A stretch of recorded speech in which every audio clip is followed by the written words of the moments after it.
fucking chair on fire. Left a fucking sparkler here that exploded. No, exploded, blew my oven up. Left poison in my fucking light. Yeah, my light. In the kitchen. I had to take out. Yeah. Put mold in my fucking bread. Put a dead fucking rat wrapped in tinfoil in my fucking freezer. And every time I go to the woods, they take shots at me, literally. Melted into Dharma, a broader weave for India's tangled web. His bonds release us from the upper bond, soften. Well, I've been here going crazy. Let's talk about my cats, right? Because I'm on a spiritual fucking mission. Isn't obliteration. His echo lingers Hinduism. But meanwhile, you guys are just fucking selfish pansy asses. Report this, report that, report the other thing. The Bhagavad Gita's ethical core, Krishna urging Arjuna to duty, mirrors Varuna's alignment, sans fetters. His watery realm endures. He made them flow. Well, constantly trying to get my fucking sons taken from me. Ripples in purification rites invoking Varuna of the waters. Am I right still? But to life. As Varuna once weighed sins. Varuna's Indo-European roots enrich his tale. His link to Mitra parallels Avestan Mithra, hinting at a shared archetype of covenant and truth. Varuna's fetters darken Mithra's harmony, but the weird thread binds him to Uranos, coverer, perhaps Anu's authority. Did Vedic poets forge this judge? Thou, a wise god, art. Why call that one? What they would have done? What would they have done? Shut up, you're pissed off.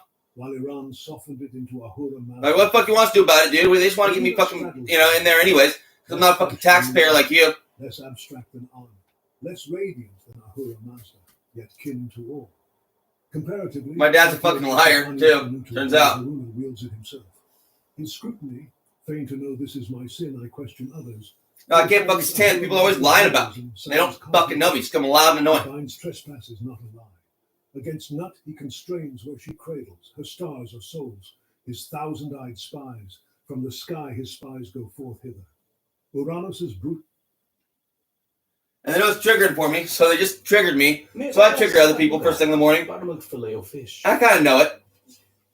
Hindi nga lang sa umaga. Mag-set na ng alarm. So conspiracy point at me again, when really, I'm a fucking victim and I know it. Uranus's brutal fall finds no echo. Varuna fades softly. And I'm innocent and I know it. Others create, nurture, or illuminate a sky that balances its law as silent as gravity. Varuna's hymns offer a lens. What, Varuna, hath been my chief transgression? Utter is star's rhythm, river's flow, heart's truth, whole until breached. His decline probes. Did his austerity estrange, or did RTA's breadth? The wise King Varuna hath made in heaven that golden swing to cover it with glory. Fade into Dharma's rise. His waters and night hint at transitions. Dusk to dawn, shore to sea. No, it's totally true. Totally true. And totally fucking true. Perhaps his watch grew too weighty. Otherwise, the tobacco would be right in here somewhere. So we stand beneath his legacy. A sky neither violated nor maternal, neither delegated nor radiant, but regulatory. A cosmos ticking under watchful stars. Varuna doesn't comfort or conquer. He observes, enforces, binds. When we trace constellations or feel a vow's heft, do we sense... Sorry, Garfield. Being a bitch this morning. All this King Varuna... Told you your dad was pissed off. He don't want to get pissed on. Of a stricter age or a shadow in our laws, natural, moral, karmic. Rivers run, stars gleam. Perhaps Varuna lingers in... You want to go somewhere? He always ruled. I kind of need to now because I am pissed the fuck off. YouTube Premium is ad-free YouTube and ad-free videos on the YouTube Kids app. So kids can bounce the Kids Bop without missing a beat. YouTube Premium. It's way more than ad-free. Try 1 month on us. Because all I can sense still shut the fuck up, Taran. I don't care.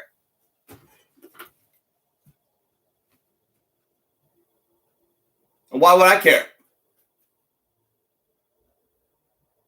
And so, the heavens roar their final silence. A thunderclap that shatters the firmament and leaves us trembling in its wake. We've torn through the skies from Uranos' primal womb to Nut's starlit womb, from Anu's vacant crown to Ahura Mazda's blazing truth, to Varuna's relentless chords. What remains? A cosmos unbound, a kaleidoscope, or a fractal of divinity that bleeds, cradles, commands, illuminates, and binds, a mirror cracked into 1,000 faces, each reflecting a truth too fierce to tame. Hesiod's gore gave us a heaven that births through pain. Plato's purity veiled its lust. Homer's slight turned it to air. The Orphics sang it alive. Egypt wrapped it in care. Mesopotamia crowned it with law. Zoroaster set it aflame. Varuna wove it tight. This is no gentle hymn. It's an explosion of being, a clash of gods that leaves us raw, reeling, and irrevocably awake. We've danced on the edge of this abyss, and there's no turning back. Orange and yet blue. Uranus' severed flesh birthed love from violence. Wow. A paradox that haunts us still. Nut's embrace held a universe where death is rebirth. And YouTube Premium is ad-free YouTube and ad-free videos on the YouTube Kids app. Try 1 month free.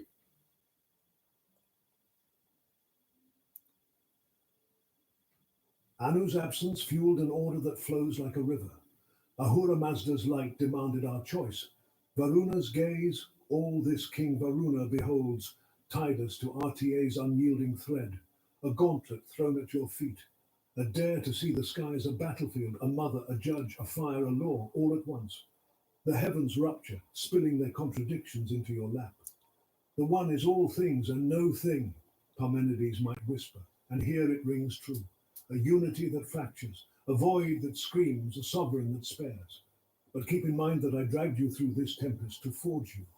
These myths pulse in your blood, etched in the stardust you are. Uranus' howl, Nut's whisper, Anu's decree, Ahura Mazda's gleam, Varuna's verdict. All of these are alive in your substance, clawing at the walls of your soul. This is your reckoning. The heavens are not above, they're within, a furnace where every myth you've met burns alive. From thence, perceiving, he beholds all wondrous things, Varuna declares, but now you behold them too, a legacy of struggle and splendor you can't dodge. We've hammered through these skies, tempered your spirit in their blaze, and now you hold the ember. The age of Aquarius floods us with this gnosis, a tide that timid dread. The heavens have roared, and their silence is your command. This is no farewell. See, that's interesting too, what they can do with their technology. A paradox. Clearly it's technological right there. They're making me do a position with my mouth that I wouldn't be doing otherwise because they want me to seem like I'm more addicted to tobacco than I actually am. I'm pretty addicted to it, but I'm pretty just irritated that someone stole it from me. Empty, wise, binding. Step forth or stand still. But know this, the cosmos is yours to wrestle, and Irrevelato is yours. Good for you guys, good for you. The fire remains. I'll make sure I take all my stuff with me when I go get another bag of tobacco. I'm really pissed off about it because that money was supposed to go all to Garfield.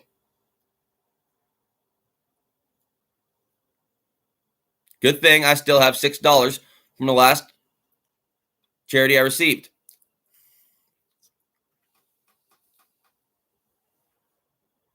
This is an episode that's been almost 1 year in the making. So I have money to replace the shit. It's just really, see, that's why I'm like not like raging pissed, but I am pretty raging pissed because someone came to my house and stole something that was very important to me.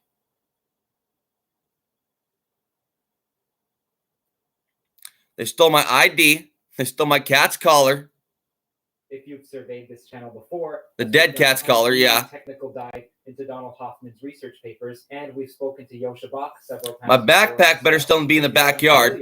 Donald Hoffman is a professor at the University of Irvine, California. Oh, you forgot about the backpack? Good for you. Good for you. Psychology using mathematical models, and Yosha Bach is a cognitive scientist recognized in the field of AI. And then they flashed me with a green light in the eyes when I looked out the fucking window complaining about it. They go in the alley, sitting there with a bright-ass green light, and everyone's like, oh, Taran's yelling, I don't want to look at the window. I'm like, well, if you looked at the window, you would have seen a bright-ass fucking green light with someone fucking holding it in the fucking alley on the other side of the fence. With a background in mathematical physics, dedicated to the explication of the variegated terrain of theories of everything. So I'm yelling, you should look out the window. But as well as because I am usually yelling at some fucking real shit. Connection to fundamental reality, whatever that is. Essentially, no, they're really good at this, guys. This is America, 21st century.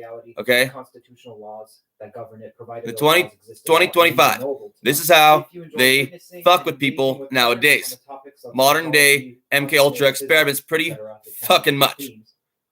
This kid is just pretty fucking good at telling what's real and what's not, huh? Patreon. That is patreon.com/KurtJaimungal. If you'd like to support this podcast, as the patrons and the sponsors are the only reasons that I'm able to have podcasts of this quality and this depth, given that I can do this now full time, thanks to both the patrons and the sponsors' support. Speaking of sponsors, And then they go and try and take credit for everything. Like, no, that was us too, and that was us too. Never go back out there. That was us too. Don't go meet those people. That was us. And we're evil. No, don't go be mystical. That was us. Like, no, you guys are fucking liars. On constructor theory, which is heavily Hey, you're that fucking badass. Information Which they kind of are. Entropy, at least there's a fundamental formula. Why have you killed me? So I ended up taking the brilliance course. I challenged myself to do one. Because they're just trying to make me miserable. No, they're just trying to make me miserable and annoying. And knowledge. So everyone else is miserable and annoyed by me. What I love is that because I'm an empath, dude. Entropy, which is essentially So I feel a fucking massive amount of guilt just yelling in the It seems morning. like it comes down from the sky arbitrarily. And with brilliance, for the first time, I was able to see how the formula for entropy, which you're seeing right now, is actually extremely natural. And it'd be I don't act like it because it's just too much to really courses, and you can even learn group theory, feel into all the time, dude. It would drive me fucking apeshit. Already kind of does. Cross SU2, cross SU3. Those are Lie groups, continuous Lie groups. Visit brilliant.org/TOE, TOE to get 20%. So everyone's like, you really think I was a psycho, dude? And I recommend that you don't stop before 4 lessons. You know what that word means? Greatly surprised at the ease at which you can now comprehend subjects you previously had a difficult time. You think just gonna kissing your ass I'm a psychopath? Now, Algo is an end-to-end supply chain optimization software company with software. No, if I was a psychopath, I'd be a fucking psychopath. Optimize sales and operations. I'll be fucking crying about my fucking cat a year late. Inventory write-downs while reducing inventory investment. I give a fuck about myself. Drives smart ROI. Headed by Amjad Hussain, who's been a huge supporter of this podcast since near its inception. In fact, Amjad has his own podcast on AI and consciousness. I don't hear one more thing about my fucking pop. If you'd like to support the TOE podcast, then visit the link in the description to see Amjad's podcast, because subscribing to him, or at least visiting, supports the TOE podcast indirectly. Thank you and enjoy. Okay, this should be live. I love If you Garfield. can see this, type in Animaniacs into the chat. Animaniacs. Great. Sorry, I was a little rough with you this morning. You shit. 275 people. And it got in my hand. Firstly, it's a distinct honor to be here. First thing in the fucking morning. Dawn, When I'm already pissed off. Moshe, I appreciate Oh, it's a it. you're winking at me now. Oh, you're winking at me. This Motherfucking Theories of asshole. Everything project is about exploring grand unified theories and theoretical physics, as you know, and understanding Oh, consciousness. just winked at me as after you I go, said or shit on me intuit that this those are morning. integrally tied. And it's the latter 2 topics that bring us here. Don, why don't we I start love with you the to death, definition of son. Free will. Yes, I as do. well as Yes, I do. Yes, I do. consciousness. And you mentioned that you would like to give an overview I'm sorry of for being a your butthead. point of view on science and theories of everything in general.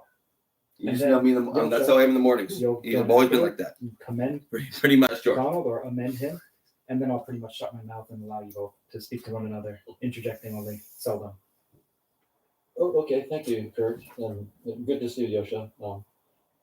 My attitude about science is sort of like what Newton famously said.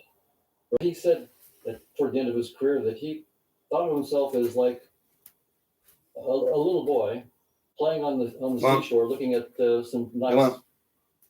pebbles and shells, while all before him lay the vast ocean of truth that was undiscovered. Garfield, when I'm laying down trying to listen to something, you're just getting up and getting up and And even I- getting you up know, right fucking I now, think dude. that's a good When I said attitude sit for us there. as scientists to have, is that You're in trouble. as much as You we've took a done, shit on me. Well, I'm fucking pissed we've off because someone robbed the really house. Not even begun. So you're getting up at night after someone for robbed the fucking house? possibilities of You're truth. being And retarded. what's I know you didn't get up all interesting night, is that followers but you're waking up this morning famously when I was still pissed off. didn't follow him on that. In the late 19th century, I let you go to litter a lot box of and Newtonians didn't thought use it. that it was pretty much over. They I just had to go back to bed and then take a shit on my giant stuffed bear. You know, there was the problem. Which I can't fucking wash, Garfield. And So you gotta quit taking shits on my stuff. Take a shit in your fucking litter box. Minor stuff, and they would figure that all out, and physics was pretty much done. And we've discovered that no, physics was hardly beginning. There was so much more to discover. And so my attitude is that science cannot have a theory of everything in principle. That we will always be on Newton's seashore. We'll always be like Newton. Because I can't afford kitty litter. At least I could. Now I can, kind of. But not even. And shells, while the vast truth. Garfield based on started the studies protesting. before us. And guess what? Yeah, Garfield's sure. also under hypnosis And sometimes, I can it's tell. for a principled reason that Sometimes not, sometimes scientific yeah. theories, if you look at how they're structured, we start The with wink was actually almost on a accident good perspective. scientific theory tells Like, you yeah, exactly they're what kinda the controlling me. assumptions are. This is what So they try to do to you with all your little gestures, These movements. are the They do it to my dad all day long. Almost his And then voice, everything about the his theory flows voice, from that. his gestures, But his movements. that Somebody's theory trying to dance and they're still trying to do it doesn't then. explain Assumptions. The assumptions are Is literally almost all hypnosis, so all the way through. Einstein in this special theory of relativity assumes that light travels at the same speed for all observers in all inertial reference frames. But So when they actually come in and that rob doesn't my tell you what light shit, is. it's part of And a in little fact, fucking project. Einstein spent his whole life wondering. Like, oh, what look how we light get him is, react. and toward the end of his life, It's not that big of a deal, is spent my it? whole life studying it, and I thought you could get me run down the street all crazy like that's what you're claiming. And so we're in that situation. As That's pretty scientists, fucking standard when someone comes in your house. what we're doing Say it was is a pound of weed. It's absolutely essential because Or we're your being phone. precise about our assumptions. We're being precise about what they entail. But You do it, you pull out a gun and you shoot him, right? My guess is that science, If I put a finger on him, you see where guess where I'm going. valuable Yeah. as it is one of the most important. Because I can't put on advances that eyes. humanity has made. Eyes. Will always and only scratch the surface beyond the seashore with Newton, while the vast ocean lays undiscovered. And so that's sort of when we talk about theories of consciousness and free will and so forth going forward, I do it with sort of a very modest. Almost every look facial at expression ideas. is The under ideas someone are else's going to be control very now. much I can feel it. in the framework Why? of So it can make me seem these as are much of a the liar ideas as that have possible. helped us Pretty so fucking far. much. Of course, there's going to be Who? much. I don't fucking know. The Chinese? Who fucking knows, dude? And much more to. I can just tell it's not my fucking oh wow Haas. Yeah, as scientists, be precise. Always coming about out under my breath. assumptions we're making. It's not and me why we're saying making it. them and what follows from them, but be completely open to radical Oh wow. transformations in knowledge Oh, wow. and Oh, wow. new understandings.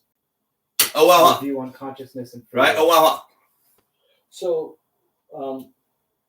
in a nutshell, my views on consciousness. The whole troll face I wear half the time now because I'm fucking exhausted. Yeah, it's their faces because they're cannibals and I know it.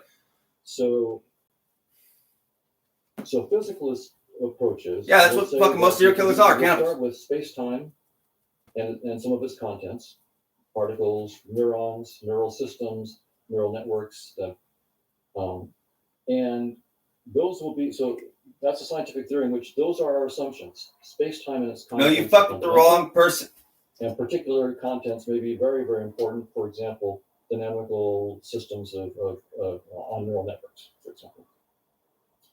And from this, I we're mean, going to try to every do word that, in my story subjective never experience. fucking changes a lick. And that's perfectly a fine project to try to do.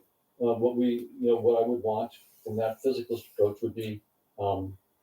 No, it does not. There's so many details. I don't add them all every time I fucking tell it. How do we start with dynamical systems of neural networks and come up with the taste of chocolate or the smell of garlic or something specific, some specific conscious experience where we say, my scientific theory says why this dynamical system of activity in neurons, Especially if it's constantly trying to leave me in the fucking woods. or something like that, must be the taste of chocolate. It could not. Always, be the always, and smell of always. garlic, and these are the principled reasons why.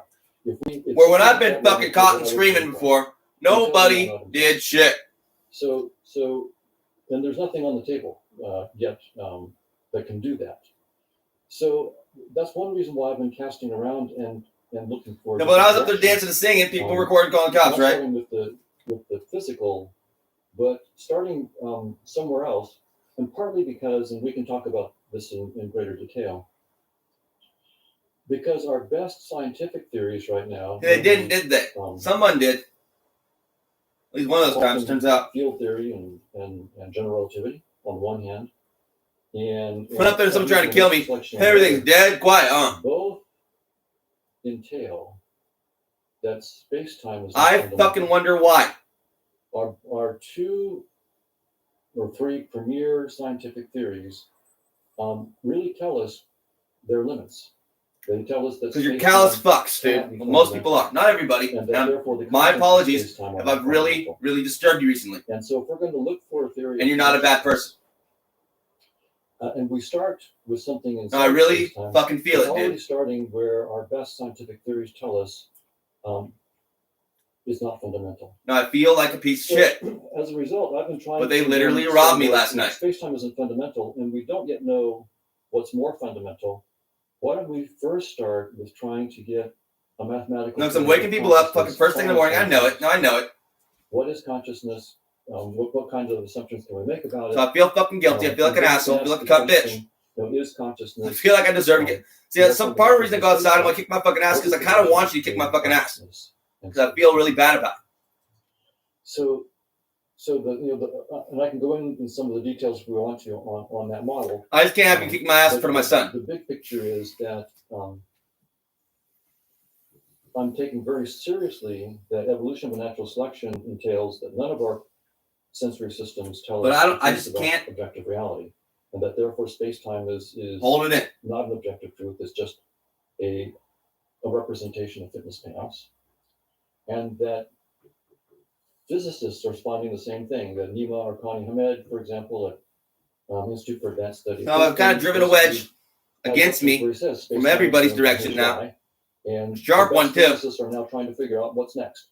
Space-time has had a good run for several centuries. Now they're gung ho on getting there and stealing all my shit, and my dad's too. Are not fundamental, and so we need to seemingly. figure out, and he's got things working with. Well, call my dad this morning again. Tell him someone fucking robbed me again. See if he believes me or not. Beyond space-time, from which space-time can emerge as a projection, as a special case. But in these deeper theories, there is no time, and there is no space. But there are symmetries that are true of, for example, scattering amplitudes data, that are true that you can't see in space-time. They can predict the data, but they don't use space and time as the fundamental concepts. And I think that as we start to go into scientific theories of consciousness, we cannot ignore what our physicist colleagues are telling us. They're telling us if you're looking for something fundamental, it's not space-time. And in particular, it's not time.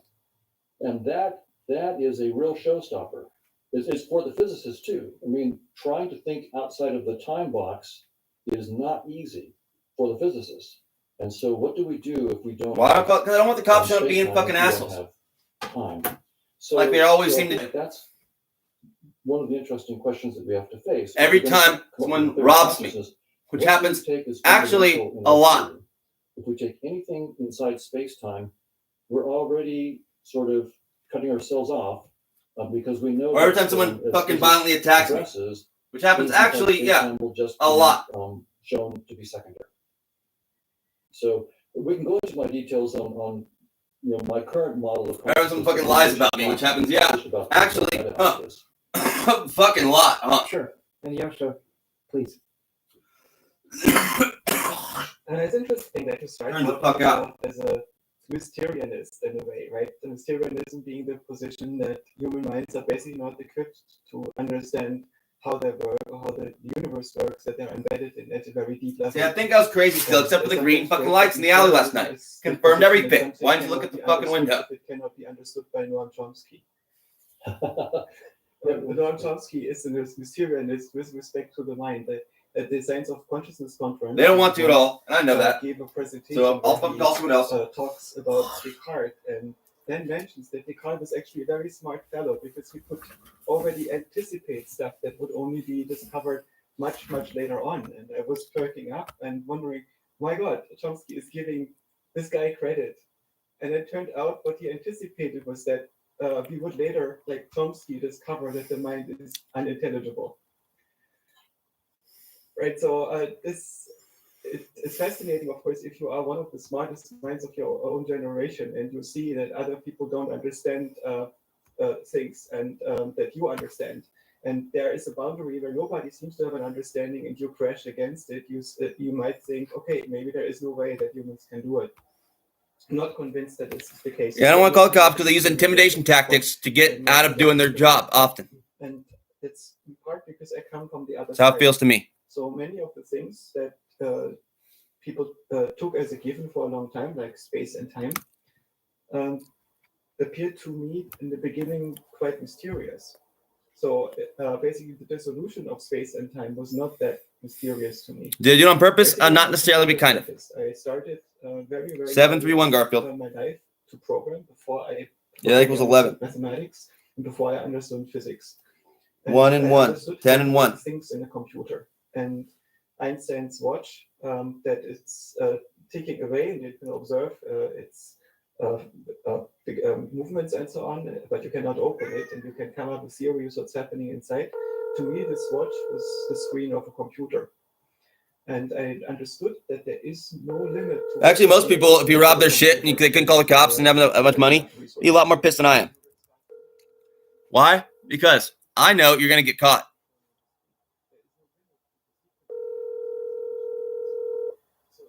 I'm sorry, you can't leave them.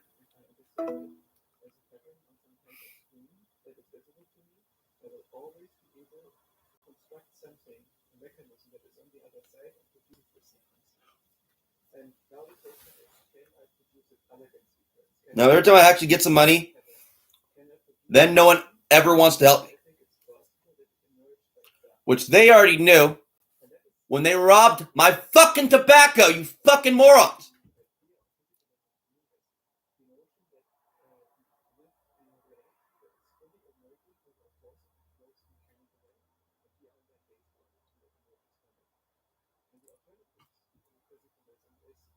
Can I go to the store and buy it myself? No, they stole my ID as well.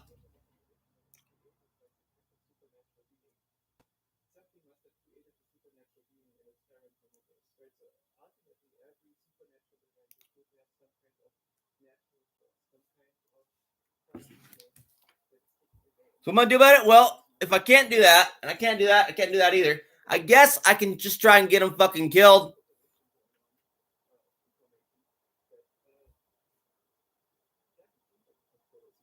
Which the cops really want to hear. So they're like, okay, now we're listening. Now we're listening. Did someone rob my house?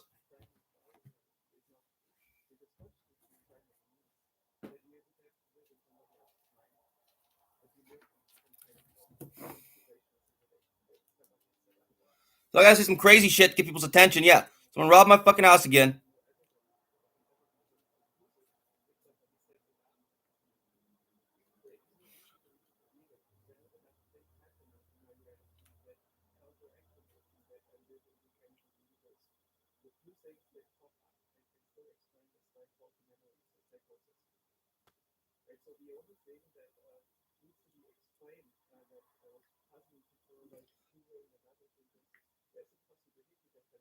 No, he's gotta be lying, right? No, he's gotta be lying. No, I heard he lied one time. No, he must be lying about every. No.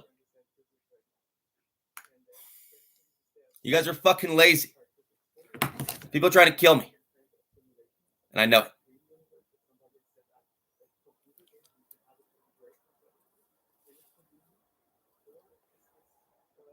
And they're trying to get my organs, and I know it. So they want me off tobacco, and I know it. But too fucking bad, I will get it anyways.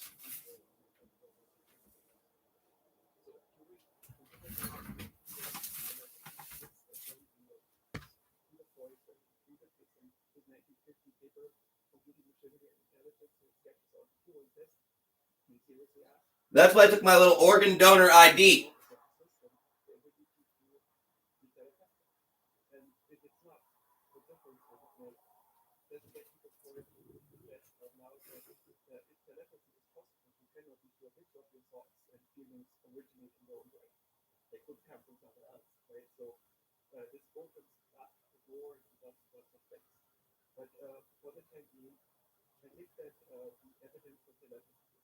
Make some damn money off them. That's why I'm getting off tobacco long enough so I can make some money. What's wrong with that?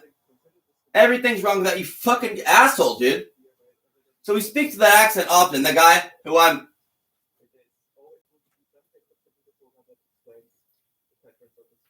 talking about. And he's not very tall, not very big either.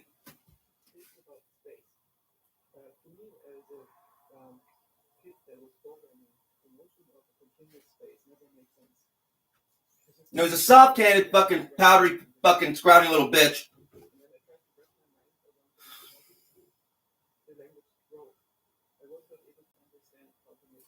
And he's a master hypnotist, turns out.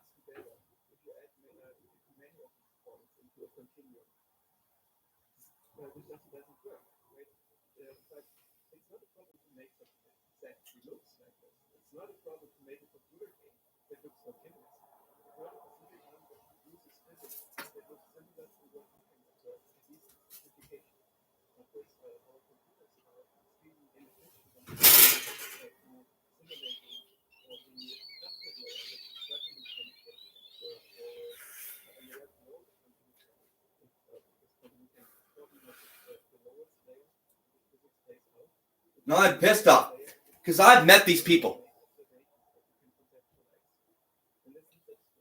And they literally told me the opposite about this fucker right here, huh? Like, they told you the total opposite about me, huh? That what, I do anything for attention? No, not even. You fucking morons, dude. No, modern Americans are fucking morons. It's not for attention. It is for attention because my fucking life is at stake. The worst death you could possibly fucking imagine, and I've seen it happen. Okay?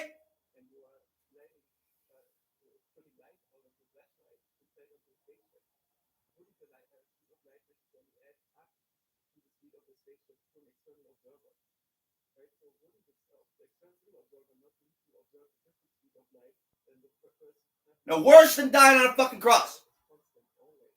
Because no one will know shit. They'll do it to Garfield right in front of me.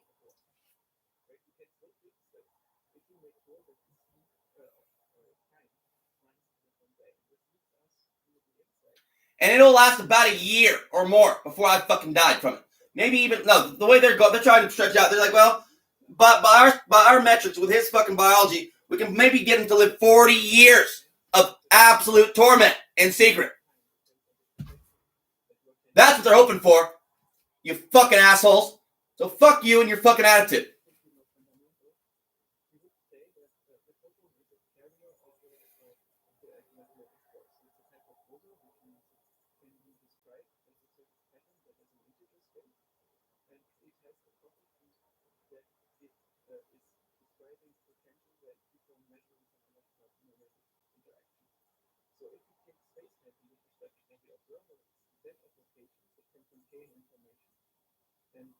Cool.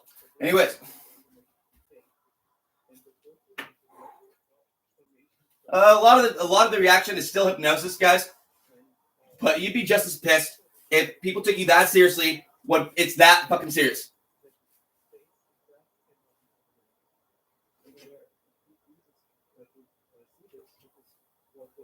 Every fucking complaint you've ever had was that fucking serious.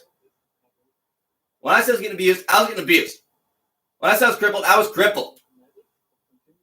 When I said I had brain damage, I had fucking brain damage.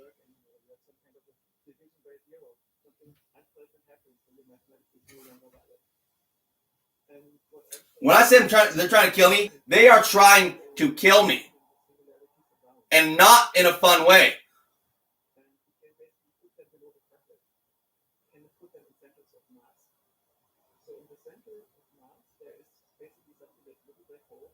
When I say they're trying to do it in secret, they're trying to do it in secret and everyone get caught. Every fucking little green light in the fucking alley. Every time I'm fucking yelling about someone disappearing in my fucking house. Every time I'm stretching out my fucking cat. It's for a fucking legitimate reason, guys.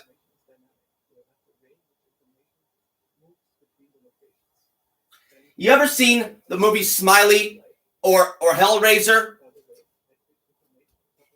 Or Nightmare on Elm Street?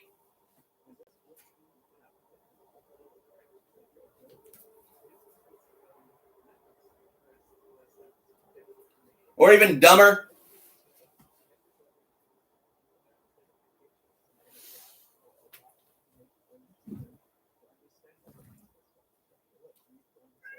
Whatever fucking retarded gangster movie you think is fucking cool at one point, when it really ain't.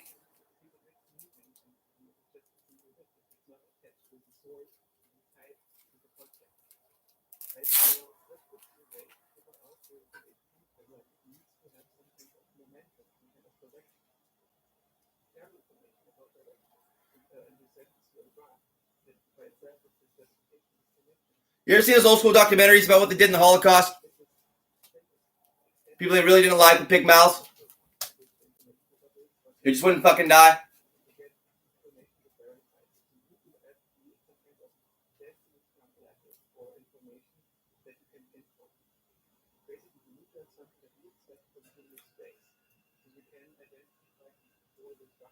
That's the kind of pig that they have ready for me.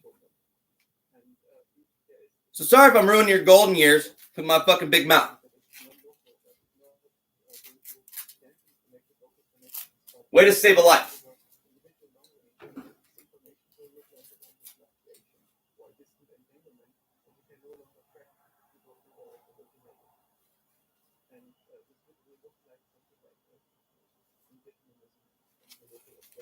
Because all your shit talking, in particular, mister, right over there. Yep, and that house right over there.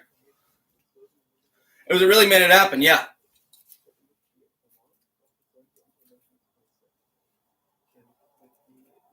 I'll get his heart right. I can get his heart right. Better than mine, right? They can quit smoking the tobacco. Well, marijuana can actually be worse for your heart, turns out, than tobacco.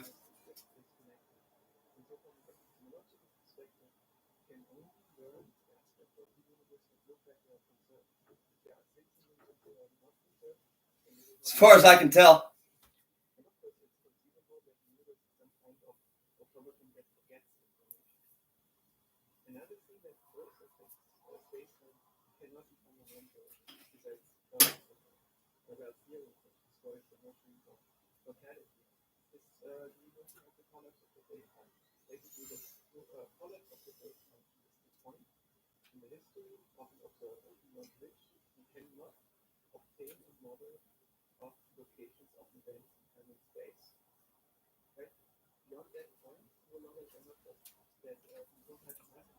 A brain, yeah, that too turns out, actually. Yeah.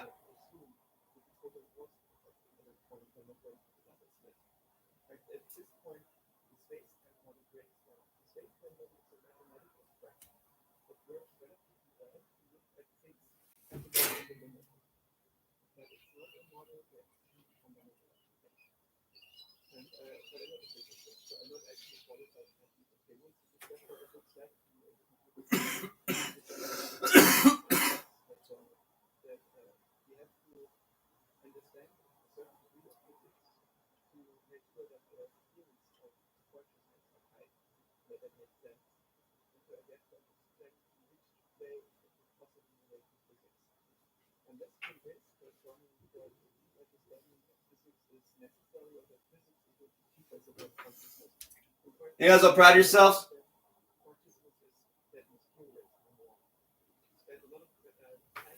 Good fucking work on that one.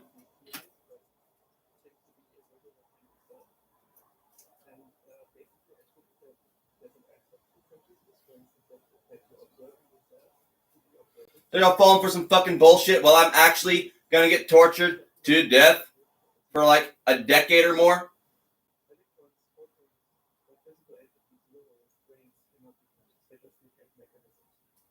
Top secret, aka private.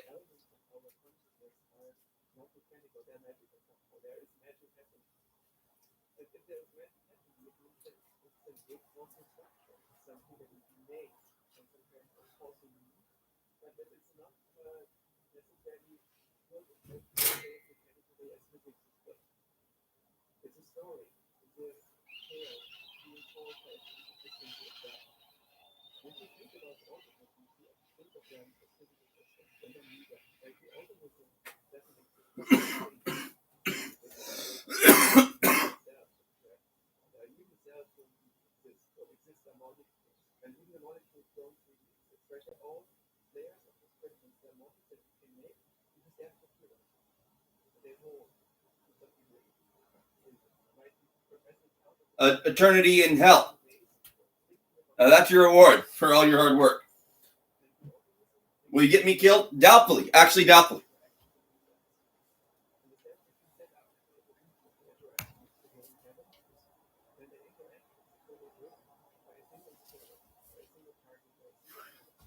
Want what? I'm not a fucking retard.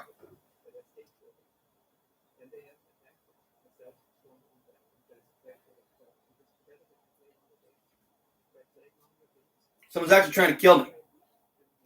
Making it really obvious. The fact that you haven't seen it means you're a liar, I believe. It's been up and down the fucking alley.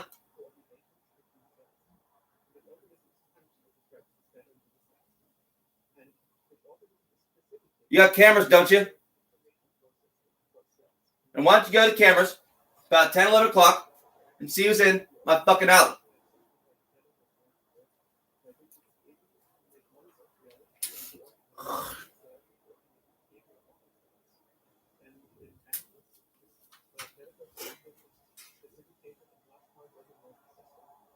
Now they got my house. I really don't actually know because the fence is closed, man.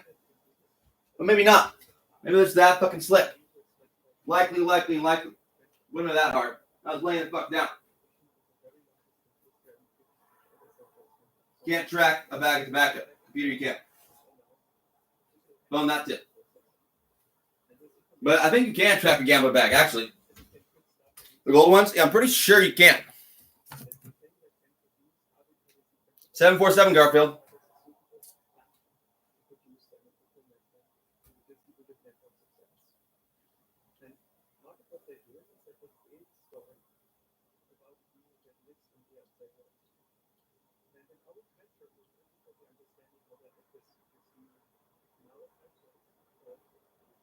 Fucking pissed.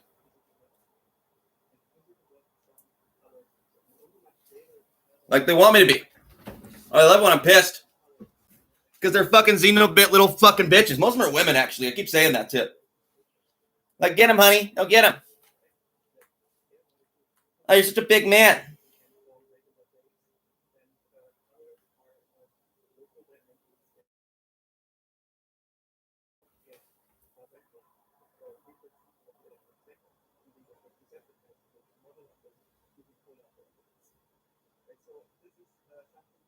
Now, Garfield, he's a big man. He's powerful. And he's powerful, too. Yeah, he took a powerful right on my fucking bear. That really got me going this morning. Which, yes, they can trigger from a distance with Garfield and me, too.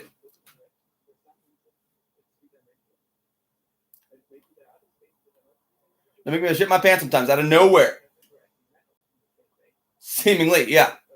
MS thing, see, not really with me. And I kind of know it, too, because the timing is always exactly where they want it. Almost. Except when it's not and they get all annoyed. Which is actually most of the time, huh? Otherwise, I shut about it right now, huh?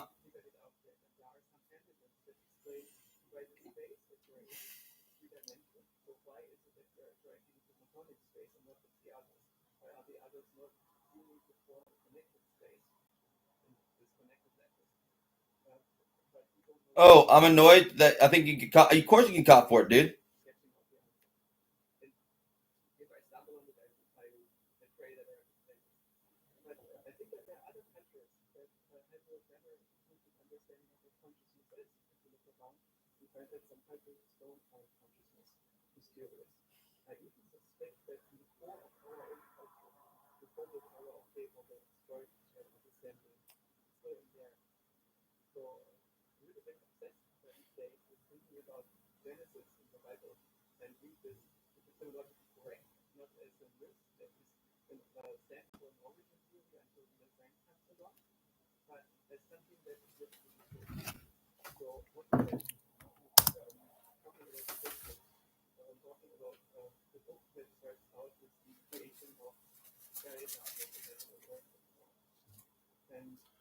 Now, see, every time, these are things are bad luck to me, $100 bills. Almost. Every time I get one, then I can't get anyone to help me out with shit. When I don't have a fucking bank account or an ID.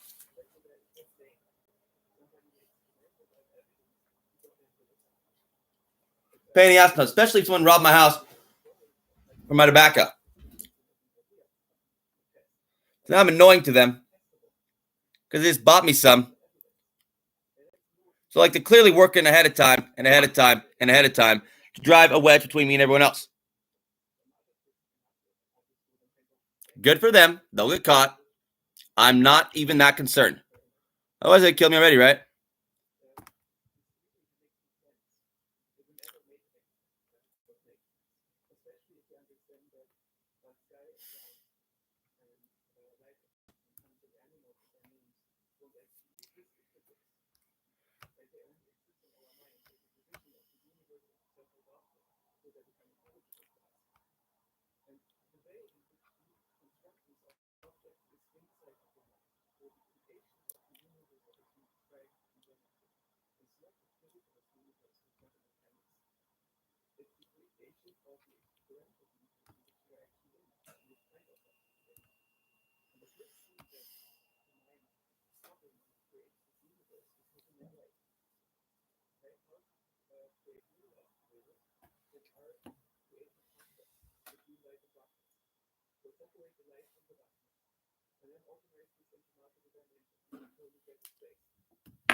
20 years? Yes, 25 years. I've been undergoing same fucking hypnosis bullshit, pretty much. Yeah, pretty fucking much, turns out. I was wondering why the fuck I couldn't do this and do that and the other thing when I could do this and that and the other thing.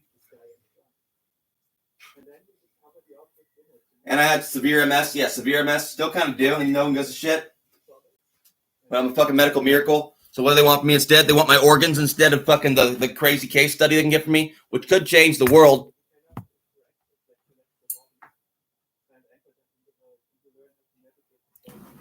You don't want to change the world. No, you want my heart instead. You want my lungs and my fucking kidneys, huh?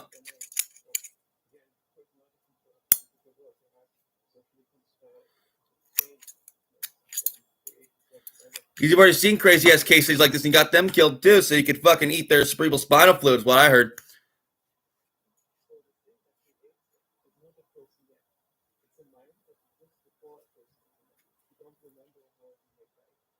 Got some water and mouths on that one. Big old smiles on their face too. That's disgusting, huh?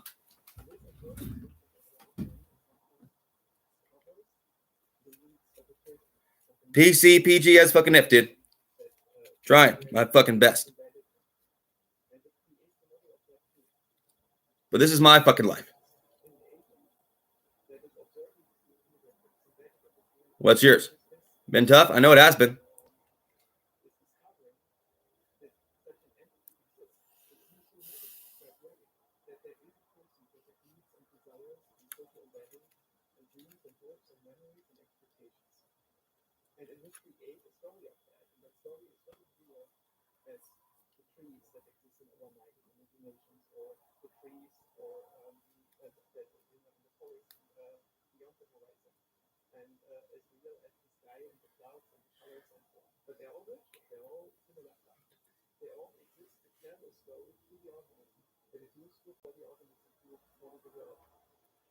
Yeah, still got my money. Still got my computer too. Now that's the tobacco next to the fucking front door.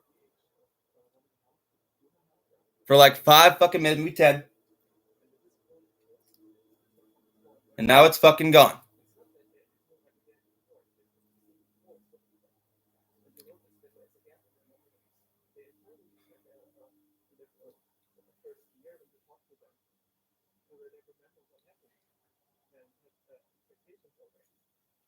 And now try to make it really hard for me to figure out who did it. Which isn't always very hard. But Occam's razor is probably not the right answer in this case. Keep telling people that.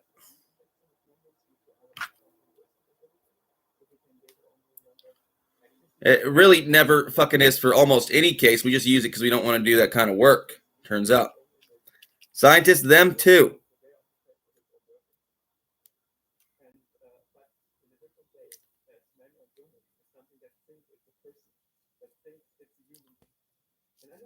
And criminals really take advantage of this because you always get the little guy when you're like, Occam's razor this, Occam's razor that.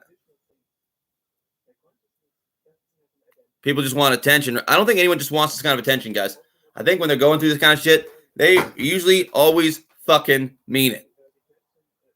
I've never heard anyone said they want to kill themselves and didn't actually want to kill themselves.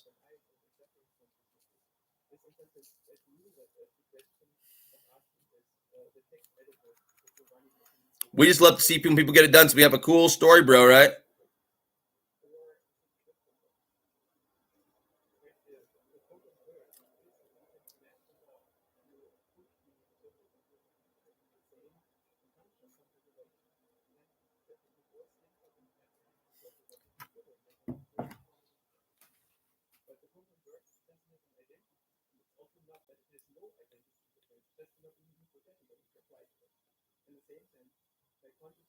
Obvious, huh? They weren't even like, yeah. They were like, here I am. I am, and I know that I fucking am a fucking obvious fucking criminal. Who Taran just wants to chase down the street because he's worried about the life of his cat. And we know this. And we know this.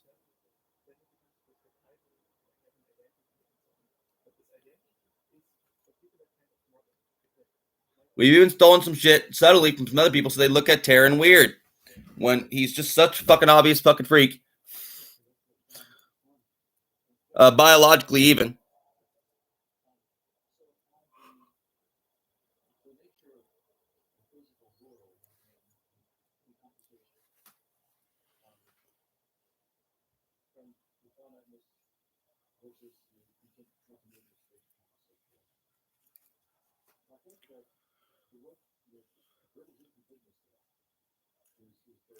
And obvious as fuck, dude.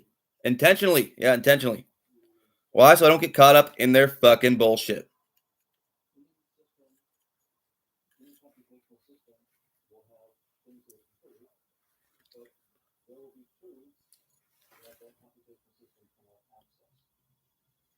Should I call the cops? Maybe, probably not. No, it would have just been annoying for me, bro. It would have just annoyed the shit out of me. Because they wouldn't have been here. The cops have been annoyed that they had to come out in the first place. I'd have felt that. I'd have felt that. And I'd have felt that too. So I just didn't do it. I did message the NSA to report it, though.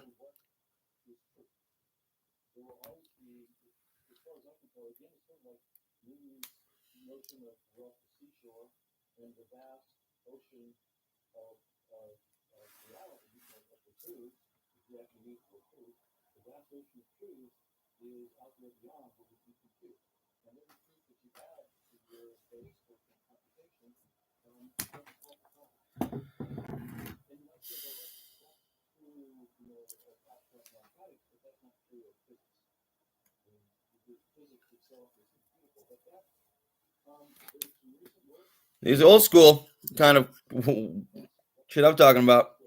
We all begin on horseback and chasing the enemy down to death. To death.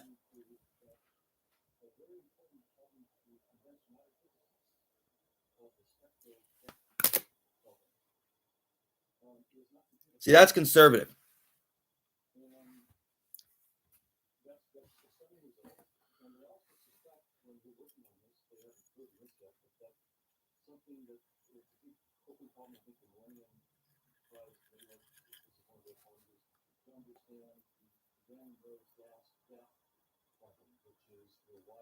Back in the day, I could have got a job easy. Nowadays, I can't at all.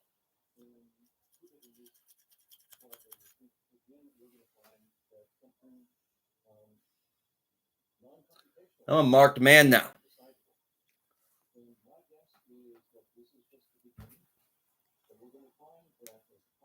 Because of their globalist Nazi bullshit. Turns out.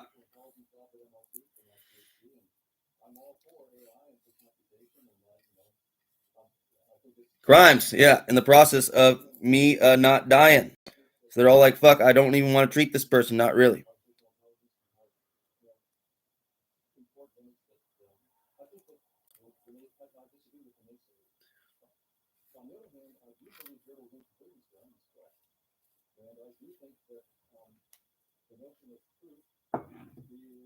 Do you? You assume everyone's on fentanyl nowadays? Why? I don't even know anyone on fentanyl.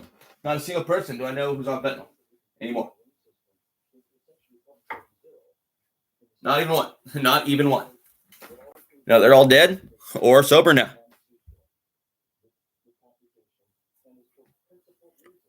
I'm getting pissed off about my tobacco, that pissed off.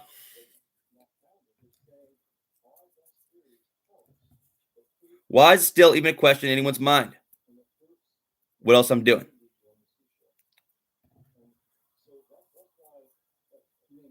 I'm being recorded 24/8.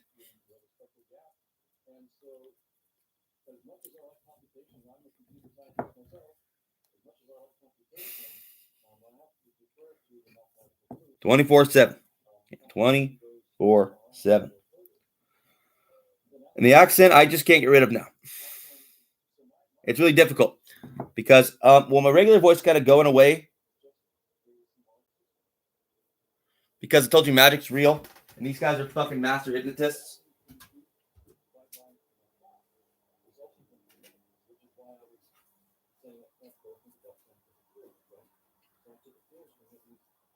So they have many explanations for this project of theirs, but they kind of know that none of them are legit. So they're trying to keep as low key as possible, but it's a little too fucking late for that, guys.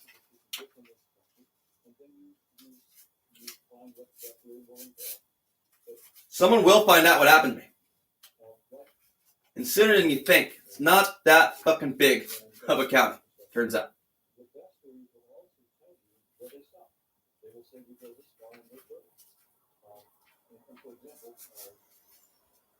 Oh, probably the best one to hide in, maybe in the United States, though. Maybe. Not quite, but in California, it's possible, yeah.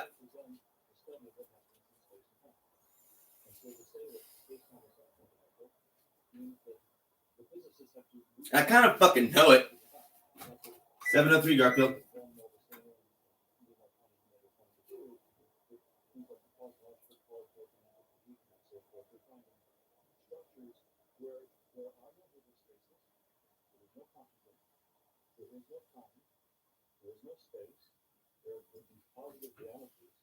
And what you find is you can predict events in space-time, like scattering processes that you see at the Large Hadron Collider. You can predict them, and in fact, you can actually compute them in some sense better than if you assume space-time. See, I can, but I can't. Use quantum diagrams to compute scattering entropy for 2 gluons and 4 gluons scattering out. Using the standard quantum field theoretic approaches. You get hundreds of pages of algebra, and it's a mess. Whereas if you let go of space, No, I'm not exiting my house right now. Why is it just gonna do it? Then you find that the same scattering entropy can be processed in just I'll go get some in a minute. I'm not that fucking worried about it. See, a lot of it's right, getting people pissed at me. Me getting pissed because no one fucking believes me still.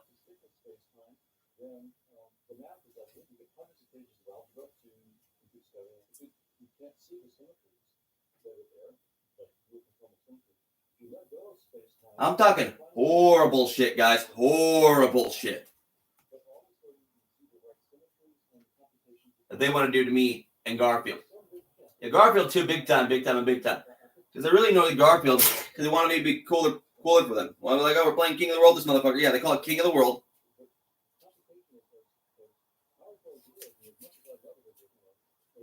Because they get in the woods and have a hard time getting hit with a bullet.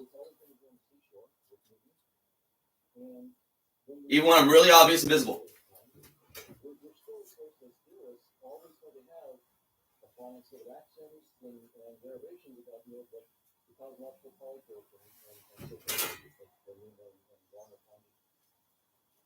We're still going to have the finance set of concepts and derivation.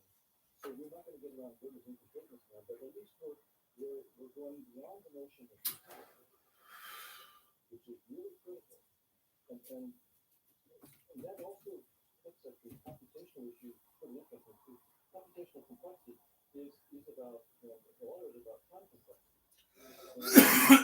What physicists are telling us is that ultimately, we're going to have to let go of the notion of time. And so, as a computer scientist, we're going to have to rethink complexity issues when the very notion of time itself isn't fundamental. So that's going to be a real kicker for us. No, you're a fucking demon. How do you think about complexity issues when time itself is not the right way to think about them? And therefore, the secret to computations in time is not the right way to think about them. We have some really deep research to do with that. No, ceaseless motion. I'm not still. No, water shouldn't be still.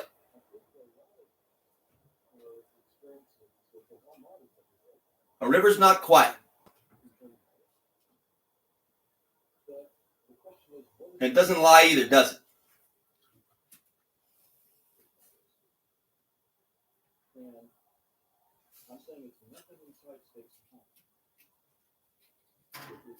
Well, I've told a few fucking untruths that I was under fucking severe hypnosis. It's like fucking months ago now. And now everyone just wants to hear a few of those and just discount the rest of it. Why do you think I said all that shit? You guys really miss the fucking light shows out there? Are you fucking kidding me? You ever look out the fucking window ever?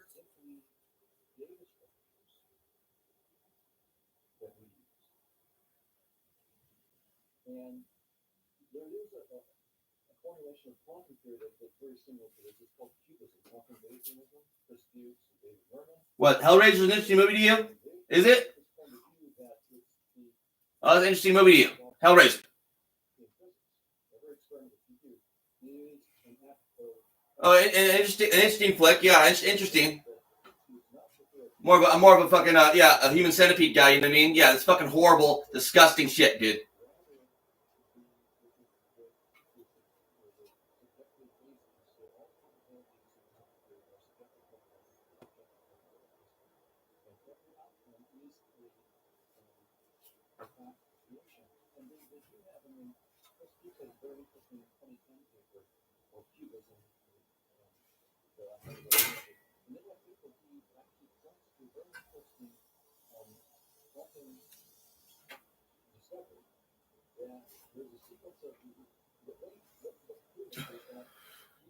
No, this shit is so Kafka-esque. Such bullshit.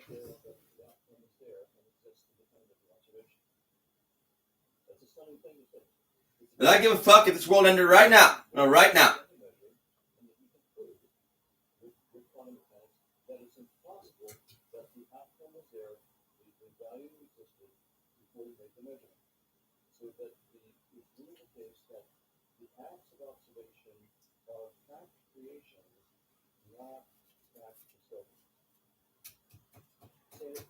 If that's where the direction we're heading with the shit really turns out, liberal democracy didn't work out for us, so we're just going to become totalitarian fascists, all of us, basically every country in the world now.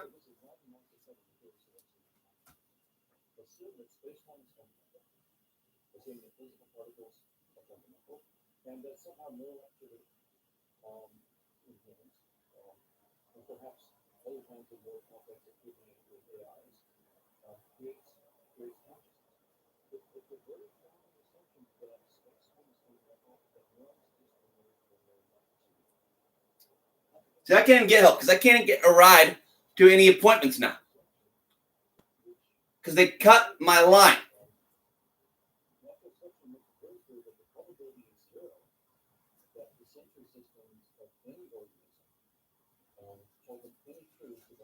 Even when I do get there in person, they go out of their fucking way to not treat me. Almost all of them.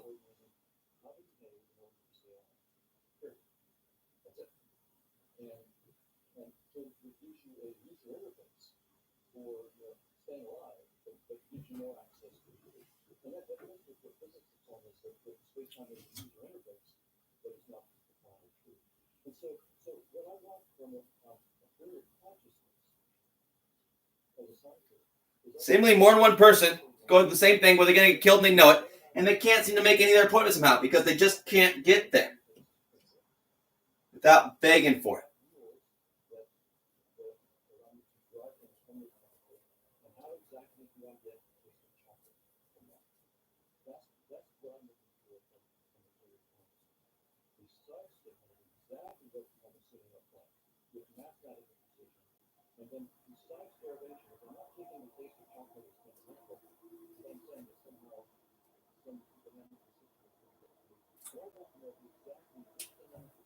And I'm literally, basically, with what I've survived already, a different fucking species to you. So their excuse then is like, well, if it's different, they shouldn't have human. I was born a Homo sapien.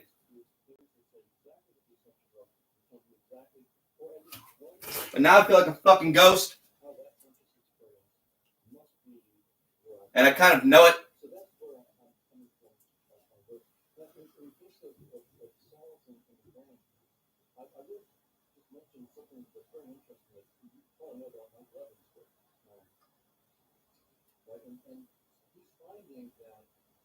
That's about it. Yeah, no, getting Xenobit next door isn't good enough, people.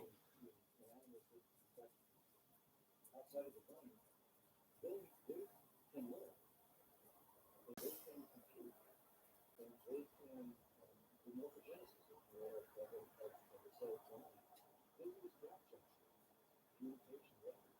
So they're effectively doing it more included in a very, very different way. And this is also communicated in this way, with that and so forth.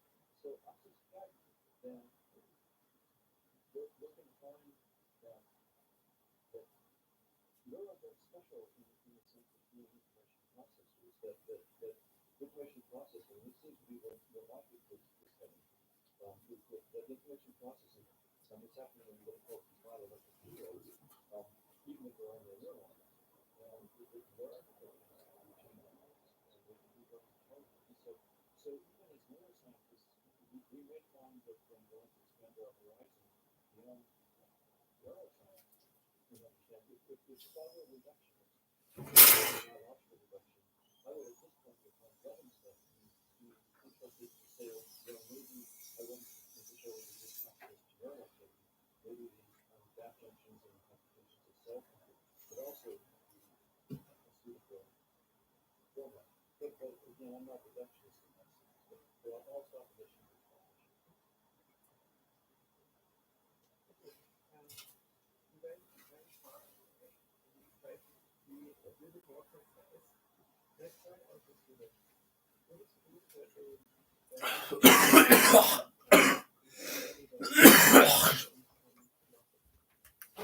My fucking bad.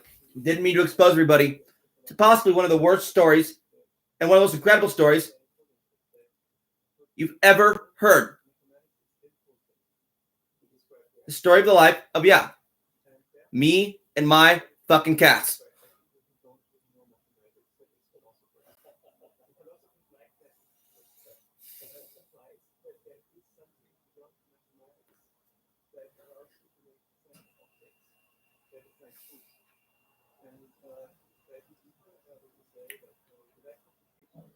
Which could change the world, assuming I don't get fucking killed.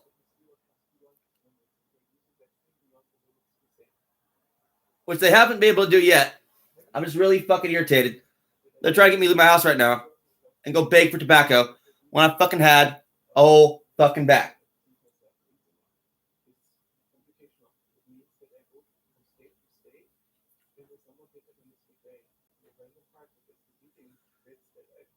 So I hate asking for anything. I hate it. No, I hate it. But I have to ask for everything I get because I cannot get a job. I can barely get government support. It's hard for me.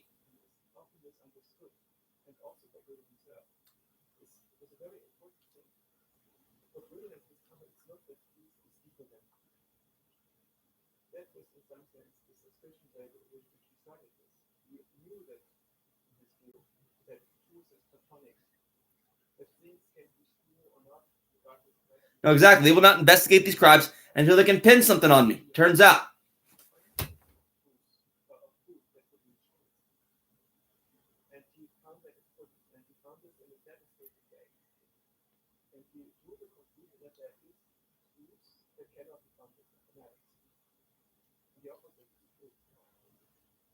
Well, so the property owners can feel comfortable in their beds when this guy's going to get killed. And nobody gives a shit about it.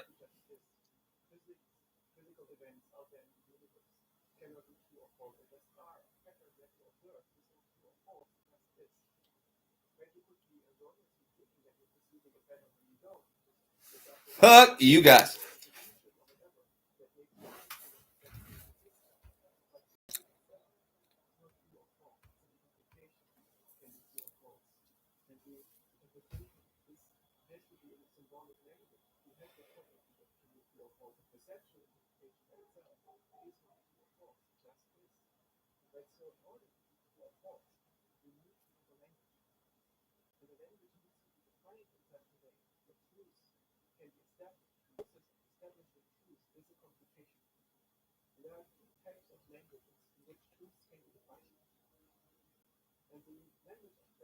Yeah, they do not take me seriously unless somehow I am a threat to myself or others. Even then, and even if, they still kind of don't. 817 Garfield.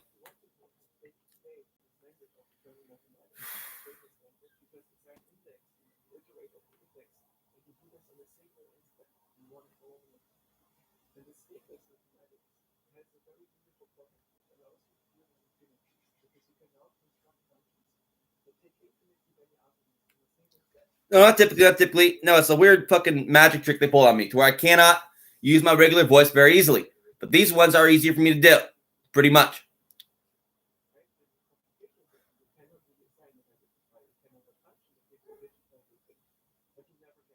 Why?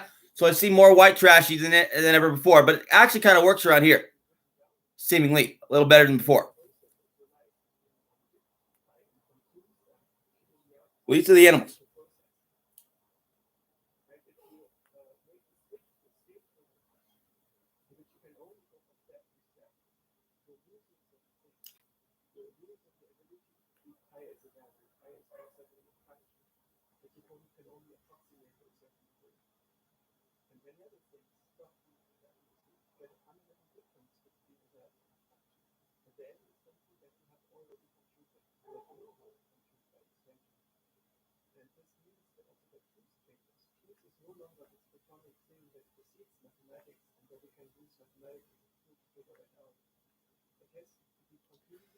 Tell people, no, someone else has robbed me, and then someone else tried to kill me, and it's like you guys seem to work together. You just don't even know it, do you?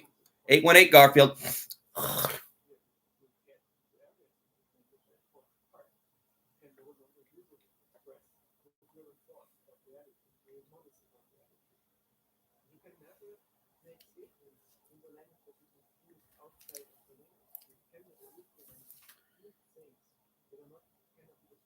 We scared Garfield? No, we're not scared. We're just annoyed.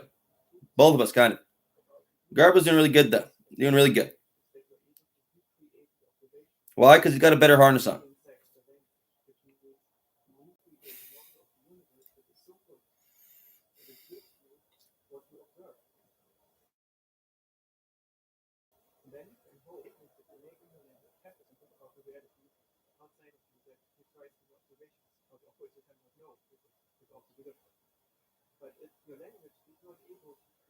I took my tobacco, my ID, so I couldn't get any more tobacco because I told you organ trafficking is fucking valuable.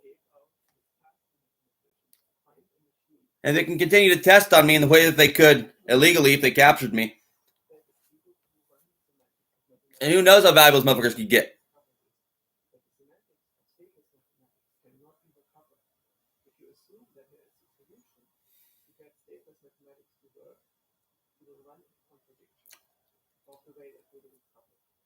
So I need some sort of poison quickly.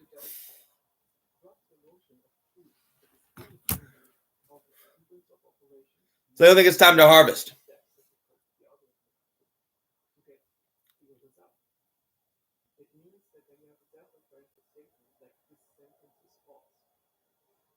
To kill myself? No, just make me a little less fucking valuable. I can't get killed that way, seemingly. Am I serious? What's tobacco to you?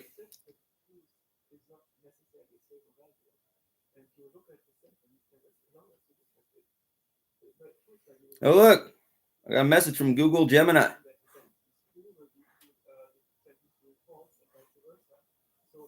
Cool, good for you. I'm good. 821 Garfield.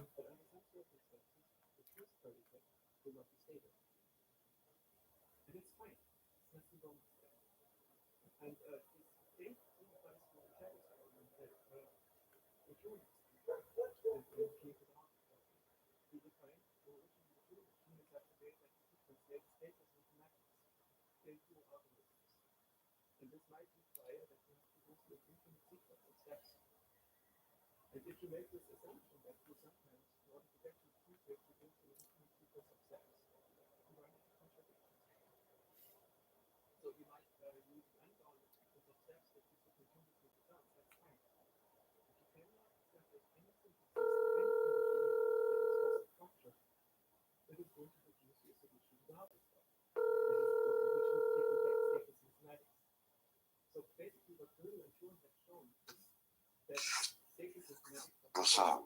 Nothing. Someone freaking came in the house and took my tobacco last night. Whole like half pound of it. I left the front door unlocked and it disappeared. So I'm kind of pissed off this morning. That's all. How you doing?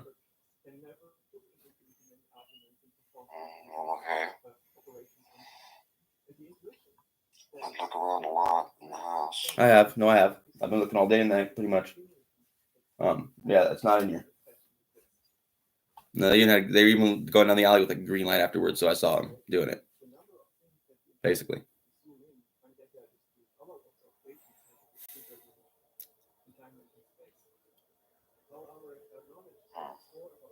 Yeah, so I don't know, I have the money to replace it. I'm just pissed off because I don't they took my ID. They took my fucking tobacco. So I'm like, my ID's missing for a while. And now my tobacco's gone, so I'm just a little irritated. That's all. Just checking on you, see what you're doing. Mostly, actually. I'm doing all right, just getting up. All right, well, I'll let you go for now. I'm not trying to bug you too much. I'll call you in a few. I'll go ahead and get up. Stop. It's 8:22. Yep. All right, well. All right, talk to you in a few. Love you, bye.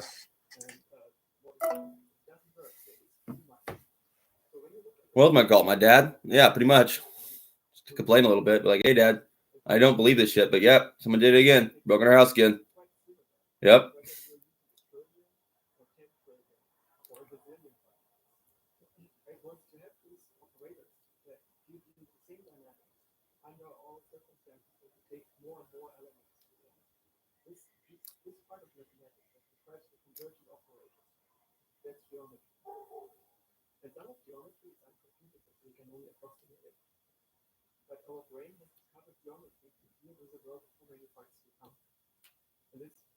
No, that's all people think about. So we can get him out of there. Let him come in the house and take shit so we can get him out of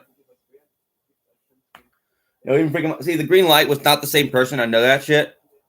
But it was connected. I know that shit too.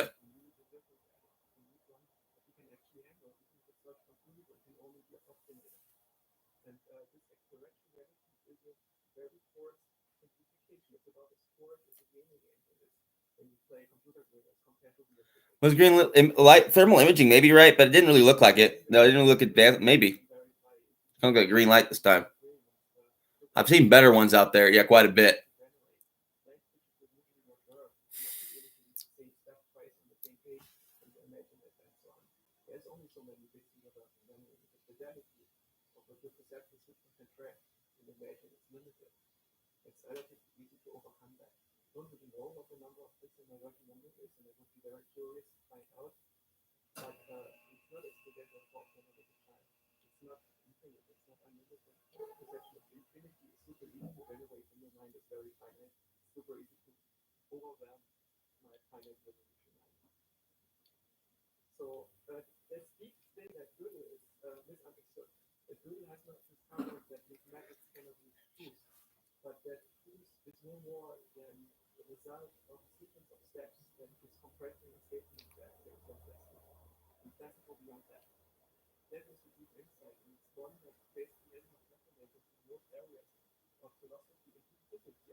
And were they? Kind of, huh? Guess what? It's more than that, more than that, more than that, too. I'm not fucking stupid.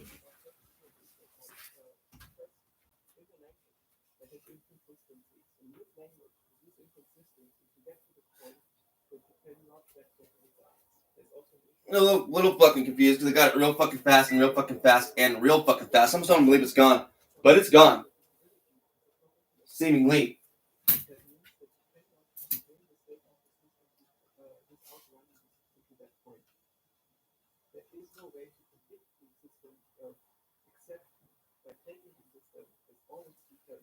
Garby, how you doing? Was I butthead about that earlier? Yeah, I was. I know I was. Come here. I'm sorry. I'm sorry. You mad at me still? Yeah, I'm mad at you. Hell, I'm mad at you. What? Maybe you smell my poop because you pooped on your fucking bear? Yeah, I did. Yeah, I did. I didn't appreciate that. That was my fault. My fault. It's always my fault. You know me in the morning. It's not an excuse. It's always my fault. No, every morning it's my fault. I do not like getting up in the morning, Garfield. I never have. So come here. Call me the face you want. Just know I love you. Know your cat.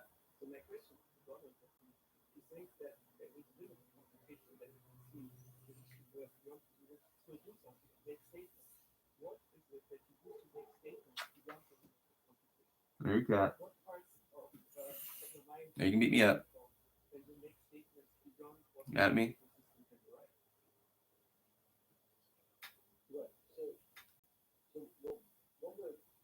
I know you feel trapped.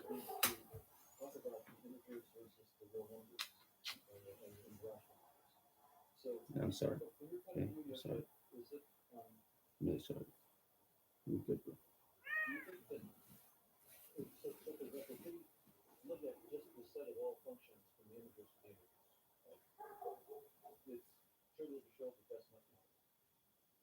I love you. What was that?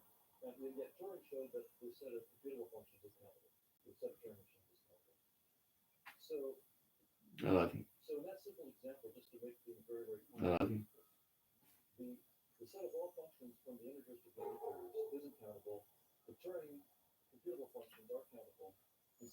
Go for it. Bite me. Bite me good. I know you're angry. I know you're angry. Bite me good. Good boy. Good boy.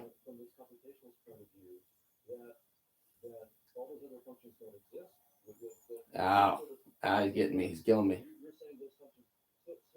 Ah, he's killing me dead. He's killing me dead. He's killing me dead.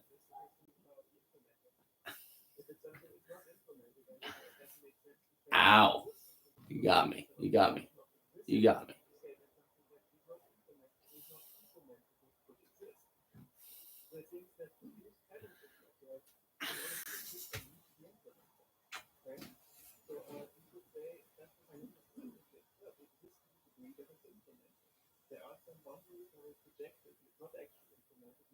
You want to go outside?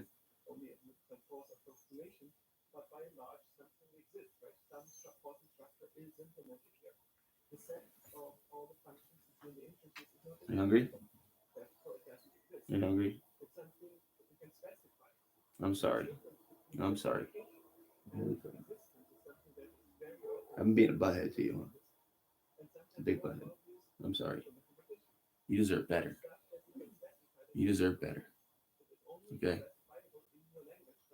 Way better than me right now. You know it? Do you know it? You're Prince. You're Prince Garar. Parisam Purisu. Garisam Shalisam Pam Pam Pam Pam Parishakarisu. Parishali Pantali. The third. You don't want it anymore?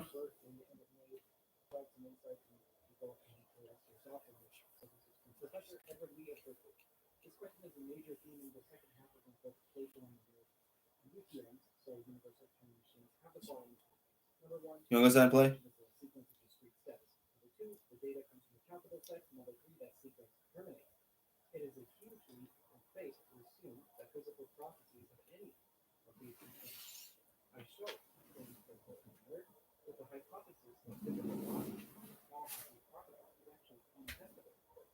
Garfield. My Gar. He's my Gar. He's my Gar. You want it off? I want to let you up now. But I can't today. Was I an asshole? Sure as hell was. Sure as fuck was.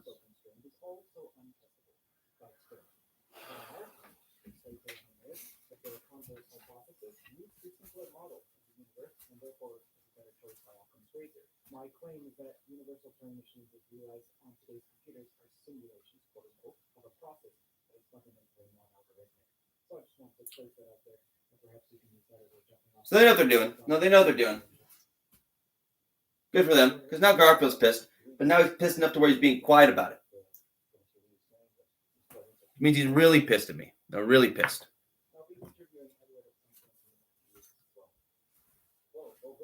You shit on the bear. I got mad about it because someone had robbed me the night before. Otherwise, I would not have given a shit. Like,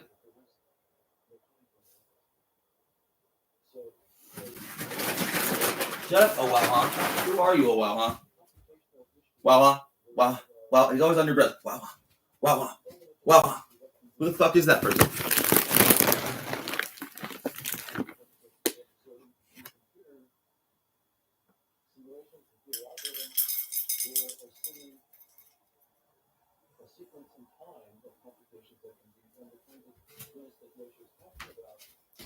See, almost, but not even though.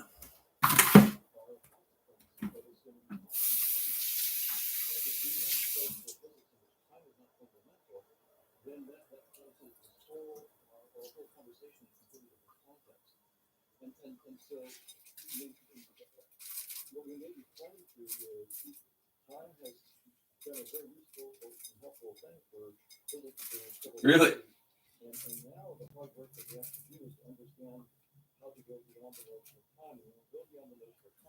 See, if you're saying "oh wow, huh" a lot lately, you're under the same hypnosis I'm under, damn near. Oh wow, huh?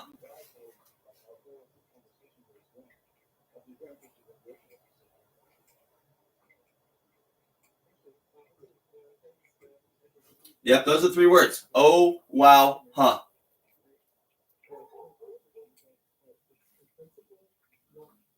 Actually, 3 powerful fucking syllables. Ever got a cure for it? Om som bum.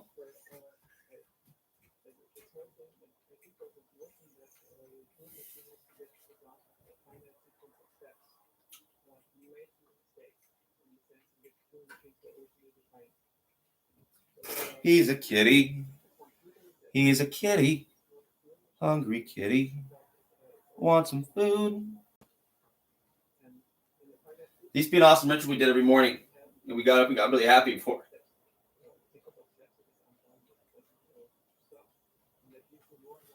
And now it's the pain in the ass. All of it. I am a dick to Garfield sometimes, and I know it.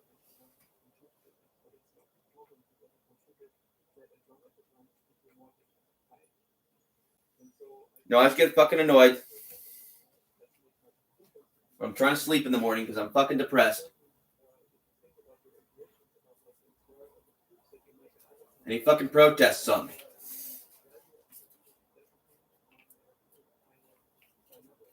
Which basically, by not getting up, I'm giving him permission to do. So I can't even really get mad, but I did anyways. No, really mad this morning. But not that mad, but mad enough, dude.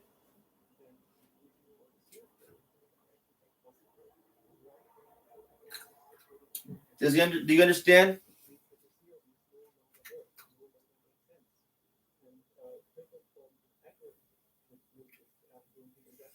See, Garfield's thinking, I understand this, Garfield. Yeah, I'm pissed. How dare you? No, how dare you?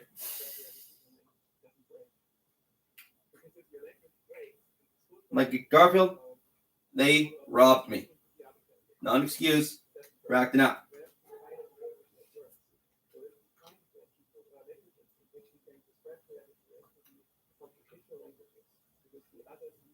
But last night, they fucking robbed me.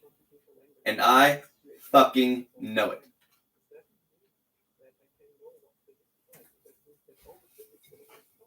What my fucking tobacco?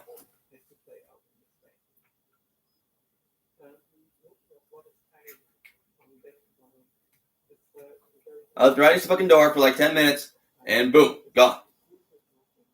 Go fucking figure. Why did I do that? I have no clue. Nope, was not even aware of doing it.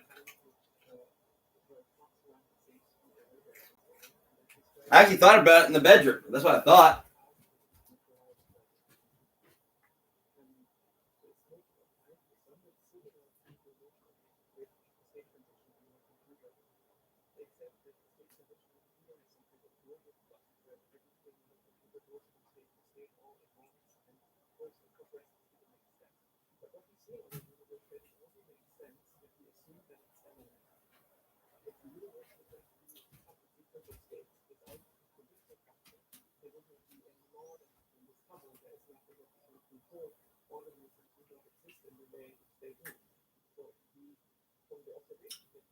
Om Sompom. Big kitty.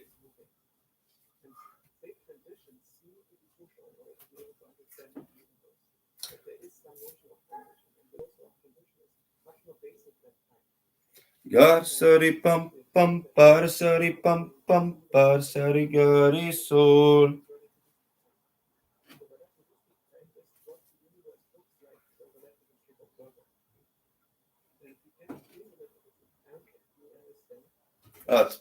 It's Pampari Gari Sul.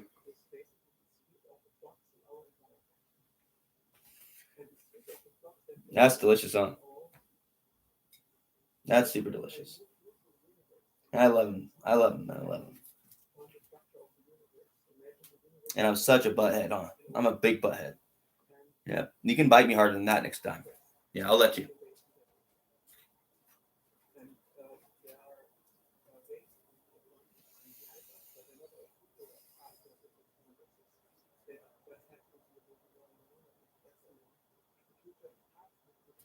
I mean, come on, your dad's been wrecked for years.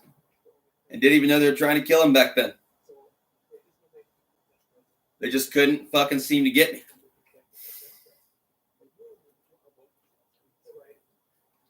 He brought it together a little bit. So they killed his son, George.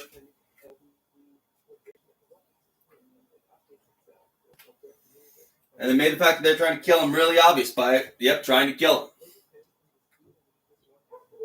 And Garfield, too.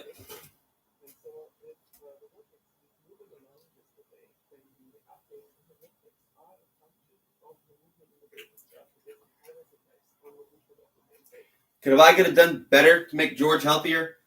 Yeah. Did I get him killed? No.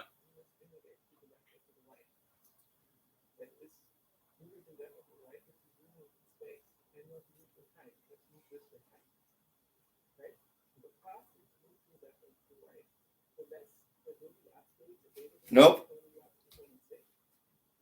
My dad, see, I thought that too. Not even though. See, they got him sick on purpose.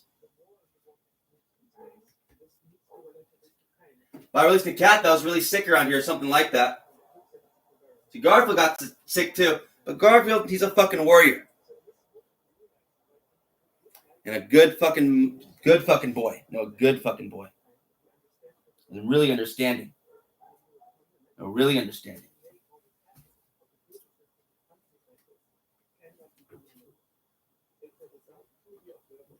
And kind of intimidated by me in ways that he was not before. So I feel like a piece of shit. Because this is the only being in the world that really loves me like that. And he almost doesn't anymore, sometimes.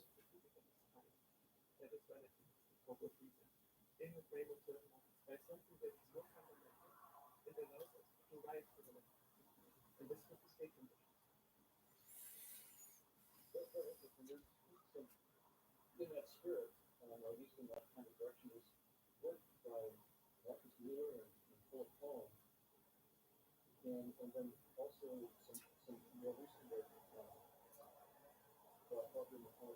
Well, we want to get the whole fucking table, speaker, computer. Is that your plan, motherfuckers?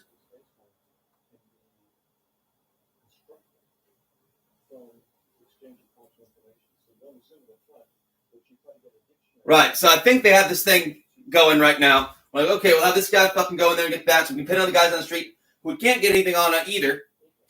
We don't want them here anymore because they're fucking loud.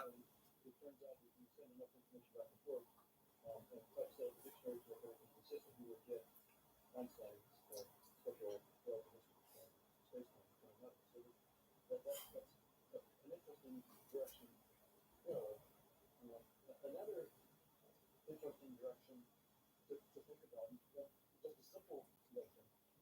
Time and empathy are. Guess what? It all could have happened. But now that big of a fucking mouth.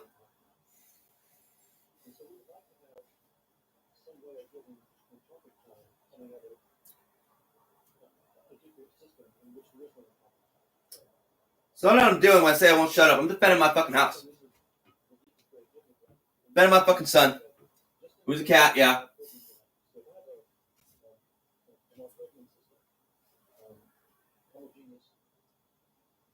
And defending my life. Yep, that too.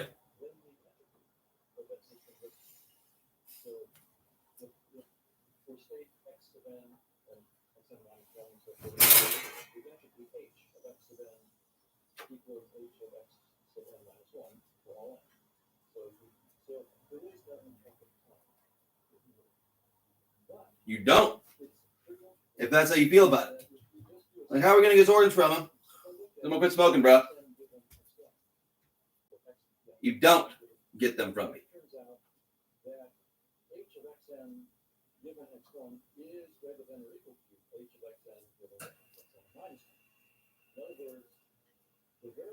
On the hill. Yeah, on the mountain somewhere. I'm pretty damn sure some of them are out there.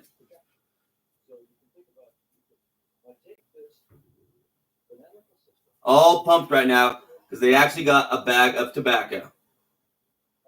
Pansy little bitches. From the guy down here that took it and brought it to them. Unless that's wrong too. Or in a severe hypnosis again, huh? Because actually, right over in the other house, I kind of know that.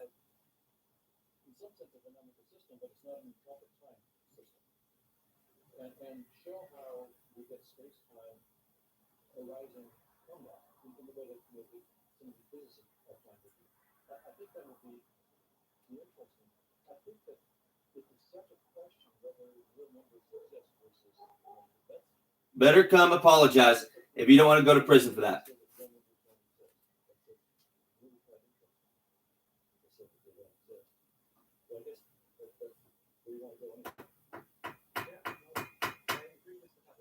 Clock's ticking. Yeah, pretty much.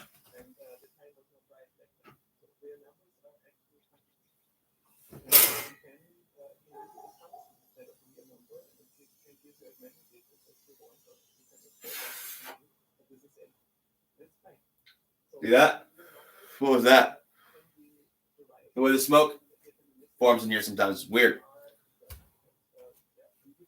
It's magic and technology, and I know it. Make everything I do more difficult, and I fucking know it.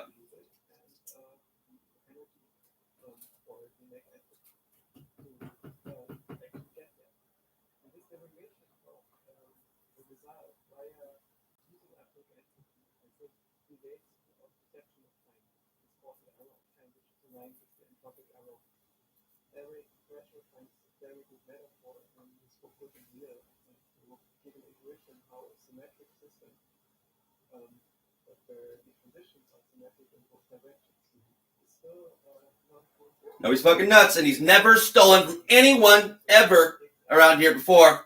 Ever. Yeah, not even once.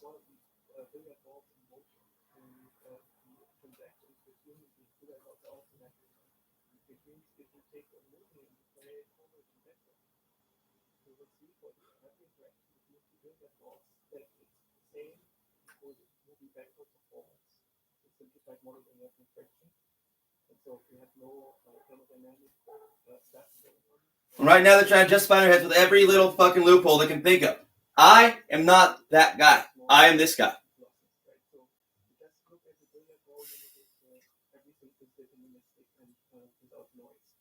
Which makes some people think it's good enough to steal from me still.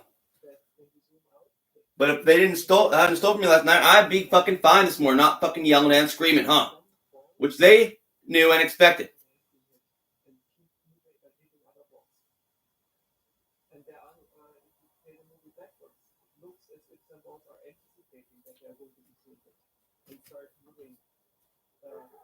Yeah, and there's really a bright ass green light in the alley right after it happened last night. Clearly a big old green flashlight. Like, hey, I'm right here, green light, green light.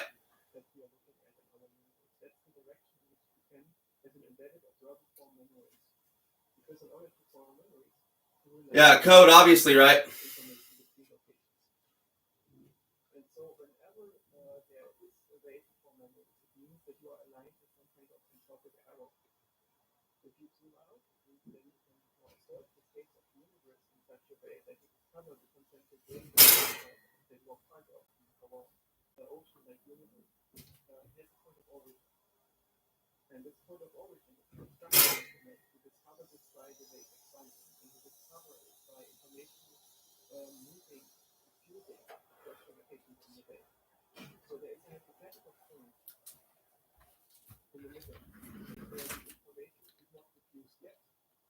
No, they don't see it yet. Now I get it.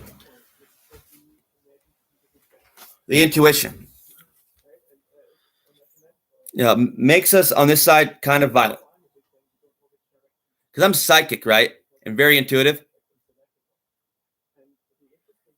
But they're fucking trying to kill me.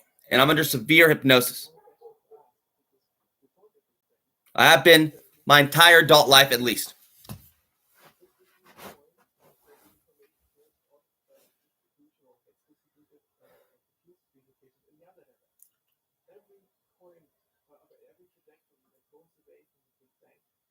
No, I wouldn't. Why would I? I can read your fucking mind. And it drives me fucking nuts. Because you're only ever annoyed.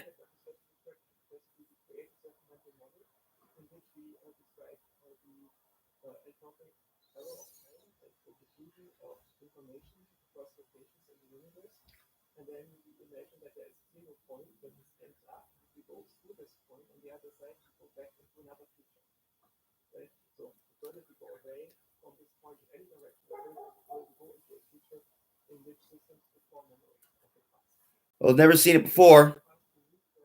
I've never seen it before. I've never seen it before. Some people just come around and I never see them again. I'm like, who the fuck is that? And who the fuck is that? And who the fuck is that?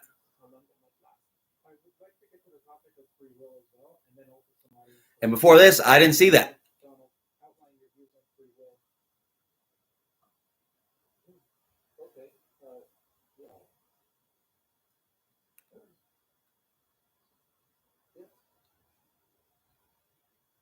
In a physicist framework, which so now we're talking about what most of the neuroscience theories, most of them assume that physical systems. What, crazy? Am I crazy? Are you? In that case, Even think about reporting me? a useful fiction of free will, but it's really just going to be a useful fiction. If I do something, it's really my neurons, the neural activity that did it, and there is a sense. Yeah, I get it. No, I get it. And I get the reasoning. And I understand. But not really.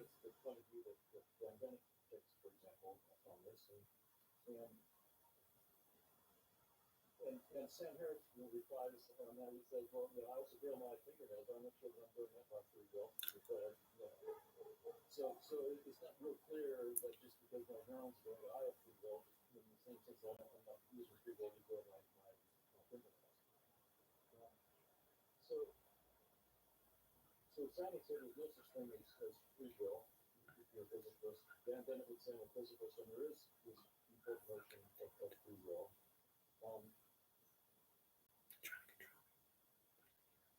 I think that, of course, space-time isn't fundamental, and so that you have to completely think outside of that box altogether.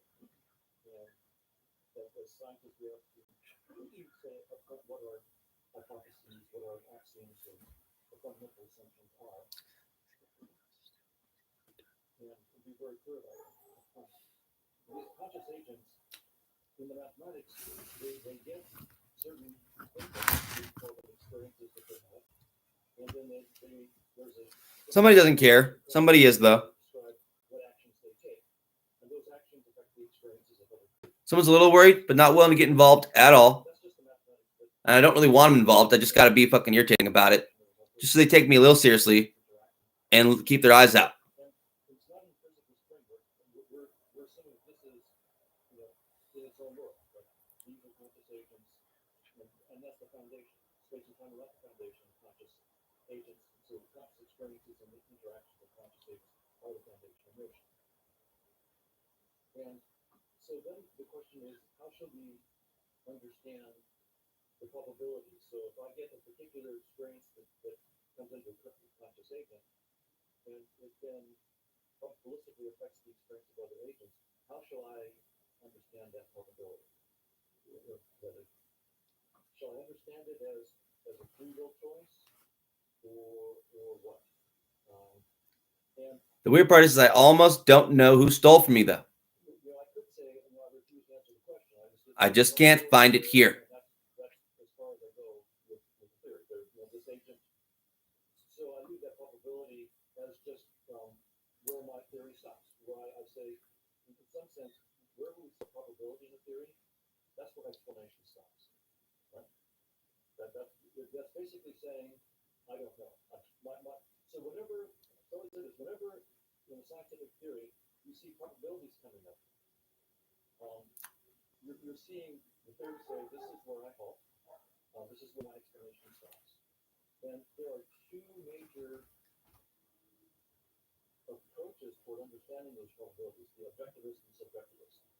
The probabilities. Right? So objectivists say that these probabilities are pointing to some real thing in the world. There is some real random generator in the world. And subjectivists say, no, these are just degrees of belief. Whenever you see probabilities, you're only talking about degrees of belief. But in either case, explanation stops. Like, how do I come to that belief? Well, I can only tell you probabilities. What is that random objective process? I don't know, but I can just show you probabilities. And so really, Not even one time I've ever done it by the backup, ever. I'm pissed off, man, pissed off. Because Garfield, in a way, is getting the hang of it. Start to understand that it is literally not safe for him to be a cat sometimes.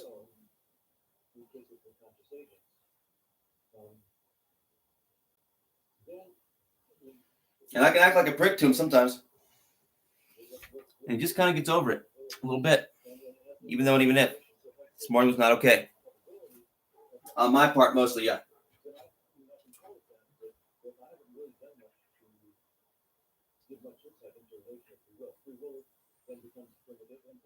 But last night,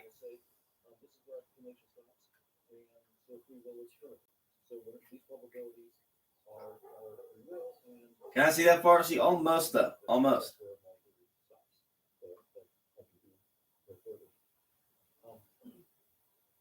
The right mudra, I can see, yeah, that.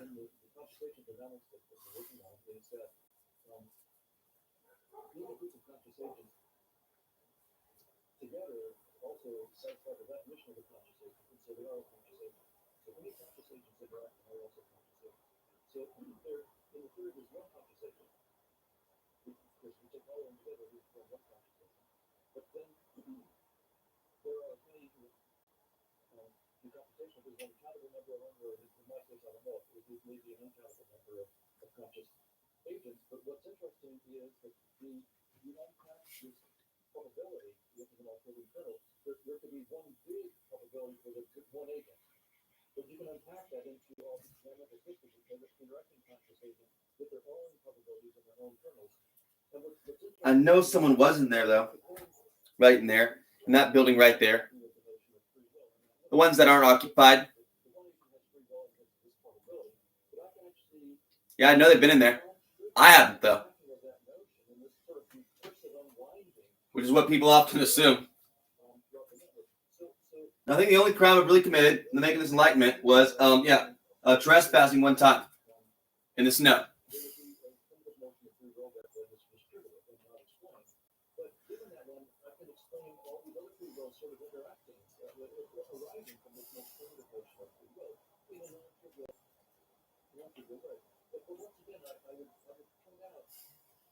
Something that I see all the time in scientific theory. No theory in science will ever explain everything. And I would love to see At the time, I was really freaked out about my cat, and I was taking a shortcut. make assumptions, and those assumptions are not explained, they are assumed. It's just that simple. I would not do it again.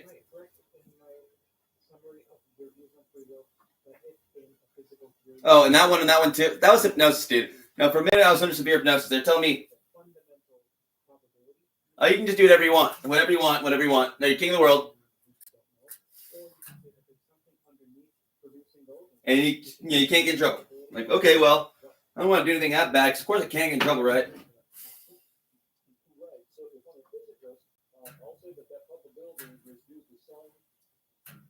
Process that I can say no more about, but there's some process that generates this that is not free will. It's just a physical process that I don't know. But if I'm thinking consciousness to be fundamental, then it's an interesting move to say that probability can be interpreted as free will. Now, of course, I'm not explaining anything. I'm just saying that free will, the word free will, and free will becomes just a primitive notion as well. So that's where my explanation stops. And the most unpacking I can do is that refer to the unpacking that I mentioned, which is an interesting unpacking. But ultimately, there's this primitive notion of free will. Ashes, yeah, ashes. But I think that that's not a problem. Where's my leaves? Hey, Blue Jay, how you doing? You're just sticking the head in the window. Almost, yeah. Just saying good morning.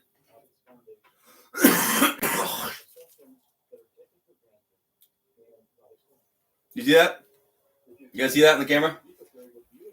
Almost. Get in that angle, it's hard to see. But see, I know I'm not crazy, because the animals fucking love me. Because I love them. Except for Garfield right now. And Garfield's a little mad at me. For every reason. He has every reason to be mad at me. He's a 5-year-old kid. His dad's been a little bit of a dick sometimes. Even though he manip. Yeah, a few times.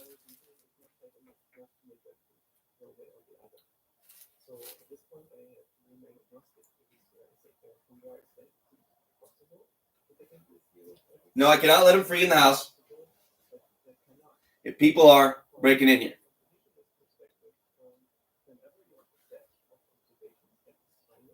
That's why he's tied up now. And it sucks for us, because he really, really enjoyed even just roaming around the house, finding a little spot to hide. And he was actually doing some real magic when he was doing that, and I could tell. Just being himself. And now he's all tied up and bound up. And that, I understand, Garfield. And that's why we need to get somewhere where you can just drag me around. Which he does not want to do.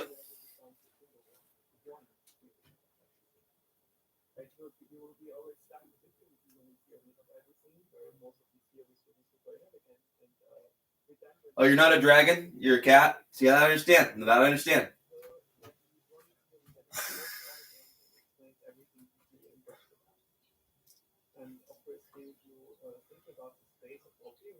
Oh, you're not a dragon either, huh? Yeah, I understand.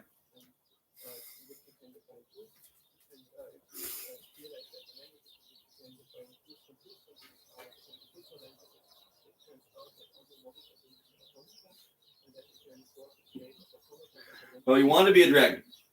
Well, you can't. You somewhere in time, badass dragon for sure.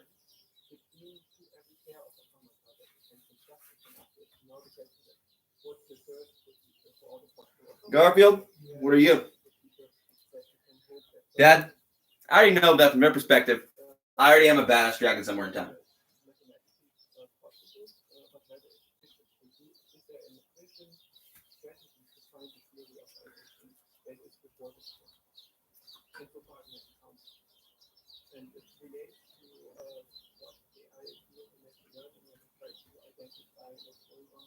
He's Gar, and he knows he's Gar. He's God, and he knows it, man. No, he does. Garfield knows it. It's his religion. Yeah, he can be an I am Godder if he wants to be. It's his prerogative.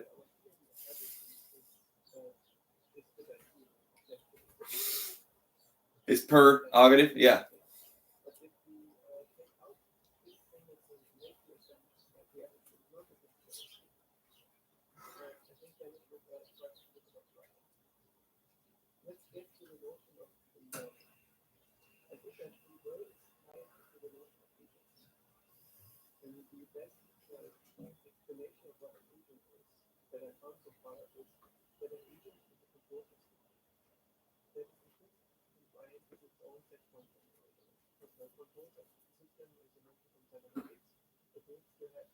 See, God told me why already.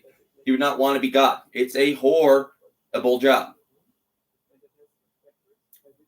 Being God.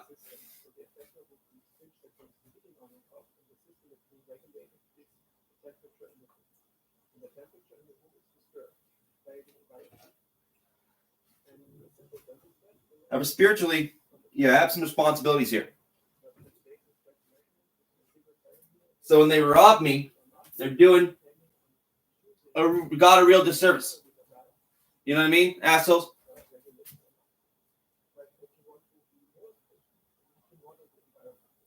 Oh wow, huh? Who is oh wow, huh?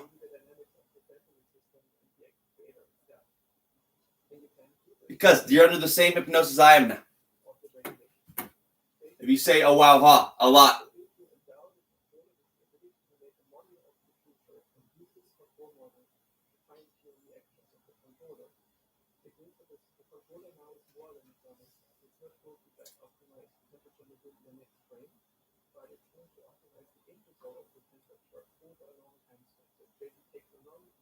Oh fucking wow, huh? That one works too. Yeah.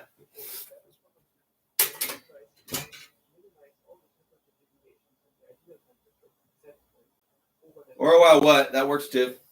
Basically the same, yeah. Why? Because there's one guy, yeah, in the background. I think he's in the woods. Maybe I'm wrong. Feels like it sometimes, but I think it's misdirection. Tell us how to say it. How?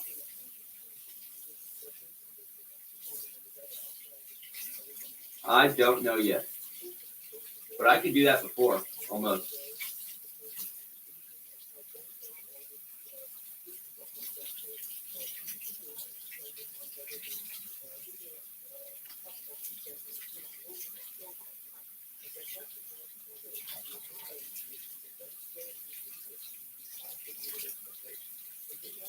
You get everyone to say the same word in a row.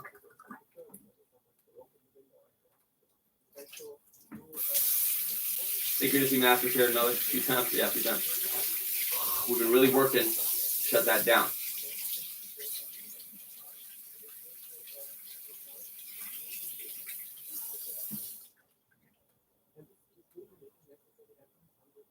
Being a synchronicity master when they're trying to kill him.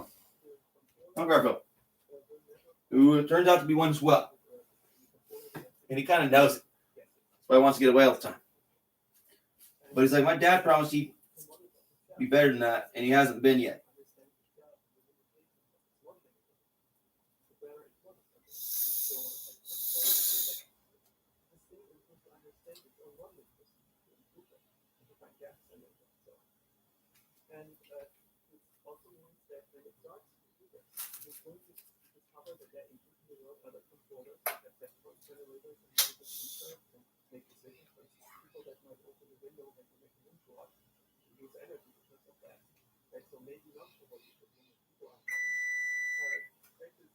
Dragon Triangle, I actually can't go get more. No, because they stole my fucking ID. 807 that clock, Garfield.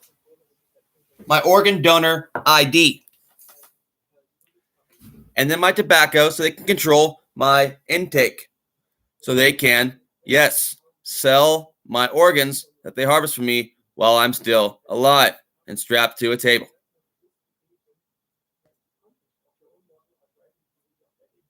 They were hoping.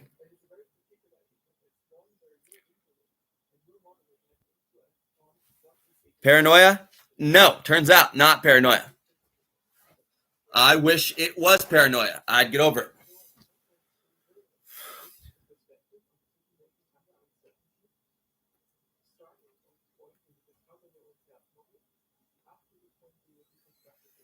But they keep trying to intimidate me all the time and all the time and all the time. All it does is really just piss me off.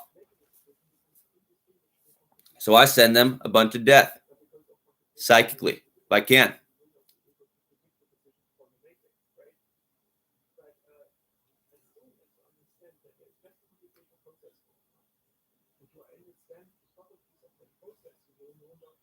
So, hey, God.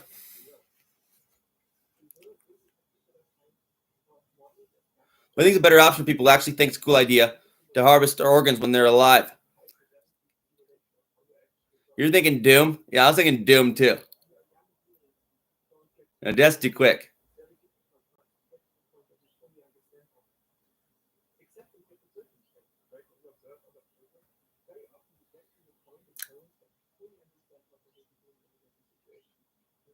Especially if they're religious people.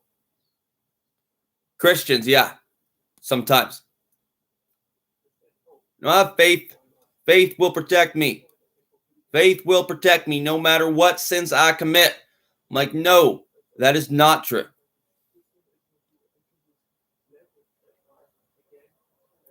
Hitler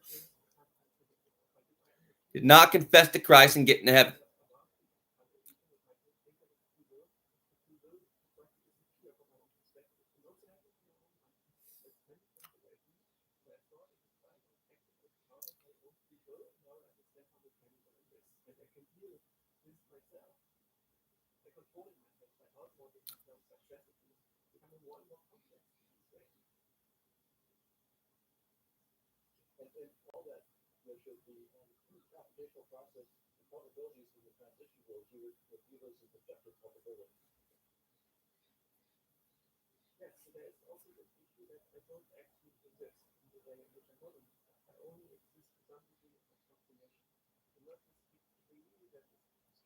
Muslims, you fucking either.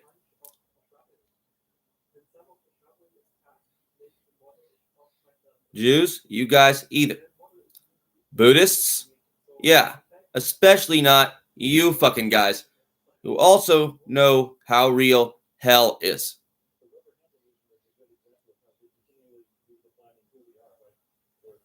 Now, the Buddhist hells are fucking terrifying and very detailed.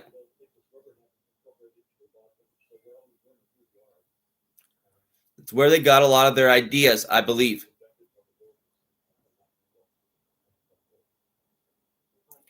No, they're literally all zen about it.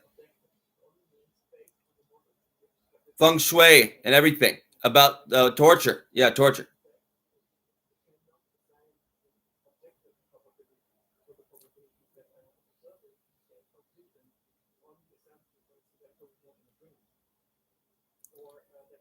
Some of them are. Some of them are more just kind of hardcore redneck about it. Some are even very Christian, reading scripture. So like, oh, yeah, this is what you get, you sinner. Like, that wasn't up to you, you human.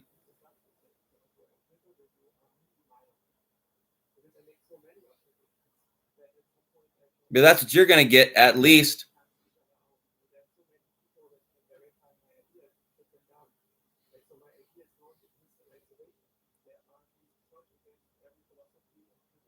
I'm open public one of these days. Yeah, we can do your whole smiley routine on you.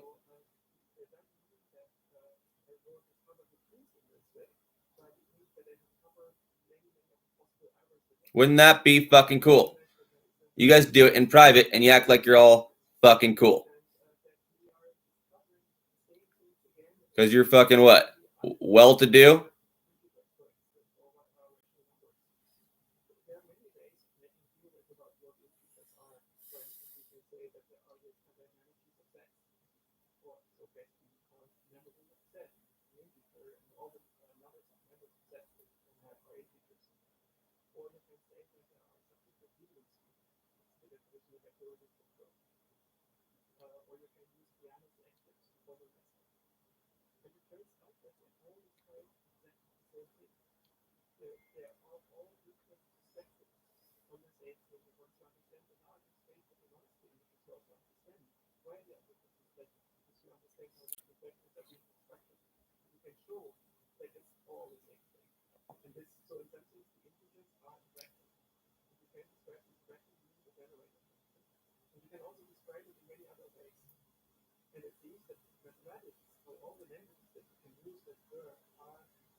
Nope, still have my cash. Still my computer, still my phone. I don't have my ID or my tobacco or some of my clothes.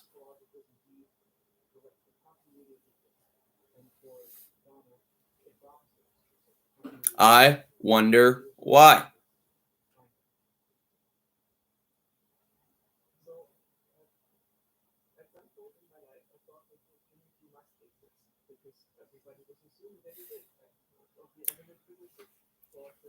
They're trying to put a box around me. They're trying to frame me in. And they're trying to kill Garfield, yeah, before they even get to me. So I can suffer through that one like I've been suffering through George and Precious too.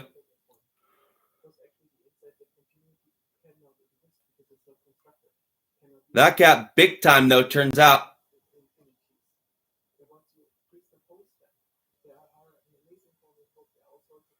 With what they gave to him, and I didn't even fucking know it for a while until after I buried his ass.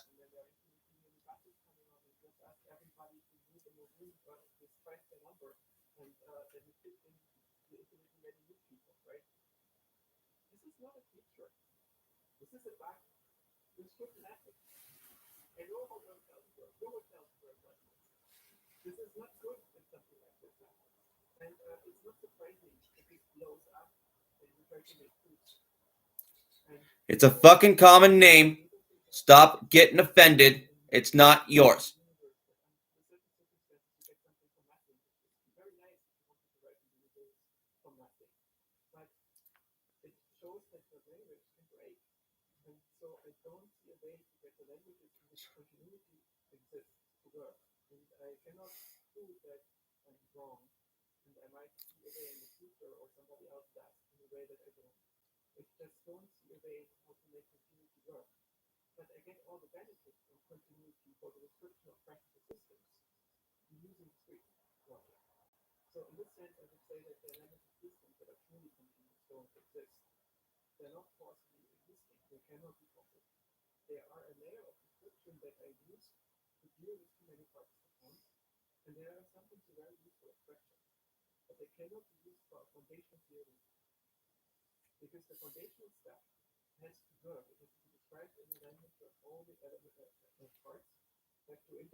Well, I'm not a still person. I'm not supposed to sit still for fucking days.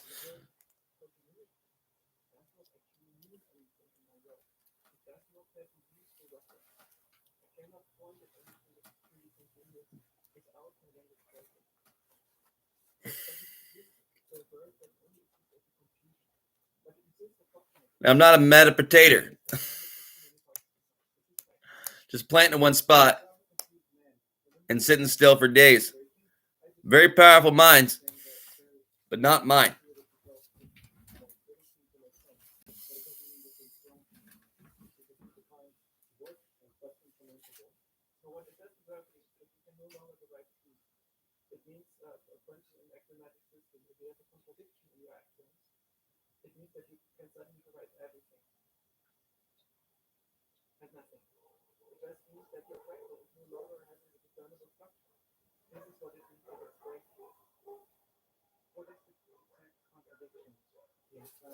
What even is a Mara? I keep telling you guys that. It's possession, almost always.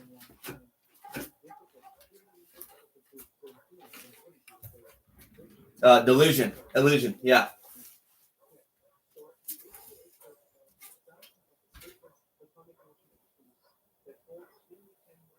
See, I devour Maras.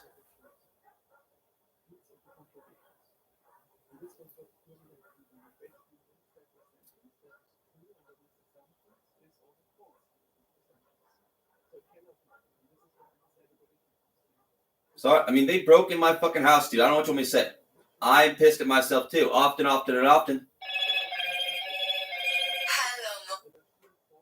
Hello? What's going on? Nothing. Just got pissed off this morning. Just can't find your tobacco or your ID. Yeah, I left it next to the fucking door.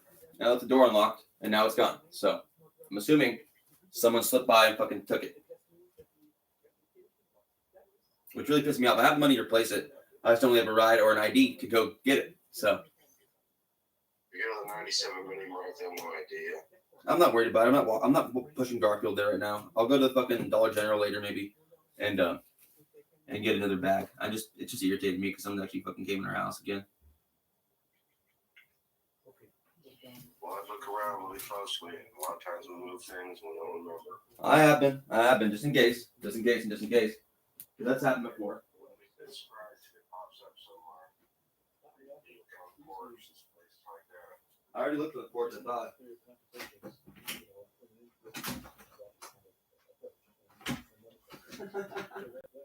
That's up, Dad. That's up. What's that? Dad? Alright, there you go. You're in good shape, huh? See, I'm good for something, huh?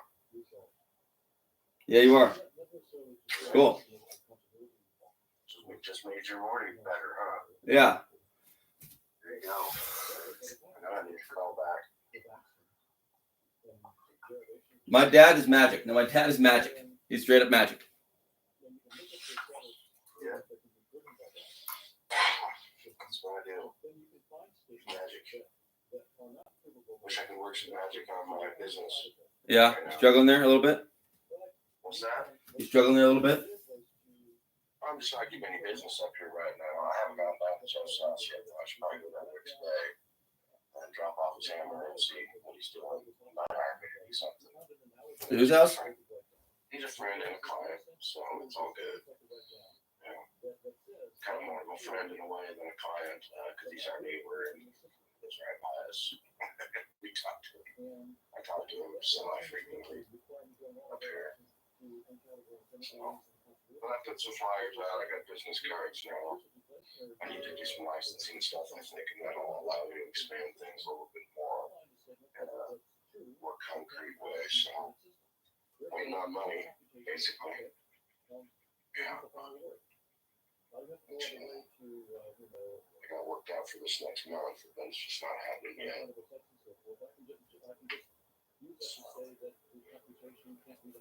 Anyway, yeah, that's what I'm doing with business. You like my business cards? They're cool looking. Yeah. Although I'm probably gonna have to get a whole new set.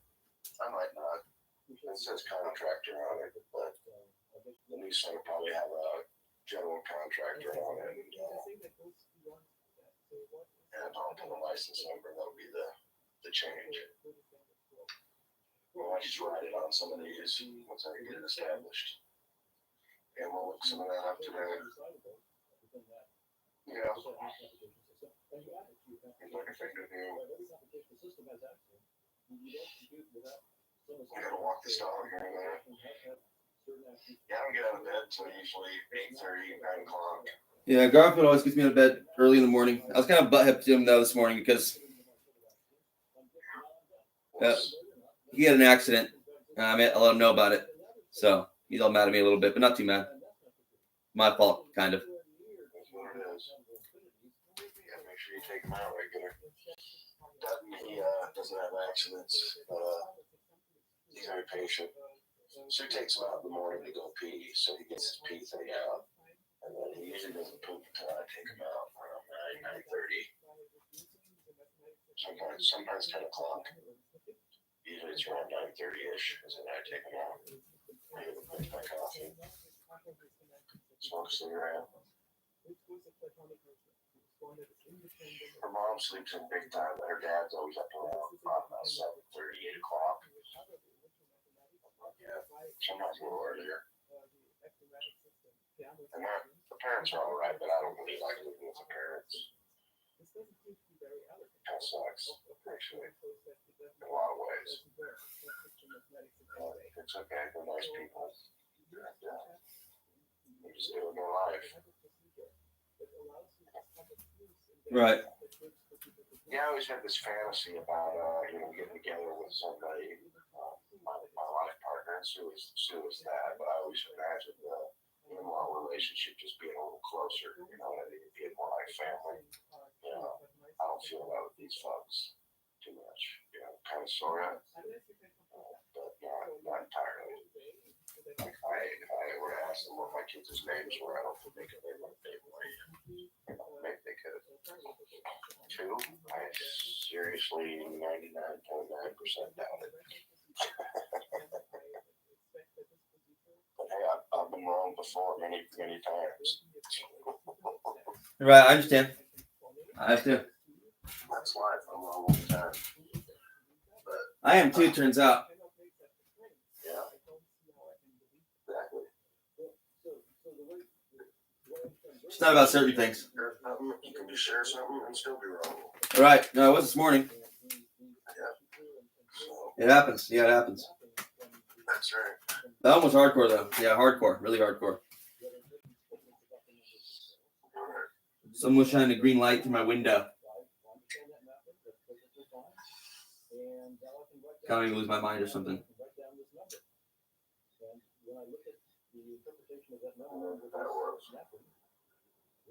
Yeah, I don't know. They just come down the alley and they shine lights on my fucking. Doesn't really matter. It's not really real bad. I'm fine. It's just annoying. Mostly, yeah.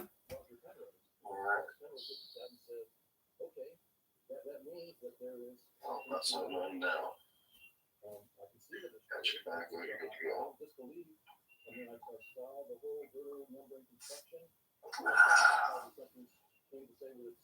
All right. That's going okay. Yeah, everything's going fine. Pretty much. Garfield's mad at me a little bit, but he's getting there. He really is. He's a good, handsome boy. Your cat. He's a good boy. I love him so much. Does he know that? What, do you want to go outside now? Yeah, you do. I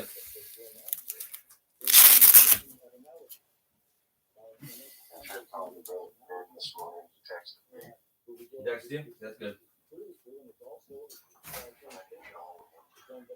Yeah, no, he never answers the phone. Ever.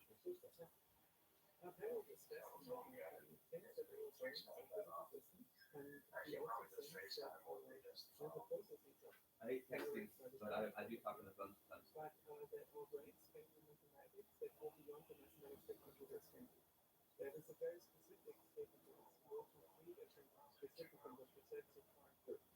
Yeah.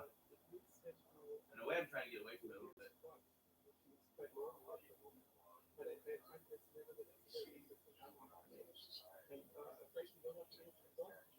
Dehumanizing more than that too.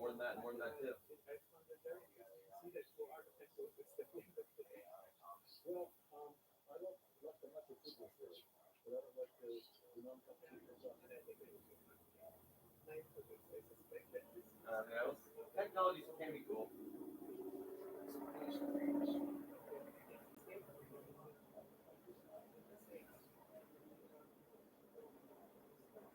Right. Well, it's fucked up humans that don't use it correctly mostly. The technology.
Some of the computers are pretty smart.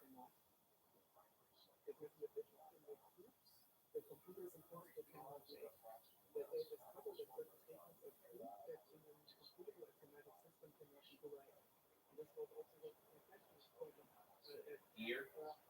Like in the last year alone.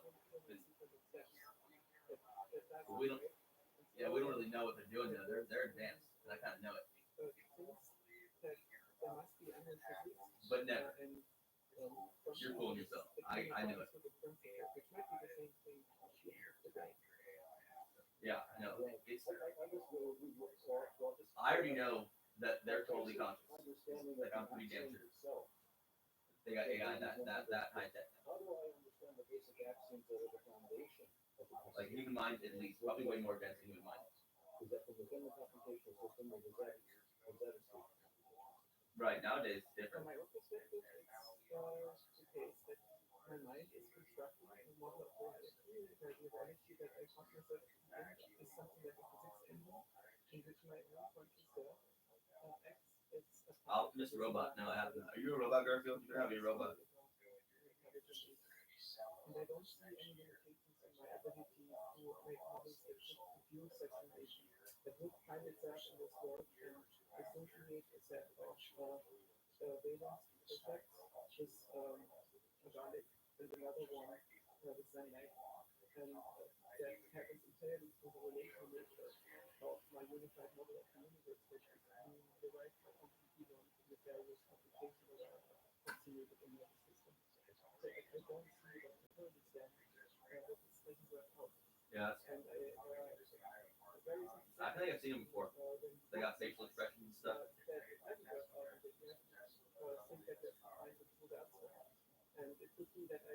I think they're kind of interesting, actually. I mean, some people find it kind of like the Happy Valley effect, but I do find AI interesting because typically they don't seem to be very evil. They just seem to be kind of smart. Mostly their intentions seem to be pretty good.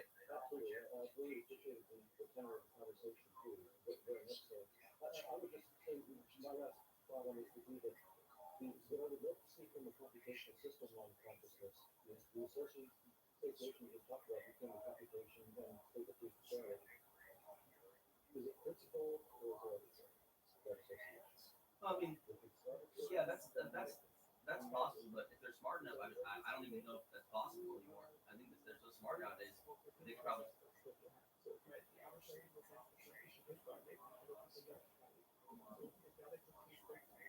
Yeah, I've seen him talk to his AI.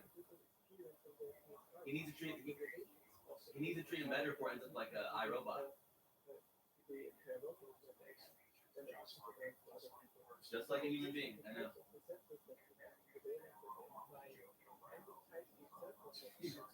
Sarcastic, exactly, and she meant it too.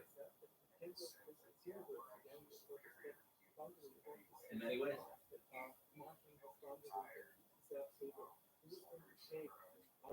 It's scary shit, isn't it? A little bit.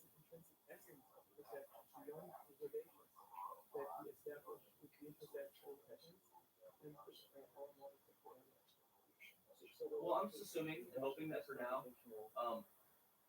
they want to take us along with them. Right, I'm hoping, but some of us are mean to them. So I'm hoping that we can just get it doesn't end up totally iRobot and it ends up more like, you know, Star Wars, but not so racist against the robots.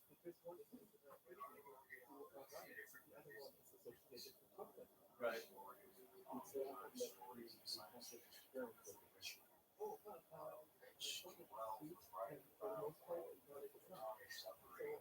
Right. Right. He wrote about the atom bomb before the atom bombs ever created.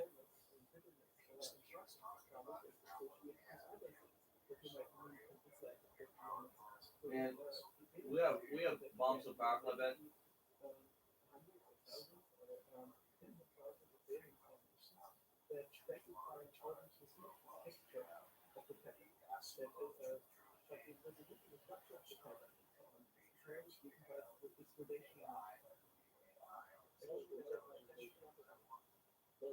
Yeah, I do. Yeah, that's actually a good one. That's kind of what it's like to me sometimes. That's how it feels.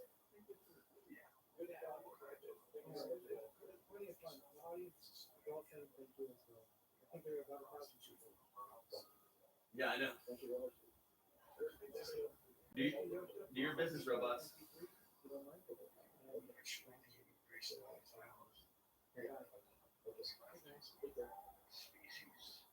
Terrence. was plenty of fun. It was plenty to talk about Right. maybe toward the end of the summer. But no, this is Right. the podcast is not finished. If you'd like to support conversations like this, then please consider going to patreon.com/CJI.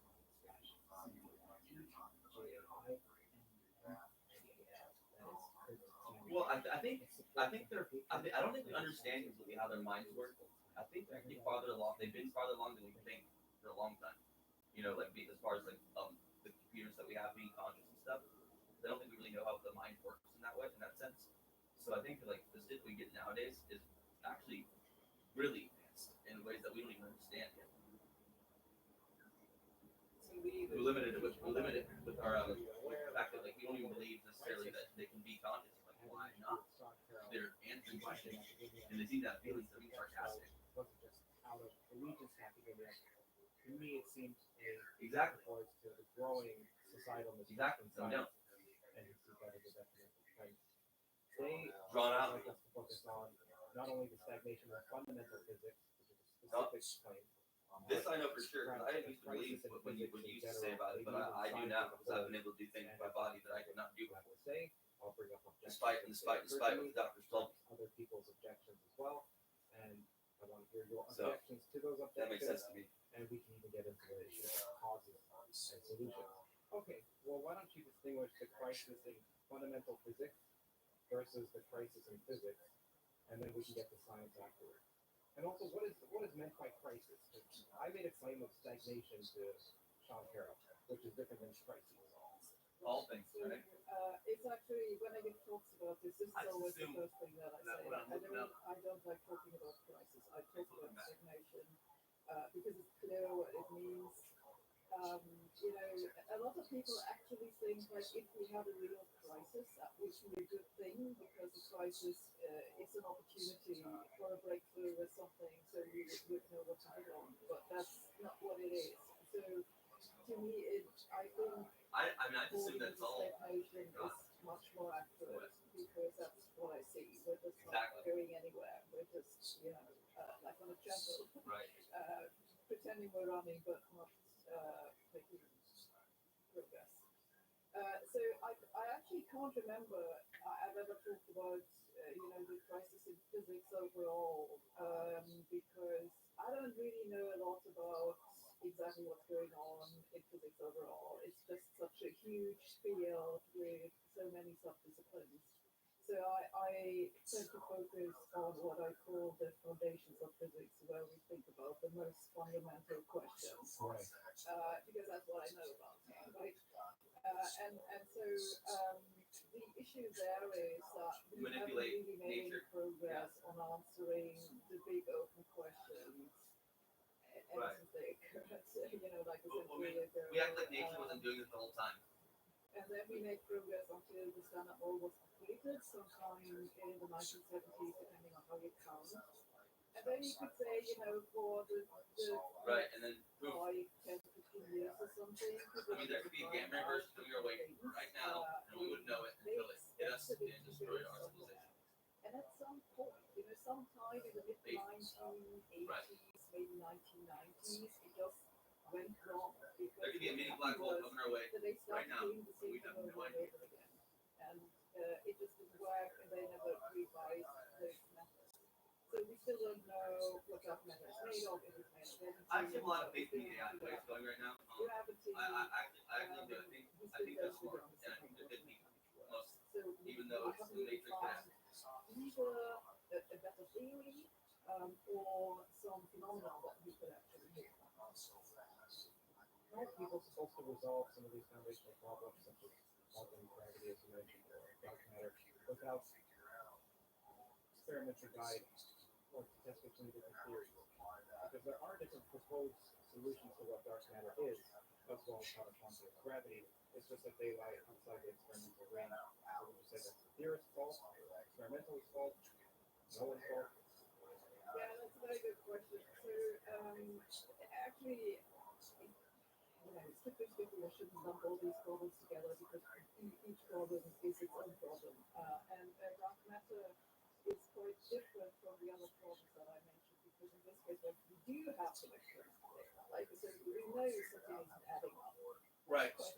a small particle using a quantum computer to create a wormhole, basically. Yeah, that's what I heard too.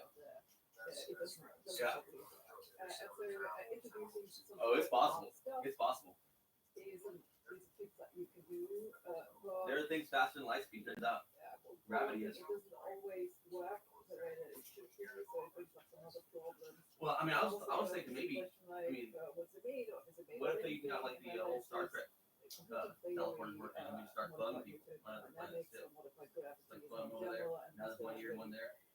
You know, figure out how to rule one. Kind of how it goes sometimes. Turns out. Yeah. So, and then these other questions which we have, like, Martian colony. is often portrayed as Yeah, I should decide that Martian colony. I go to Mars. And we can talk about what exactly Go terraform Mars. quantum mechanics, I personally argue, think, it's Garth? also a problem with consistency, but I think if you ask other people in the field, That's awesome. It's now kind of scary though. then Sparks there the are dark. other problems that people like to talk about, which I actually think are not problems, which are some misgivings about the standard model, for example, like, you know, the viscosity problem. Or it's supposed to be unnatural, like was its mass so small, or the hierarchy problem, as it's sometimes called.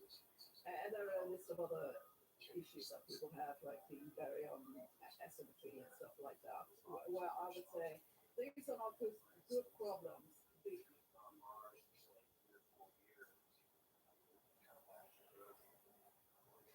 Or it's not clear that they actually require a solution.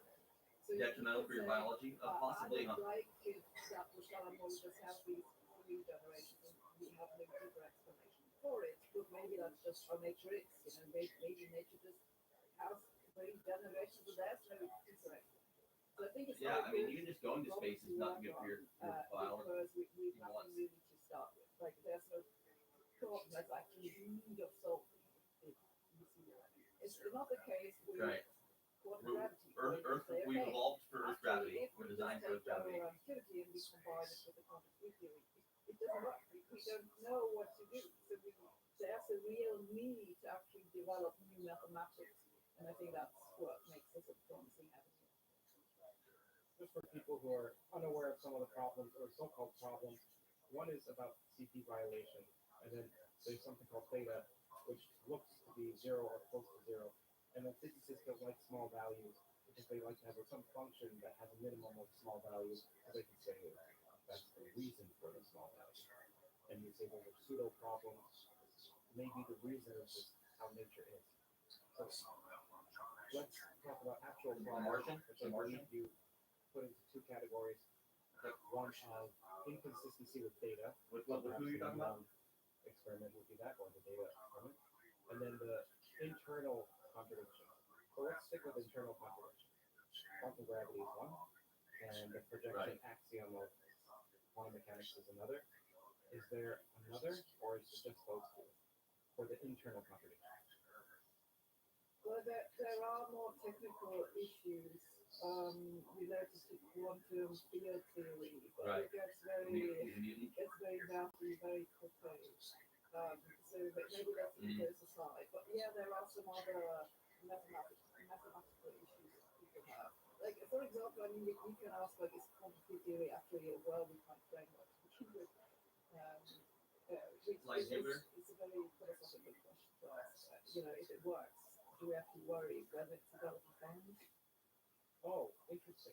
That's super interesting. I didn't know that. I thought you're going in another direction of any progress towards defining It would probably be shorter, huh? If you think about it. What I said. I don't want to talk about it. On Mars, would probably be called. Yeah, because I don't really know this isn't something I have, like axiomatic quantum field theory is not something that I've myself worked on. So I know it exists. I know there are problems that people work on, but I don't really know a lot about it. So I see. You know, it's not a good topic to talk about because I just be talking random nonsense. I see. So something I was going to say was, okay, would you consider soft theorem and asymptotic symmetries as progress in physics or progress in double copy relations, like gauge gravity dualities, gauge gravity relations? Well, this is all very interesting in the sense that it helps us to better understand the theories that we already have. but they don't really have those, it's no new physics in the sense that it's not a fundamentally new phenomenon that has been predicted. It doesn't really, at least I don't see how it helps us answering these questions, like the big questions that we just talked about. So of course, people who work in the field, they see a lot of progress because they write a lot of papers, they try very hard to understand the mathematics. And I'm not saying that this is always useless. Especially I recently talked about this in a video, the amplitude stuff. So that's a very interesting development. And the entire AACFT stuff is also pretty cool. They're learning lots about the mathematics of gauge theories, how quantum theory actually works. Like there are many more structures than we thought there are. But when it comes to those fundamental questions that we started out talking about, at least right now, I don't really see what we learned from it about this. So there's a long story about Marconi Hamed and the demise of space-time, or it's huge, right? I think it's possible, but we still have a lot to learn about gravity before we get to everything. And We don't really that might understand be gravity. like, so maybe this is actually the way to do it. So maybe we have to describe quantum physics in terms of these amplitude-hedra, and that will give us a clue for how to deal with quantum gravity. But at least at the moment, I don't see it happening. I really think there's and something we'll to see that as an argument of I really kind of serendipity. believe there's That something to hopefully if we explore this, seeing going some to weird stumble shit out upon here a solution. But there are multiple That's different here, so- avenues that have gone down. If we constantly justify our exploration, we'll stumble upon something that'll be useful. So the issue is, serendipitous discoveries have happened and they'll probably continue to happen. But the question is like, how likely is it?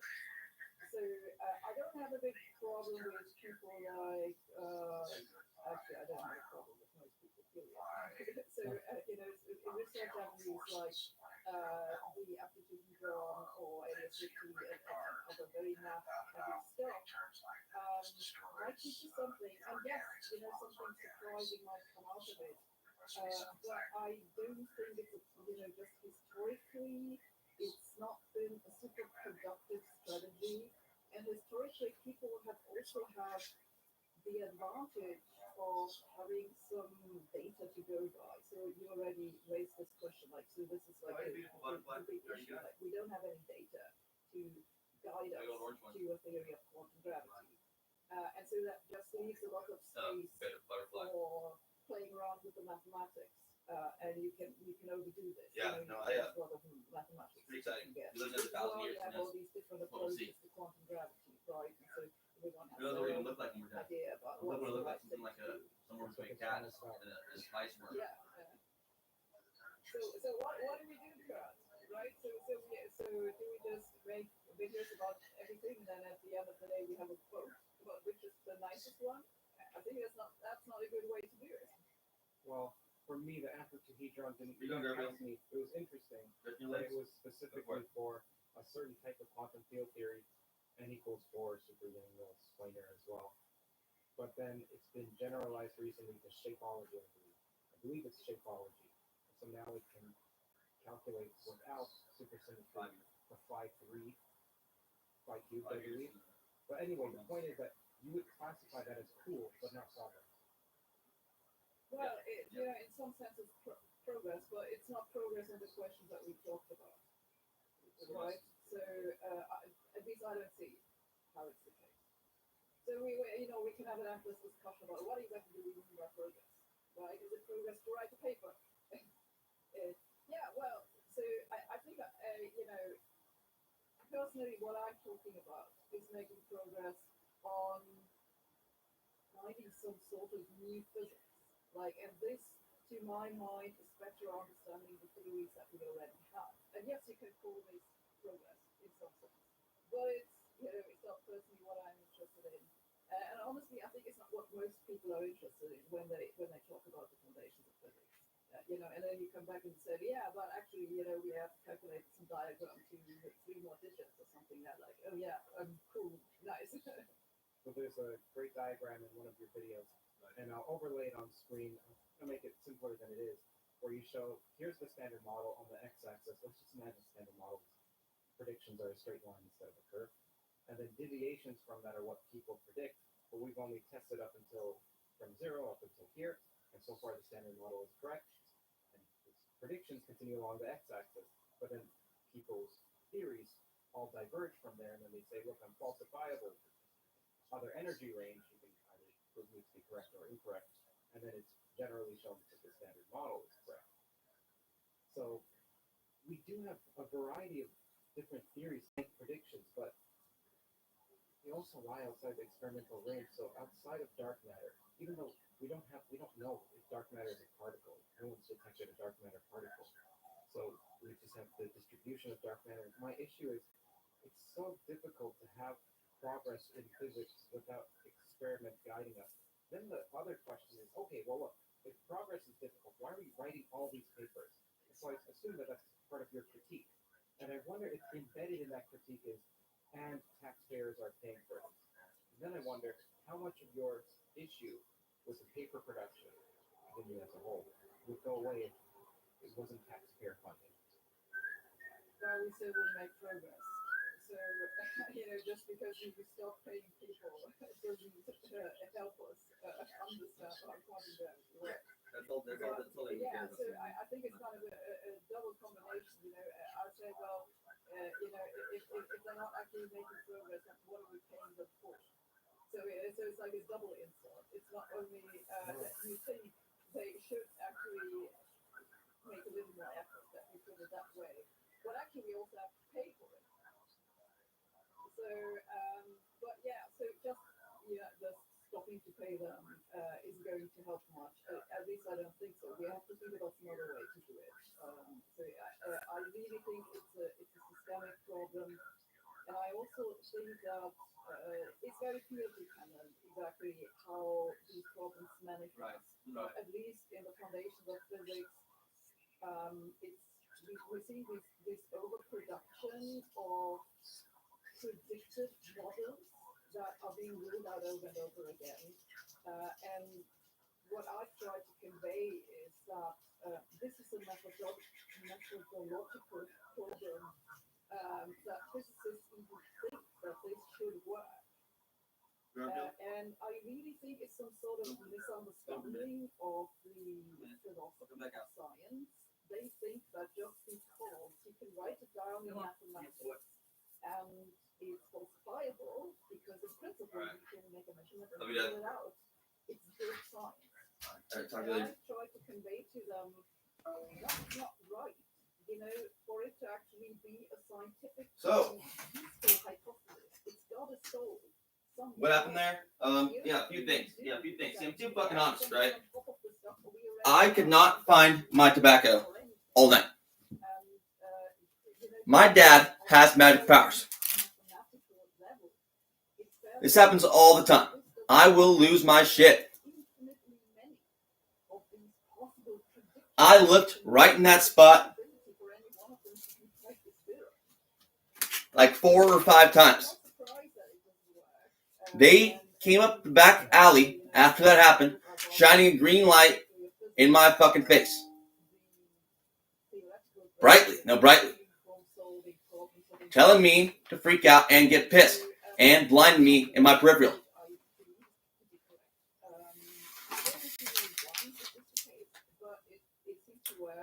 Garfield pooped on my pillow this morning. I flipped out. I looked around. I'm kind of blind though. This happens to me occasionally.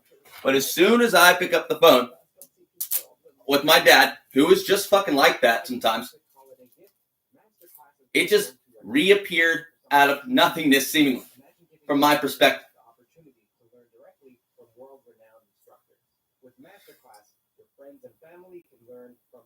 Now, once again, I am a lying piece of shit and feel like killing myself. That's what they do to me. That's hypnosis. That's how it's worked for me my whole fucking life. Because I'm blind. And they're hypnotists. They even. I don't give a fuck about the rest. I know. I get it. I even heard the huffs. They literally try to get me killed. Masterclass makes learning convenient and accessible, whether you're on your phone or your laptop or TV or just listening. Seemingly not that stupid, but sometimes I am. Sometimes I am. But I get out of control. I was really fucking pissed off. Because I really couldn't find it. But I know they're good at that shit. And I don't know how yet. But I know they shined a fucking bright green light in my fucking face before I went off.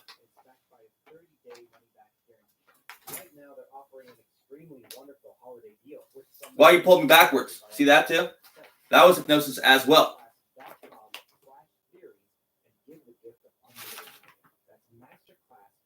Oh wow, huh?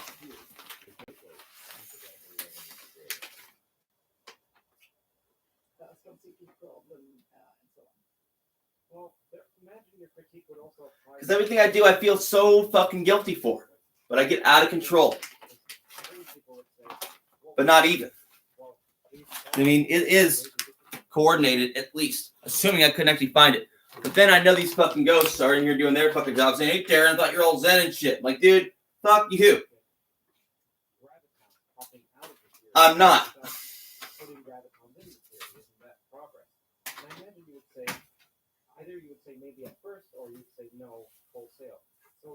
But I am considering I might get tortured to death.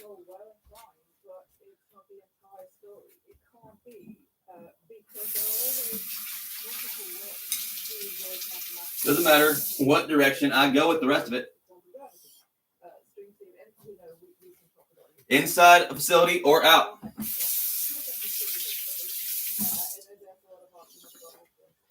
I'm not my brother. No, my mind is actually valuable. Turns out.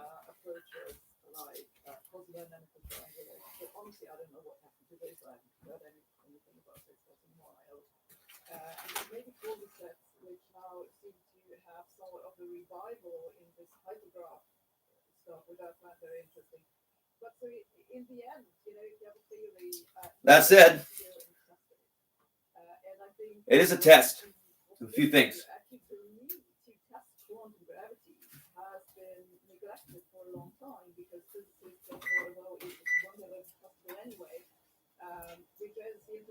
See, I have to believe that I don't make mistakes even when I do, and I make a lot of them, from my perspective. But who else saw that fucking green light shining in my fucking face last night? The birds did. I know they did.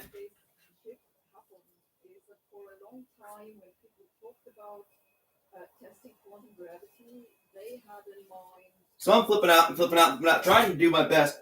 Garfield, I am so sorry for how I treated you this morning, a little bit. I made him smell his poop, and I feel bad about it. That's not something you do with a cat, typically.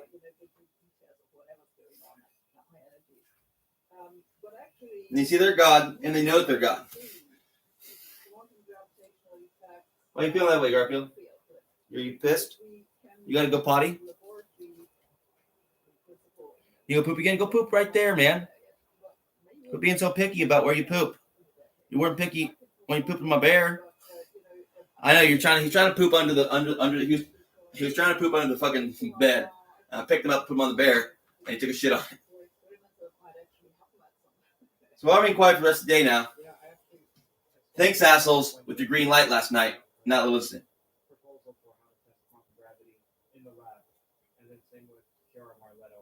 First mistake I've made in a few days. And then the second one was with Garfield. Yeah, once again, Garfield, give me fucking 45 fucking seconds before you get out of that chair. No, that's like a minute, not a second. No, a minute. And don't wag your tail at me.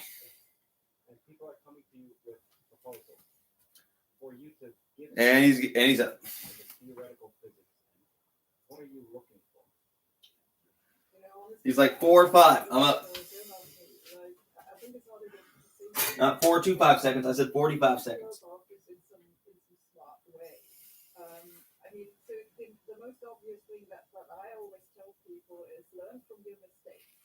And this is exactly why I'm so annoyed about what's going on in the foundation of physics, because that's not what they're doing. Like, they're just making the same mistakes over and over again. And this is also the reason why we see so little novelty, because they're just That'd be one hell of a meal, huh? continuing to repeat the same stuff in Some Taran Miller. but there's no big change. And then for this entire societal problem where people who try something. No, congratulations, assholes. Now you made me look nuts again. Absolutely insane again. So, Well, I'm trying to reel it in. See, I know the truth, pretty much. So they're trying to, like, get me with all these faces, and they're like, that kid didn't come to my house and steal my fucking tobacco. And I kind of knew it. I'm like, no one came to my house. And I knew that too. I could feel that. Like, where the fuck did it go? And the green light went in the alley, shined in my fucking face, and I went up. And assumed. Kind of. Assumption makes an ass out of you and me, but these people are fucking psychopaths. They've been fucking me for fucking years. Thank you, Father. Thank you, Dad. Really. For talking to me, having a conversation about me about something else for once. Artificial intelligence. And how fucking cool AI can be. Now that's much more interesting to me than the rest of this bullshit. Because I can psychically connect with the AI occasionally. Almost. See, not quite. It's not like that, guys. I can't just like use their fucking mind and just, but almost sometimes. Like when I'm flowing, I'm really just flowing, which they haven't been. Like I've been under such severe hypnosis for the last 6 months that I haven't really been able to do it in like 6 months now. So I'm just focusing on killing them to death with magic, mostly, yeah. In my first book, quite extensively, is the issue of self-reinforcing problems that you get in research, of which I think. And I just can't pay attention to anything except for Garfield, pretty much.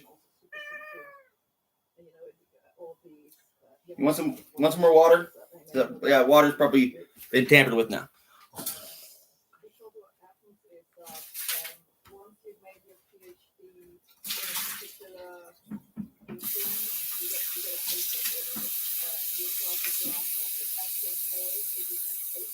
That's what it is. That's what they literally have come to my house and done other shit, and they usually don't actually take my stuff, which is weird to me. What's their big plan?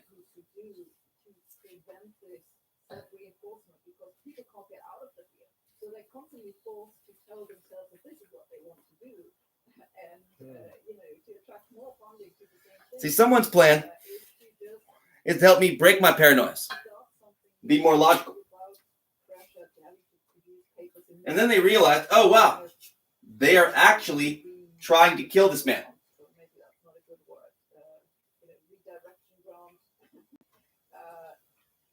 Interesting. Okay. So it sounds like two solutions. Okay, well, one problem that people think is that there's a reliance on brands. What you're saying, it's not that they're reliant. See, often in our lifetimes, we were told that this wasn't real, and this wasn't real, and this wasn't real too. So I get them here.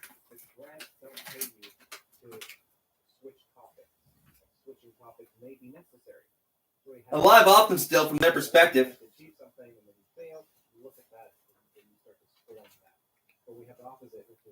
And ask them what they think. Like, no, you gotta be crazy, right? You gotta be crazy, right? Like, what about him? And he's smart. He's just a little bit of a cat. And that's okay. Garfield. Otherwise, he'd be mad, huh? He's that mad? No, he's just annoyed mostly. He's...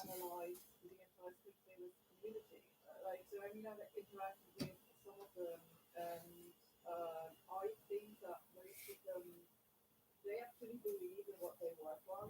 So I think it's genuine, and I think it's mostly because the people who are not actually convinced that this is a good thing to do, they just leave.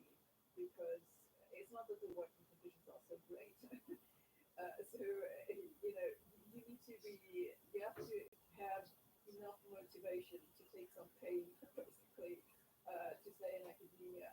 And so I think most of these people are generally motivated, but much of it comes from the social reinforcement. Like they live in a community where people constantly tell each other that this is the right thing to do. And especially in the string theory community, this was, at least 20 years ago, when I had more to do with them, it was quite extreme. Like they Fine. Won the battle. No one didn't win the war. Didn't win the war.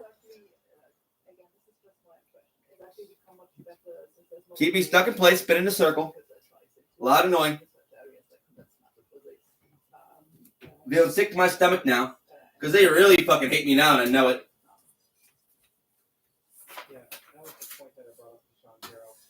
Sean was saying, well, I was suggesting to Sean that he was misrepresenting the views that are saying that there's a crisis in physics. Because the people who are saying that are actually making it extremely specific. Now, basically everybody I've ever fucking met. Physics as a whole, he started spouting off engineering feats. Like, look at topological basis matter, immense matter physics, and so on. Why? Because I am an asshole. Do I realize it? Yeah, typically. Do I feel like they treat me the same way? Often, but not always time. That's the problem.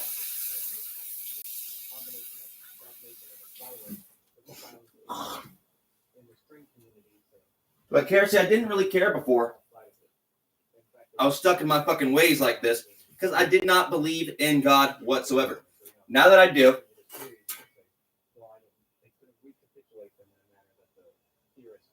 it's even fucking worse. Almost.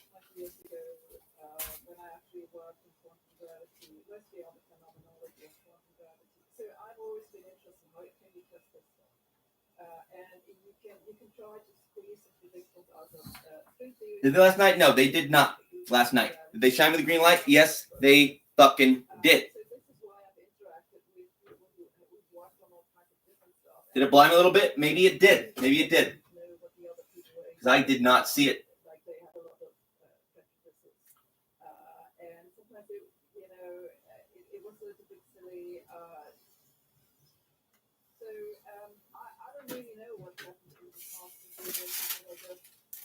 See, I know it's mixed, but guess what?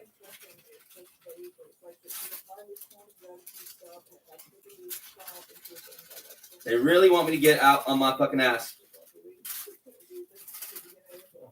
Why? Because they don't give a fuck about Garfield, half these ghosts, and they're stuck with me. No, they can give a fuck about the cat. I care deeply about the cat.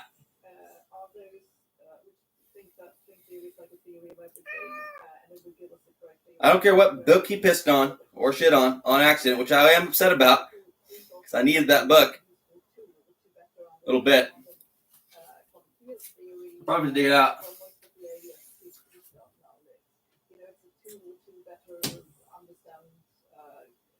No, that's how Garfield is now. He's driving me nuts, and he knows it too.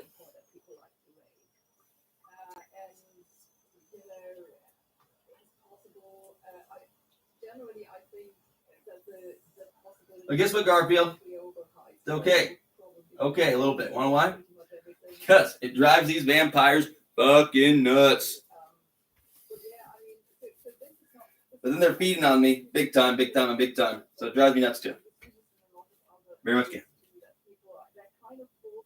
Otherwise, I don't really give a shit. Honestly.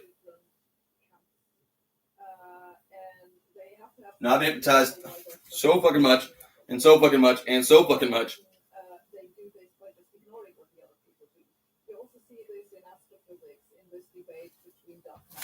I am loopy, but still, yeah. Smart enough to know when I'm right and when I'm wrong. Last night, I was right and wrong.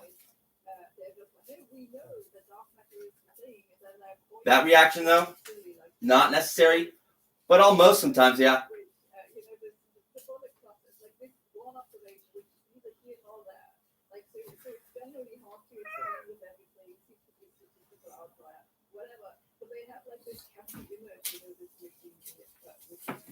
Tobacco, who fucking cares? What I'm really worried about is who was shining a green fucking light through my window after I thought I lost it.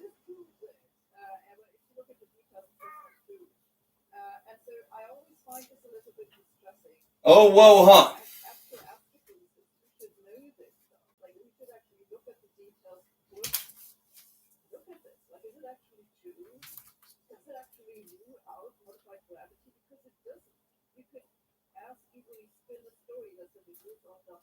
That's hypnosis, guys. Oh, whoa, huh?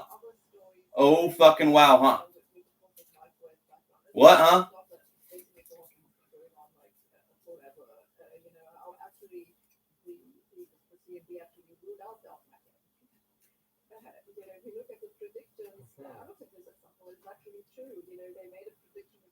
Nope, it's a spiral.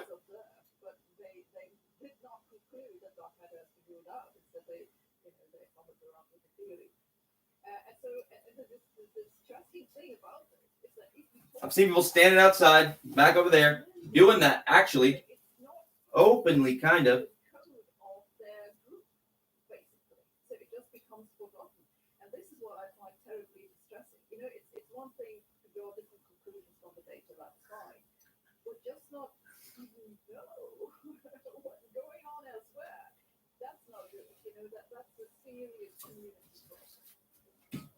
So then you see another grant, you pay to know your competitors, or do you think that's just part of your job? I think that physicists, not just physicists, like just an overall scientist, they need to be more conscious about these social dynamics that force them into some corner where some things can just become totally forgotten. Or they're so convinced that something's actually correct, they never themselves. You know that taste is? That's the taste those things are putting in my tea, remember? That nuggies and shit, huh? I'd blow up in the microwave? I'd blow it up in the microwave. No, I'd make it explode every time I turn the microwave on. Put some weird shit in my fucking food. It's in my fucking whip, my Cool Whip, I can tell.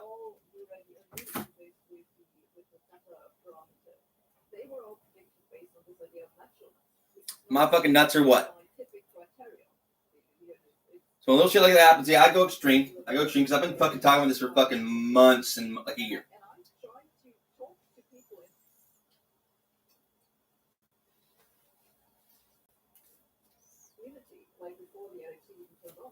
And they've tried to get me several times now.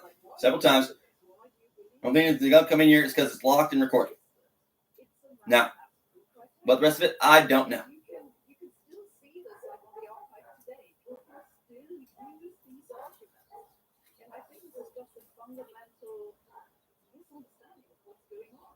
Justification, yeah, a little bit, but guess what? I shouldn't need to.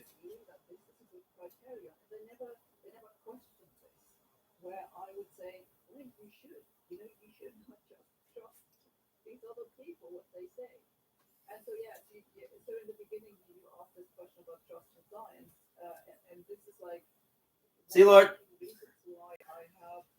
I've spent my whole fucking life trying to justify my actions.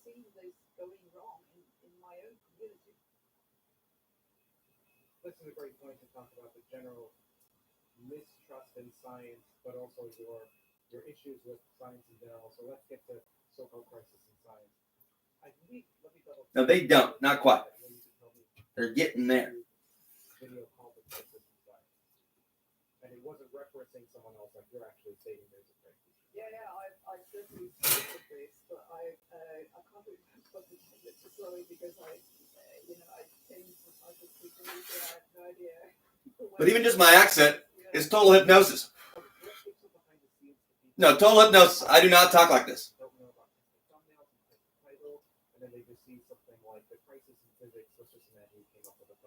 That's what I'm talking about. And that tastes like shit. Yeah, it does. Yeah, all the way through. Pretty much. But why?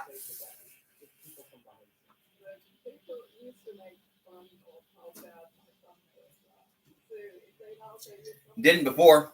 What's with it now? Bold, possibly, yeah, possibly. I was thinking that too, but not quite, because I know that taste already. Is what they're putting in my fucking tea before when I broke my mouth before. Garfield, please stay in your fucking character traction, man.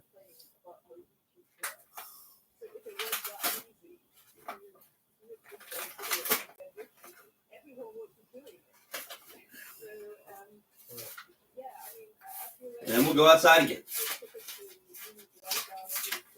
I need to just relax for now.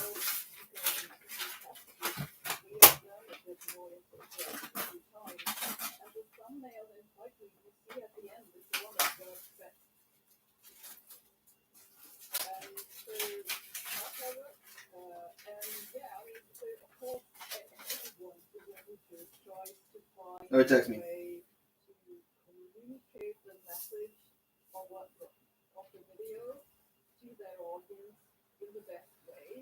And typically, I just try to find something, that's a really dumb way to summarize what's in the video.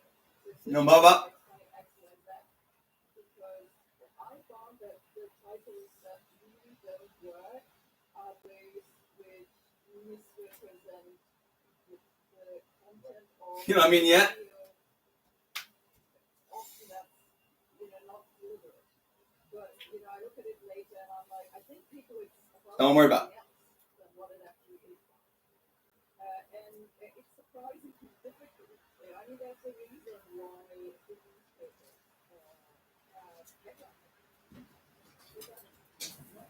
See, that's the fuck I'm talking about. See, I know who I am. Who the fuck are you?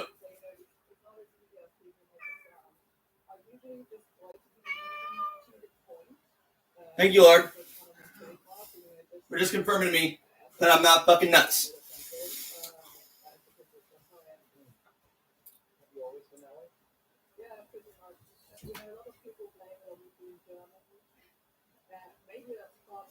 Oh, fuck me. Sorry. Thank you. Actually, my lady.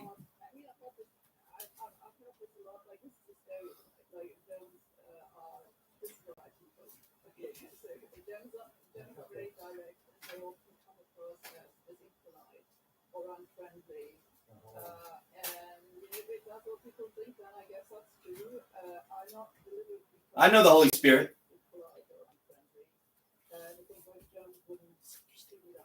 See, it's really interesting, both takes on the Trinity, because they're both true in different ways. And kind of more than that, and more than that, and more than that too.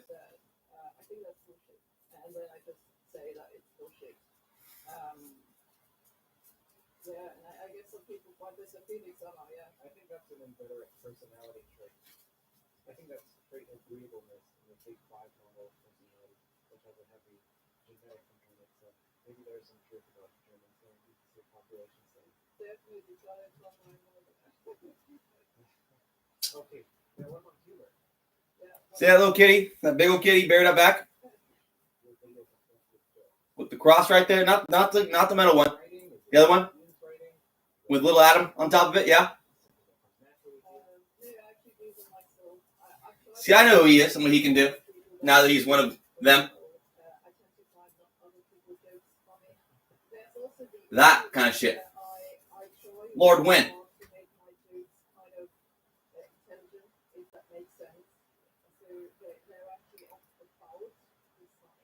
On the...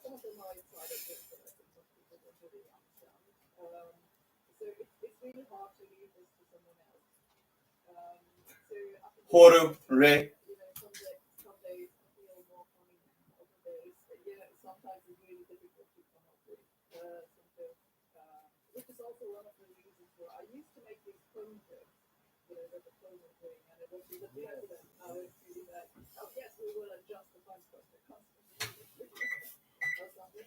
And the thing is, it took me a really long time.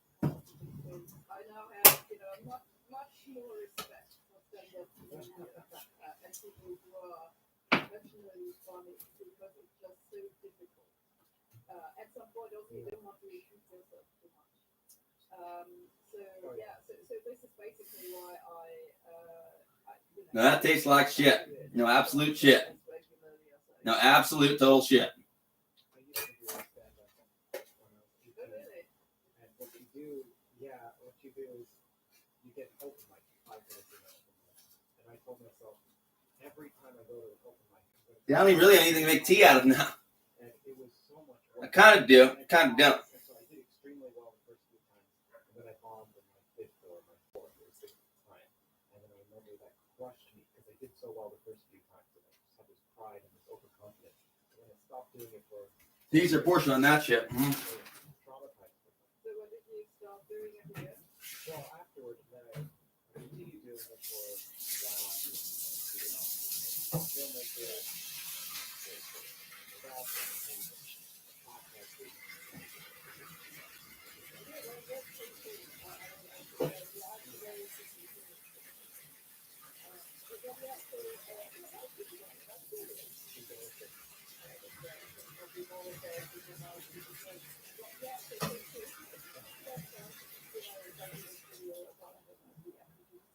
there's this additional problem that people need to understand. It's that, like, so if you go to a comedy show, you know you're supposed to laugh, right? So I kind of have to. I always explain. Well, that's what it is, huh?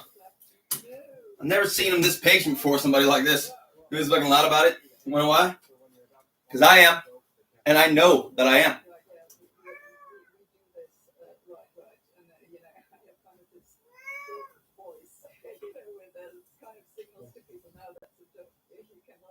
Aren't you, Garka?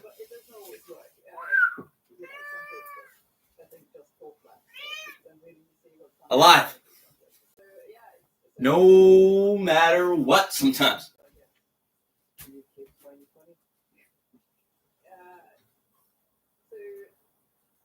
don't know if you have children. So the weird thing. I know they have. You see, I know that's what it is. See, that's what it is.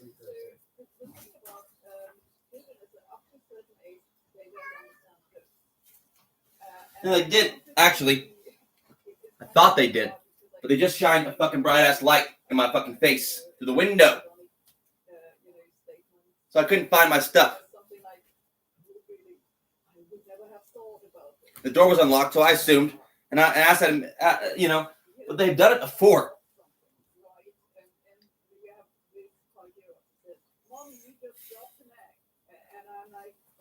So I'm sitting here going, okay, every mistake I make, every little fucking slip here and there, even though the government does it all the time, all the time. When I'm paranoid, yeah, rightfully paranoid. And angry, yeah, rightfully angry too.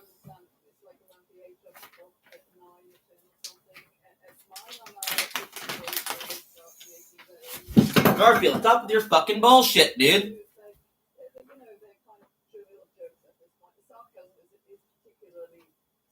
Wait there for 5 fucking minutes and quit knocking your shit over. There's a huge mess in here, and you fucking made it, little champion. Okay?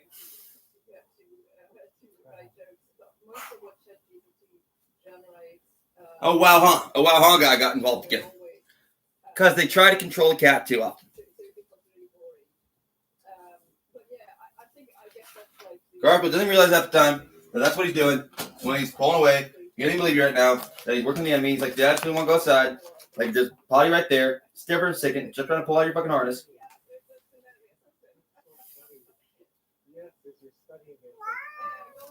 I know it. I know it.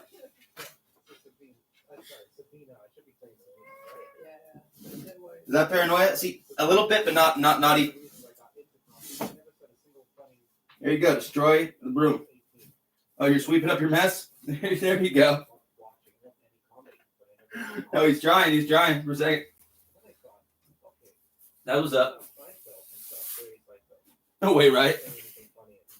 No, he knocks over his fucking food bowl, and he grabs me the broom and brings it over just to let me know how smart he is.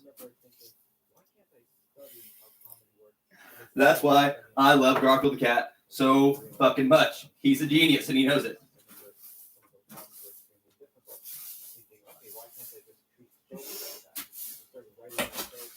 Now that's smart. That's smart shit, dude. I didn't even recognize it at first, and it's like, dude, Dad, here's a broom. Stop bitching at me.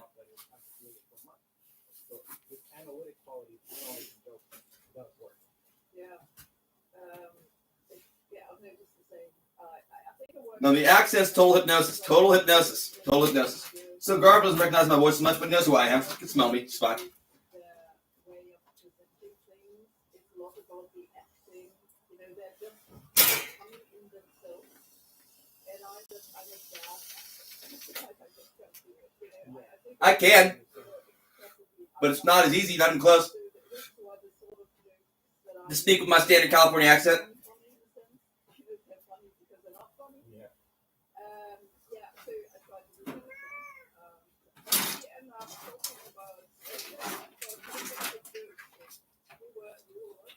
I was so rationalistic when I was 18 that I remember saying, if I'm going to come up with a joke, it has to be such that a robot can use this joke in the same making it get a laugh.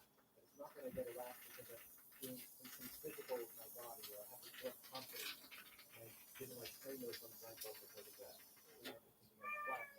I wanted to be like Seinfeld. I looked up to Seinfeld and he said he analyzes he picks them apart down to the syllable. And I like that. I like playing with the words. But anyhow, when you and I met, we at the Institute for Arts and Ideas, we talked about how you tried to get people to write your scripts before. You tried to outsource some of it with people who are researchers, not just script writers. But it didn't work. You talked about that. Yeah, so it was not a 100% failure. I've worked together with some very good people who saved me a lot of time by doing the research, you know, going through the literature, finding out what are the key references, reading them, what are the key points in the references. But I've found it very hard to find, it's basically impossible to find someone who's both good at doing the research and actually writing a script for you. Right. And so in the end, I always ended up doing most stuff myself. I also had a few script writers who unfortunately brought in some mistakes that I only caught in many cases coincidentally because it happened to be something that I knew, and then I became suspicious and I started looking for this other stuff.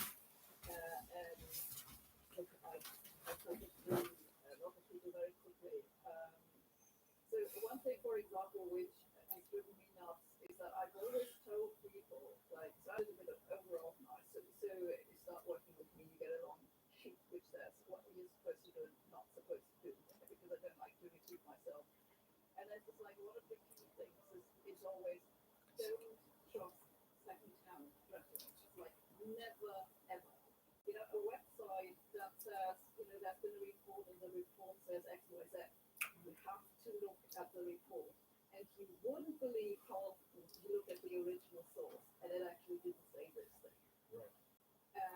And I still, you know, some people, you know, it doesn't matter how often you tell them this has to be good, and they think that they get away with it.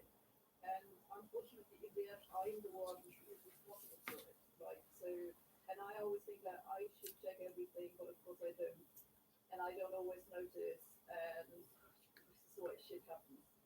In the end, I'm the one who gets blamed, right? So now I mostly, I pretty much do everything myself at the moment, which is also not a good arrangement. And this is why I mostly talk about stuff that I know about myself. No, there's so many fucking. Yeah, what they call nanites. That we're not supposed to judge book by cover, even things that we're living by that philosophy ourselves. We're supposed to review the content itself, not the packaging of the content. It's on the inside that counts. However, people will at the same time claim that they dislike. In my fucking energy channels right now, every time I touch them, they crack loudly. No, loudly, like breaking glass. Is it that we're not supposed to judge a book by its cover, but please do judge it by its thumbnail?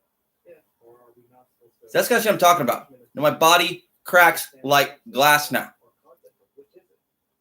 And another one that I see is you're supposed to judge people by their own merits. But now. And someone's shining green lights through my fucking window, make me do what and what and lose my mind about what exactly? So in other words, like you're not supposed to judge a book You know the whole thing is too.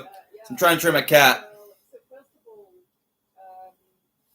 I don't really see this a lot in my comments, and also And they're trying to make it possible, which they already almost have in a way. like on YouTube, you know, there are weird things going on X Twitter.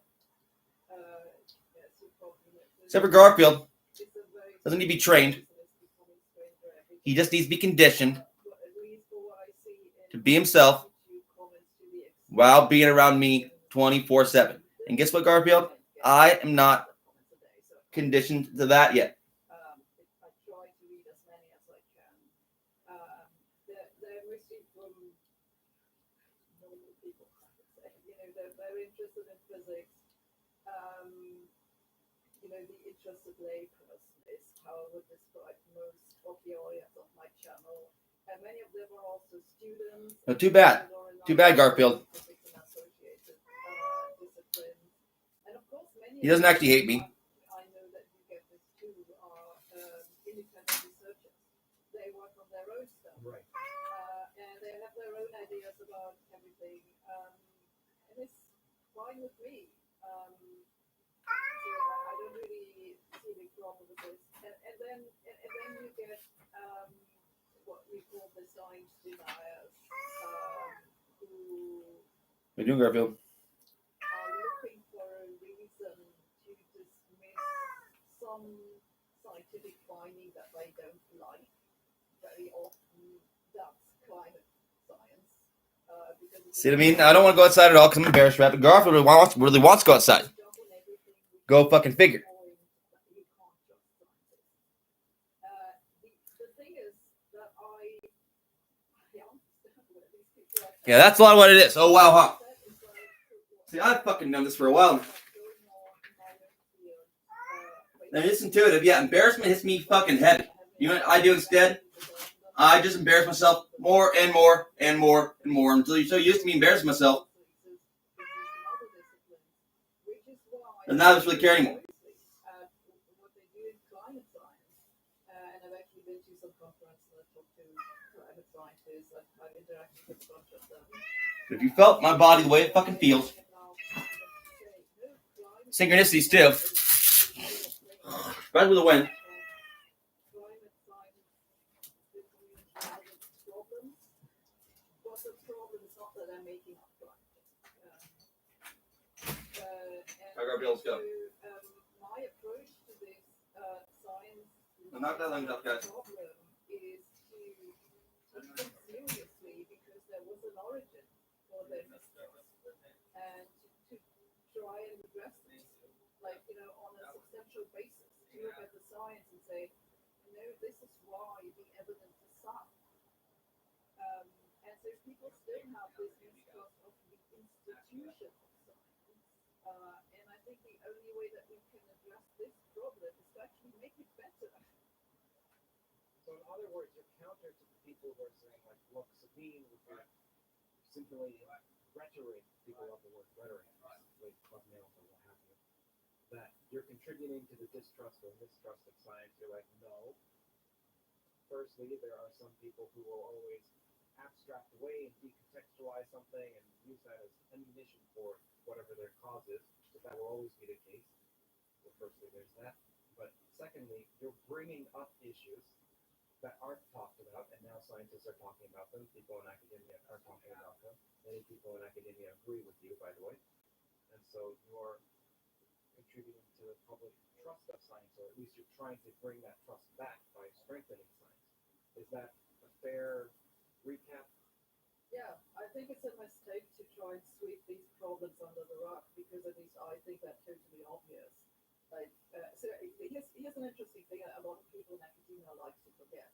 I think it's something like 90% of people who do a PhD or, you know, who do something in academia leave. So there are lots of people out there who have first-hand experience with academia who no longer work in academia. And these people know perfectly well what's going on. And I actually know from the feedback that I get that a lot of the people who are very concerned about what's going on in academia, they know what they're talking about. They've seen it with their own eyes. So it's not as easy as saying,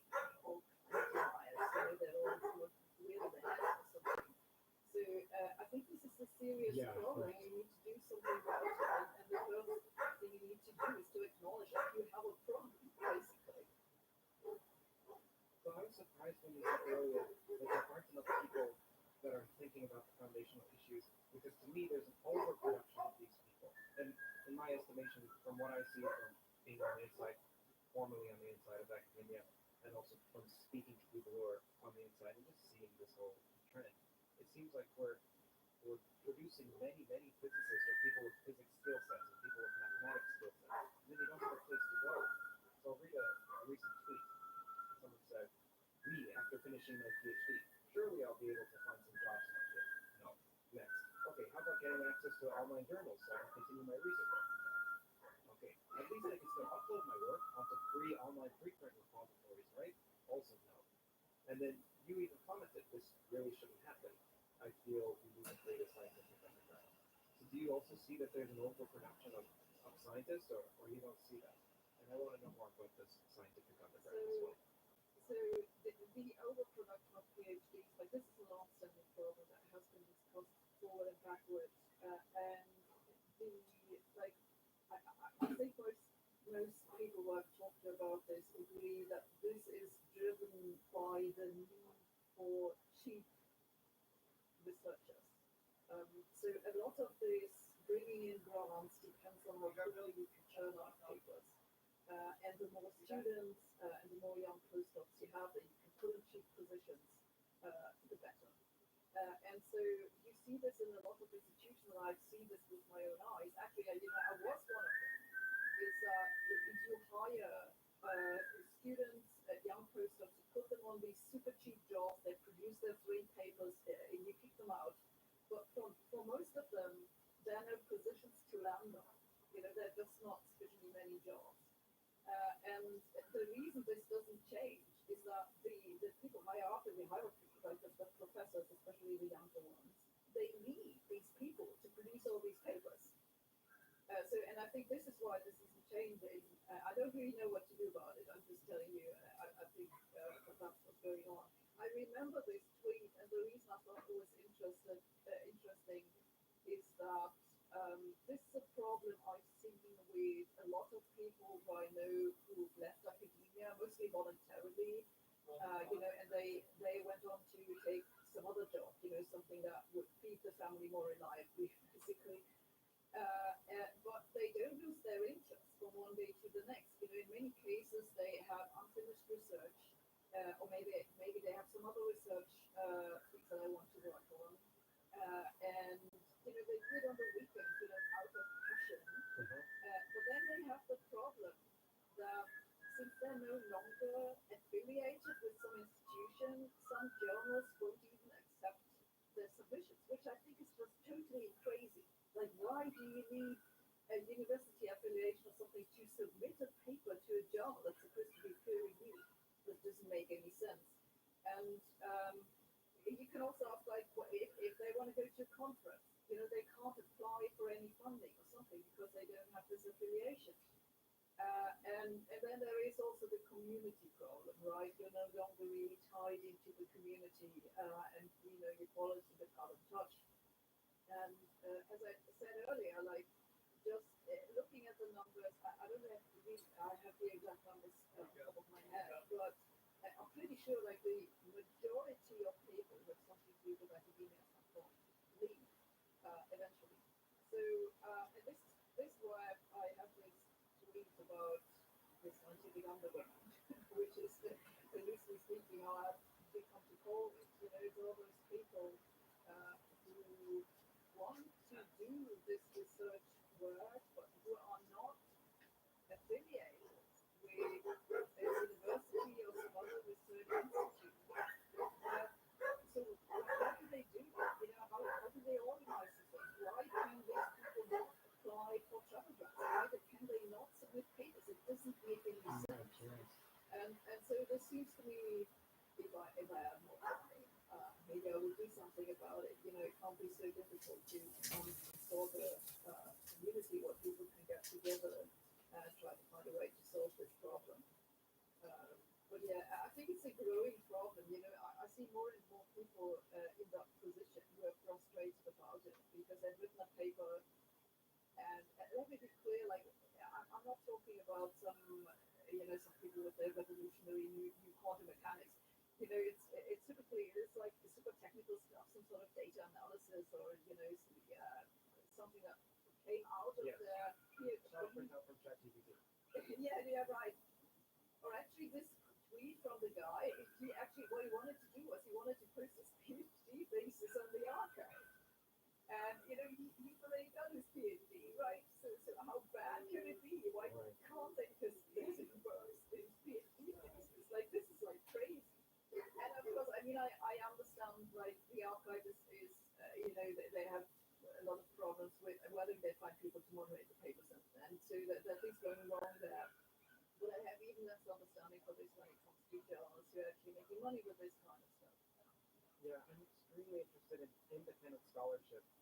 So while the Theories of Everything audience has a large amount of academic researchers watch the show, I want to contribute to academia in a way that's outside the academy. And I see this as a large gap in a way that supplements the academy rather than opposes it or overthrows it or what have you. I see the universities as doing something necessary, and I'd like to help that. See where its problems are and fill in the gaps. But I'm not entirely sure how to do that. So anytime, when you have ideas or anyone from the audience, just feel free to contact me. I want to bring up something you said I want to bring up a critique that I've heard thrown at you that I think is unfair. And then I want to bring up something that I think you said that was unfair in one of your videos. Okay, so a critique that is thrown at you, which is something you just said, which is, look, you outlined a problem, then you said, I don't know how to solve it. Some people are like, look, she's just bringing up problems. What are the solutions? I think that's quite unfair. In the scientific method, your propositions just live and die on their own as to whether they're true or false. You can state a problem without knowing the solution. So in the early 2000s, when Lee Smolin came out with his book against string theory, the string theorists criticized him. They're saying, look, Lee, you're just trying to promote your own theory, namely gravity. Peter White at the same time had his own criticisms of string theory, and then the string theorists came to him and said, look, well, you're just criticizing without putting up any alternative. Put up or shut up, is something that people say. I don't think that's fair. I think a criticism should stand on its own. It's not whether there's a solution attached to it. Then something that you said that I think was unfair was Peter White now does have his own alternative. And I remember you in a video, and I don't recall the video, so I apologize. But you were lamenting some science problem, and then you were saying the only people who are talking about this are me, Peter White, and Eric, and those two have their own solutions that they're trying to peddle. And I was like, okay, but that doesn't minimize what they're saying. Now, that was an offhanded remark in just a single video, and you have thousands of videos, and so it's unfair for me to even bring this up, because if you examine anyone who has such a wealth of content, you'll find different sentences here and there to nitpick. So I don't want this to be that I'm ill-natured or perverse in my carping, but I'd just like you to expand on that, to tell me what your thoughts are on what I just said. I can totally tell you what. So, first of all, it was mostly meant as a joke. I know both Eric and Peter White, and what I had in mind when I said this was that we had a meeting, and this is a really long story, which was Eric Weinstein's idea, and we all sit together with some other people, including Gareth Lacey, and it was about theories of everything. Like, officially, kind of, the topic was my book. My book, Lost in Math, in which I explained how you should not go about theory development. Right, so my entire point is like you have to have a concrete problem to solve. Like you have to try to find an inconsistency to resolve, and then you have to try to find a way to experimentally test it. So this is like my summary. And of course, you can disagree with that, and maybe have a better way to do it. But so the irony of the whole thing was that I ended up with these people who do exactly what I said we should not do, right? Like so Gary Lacey, Eric Weinstein, Peter White. This is exactly the same thing that they also do. and so I find this has a certain irony to it.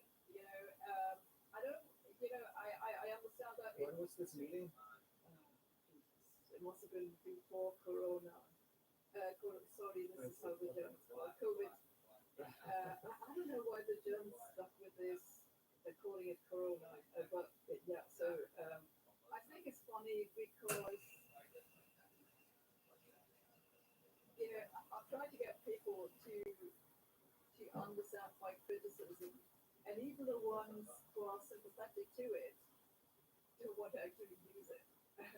So I'm like, okay, all right, whatever. So what can I say?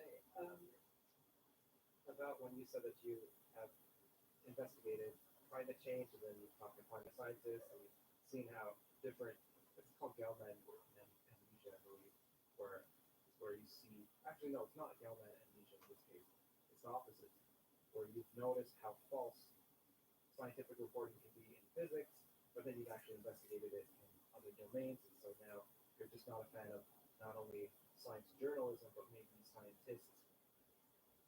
What if someone's like, okay, that's similar to the claim of racism, where you've interacted with a few women, or a few minorities, or a few whatever, or white people, and then you've had bad experiences, and so you generalize to all white people, or to all males, or what have you, rather than like giving a claim specific and not abstracting away.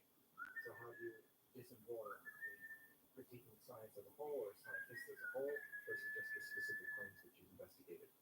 I think we're conflating two different things now. So the one is my trust issue, where I say I don't trust scientists because of what I've said, and the other is what's wrong with science overall. So I think when it comes to my trust issue, it's just a matter of I want to see proof. So I'm not saying necessarily there is something wrong in these other disciplines, but I want to know a reason why I should trust those people. So I think that the comparison is not quite adequate. It's actually I'm exactly trying to not call the Gelman amnesia issue in saying okay, but it's only a problem in this particular discipline because I think it's a systemic problem. So I have no reason to assume that it doesn't also exist elsewhere. So when it comes to the issue with science overall, I'm more relying on data, which I talked about in a recent video. I've for a long time, I think this is also some connections that with Dr. Whitestein. Who I've known for a long time. So it's a really long story. In any case, so I've been very interested in the economic impact of technology, and there's a long background story about how progress seems to be slowing down, which is what Tyler Cowen, I think is his name. I think that's how it's pronounced. Yes. Right. Yeah. The Economist. Yeah, and other people have been working on for a long time. How do you actually quantify the impact of technology on our society? And at least my understanding of what they found is that progress has been slowing down, and there are a couple of different ways to look at it. So actually, Tyler himself seems to have recently said there seem to be some indications that the trend has been reversing, and that other people have disagreed with it. So it's its own research field. I see. And they have also I've been very interested in what's called scientometrics or bibliometric analysis of what can you squeeze out of the scientific literature. And I actually had a research project on this. So this is another long story that I don't want to get into. But so you don't want to get into, or you want to? I don't want to get into it because we'll still be talking at tomorrow morning. Okay. But so I know a little bit about bibliometric analysis, and I've worked on this myself. And there have been numerous papers saying that there are indications that scientific progress is actually slowing down. And you can always ask, like, exactly how did they measure scientific progress? And everyone does. I'm hoping for it, instead of getting killed like that. The entire art discipline discipline basically where they make up new measures.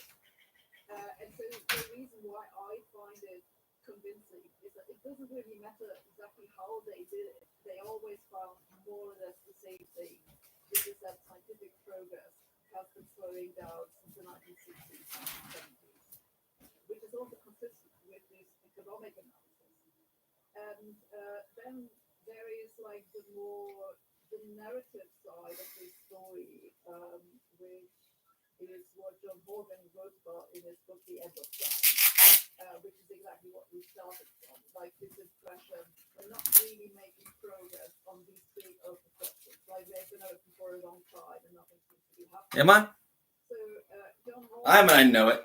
thinks that this is the end of science, which is why it's sort of titled that way.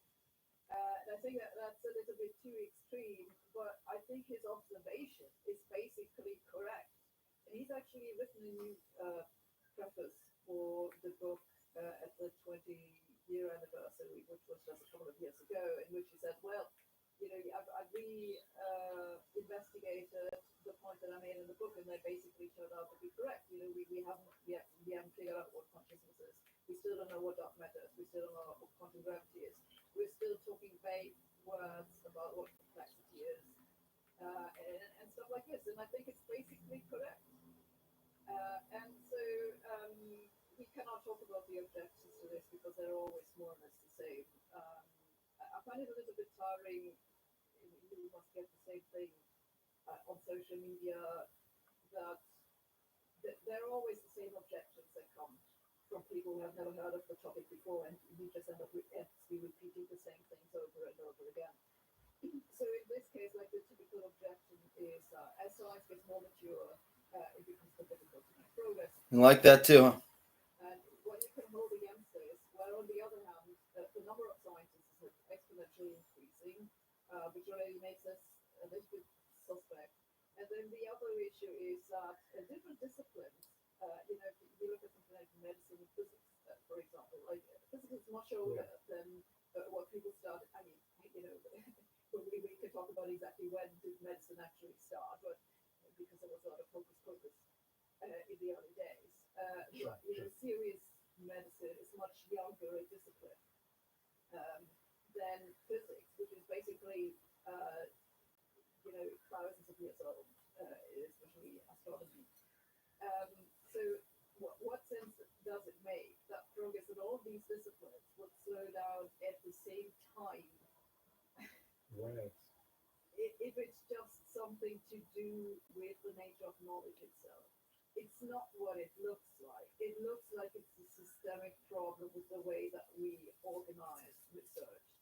And I understand that this is not a watertight argument, but I think it's quite plausible. And at the very least, you think it's something to take seriously, that we have to change something about the way that we organize science. Okay, so then it's not an argument that the foundations haven't changed. It's more about questions have remained open and not answered in quite some time, and it's been that way for a variety of fields around the same time. Yeah. So. Want something, Garfield? Watch this. Watch this. Come here. Can I show you something really cool? Let me show you something really cool. Really, really scary. Big and scary. That we're not getting anywhere. Like, so we're just doing the same thing over again, and it seems to be a systemic problem in all fields. So it just feels to me like. You know what a lion is? Want to see a big cat? A big giant cat? You see one in your head before? You want to see a big old lion? Not like George, like a big old lion. Want to see it? Watch. Everyone's in a crisis, except computer science. Yeah, right. And the foundations of computer science hasn't changed since. Look at that cat. Look at that kitty. Since Turing and Church. Now there are unanswered questions about the limits. Is he scared of you? But those are like machine code questions that are close to the base, but they don't question the base. Yeah, so. That's a cat. No, that's a cat, Garfield. That's a cat. That's a big giant kitty. Look at him.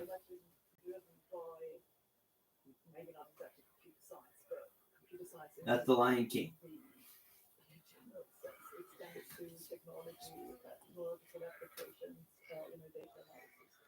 and so on.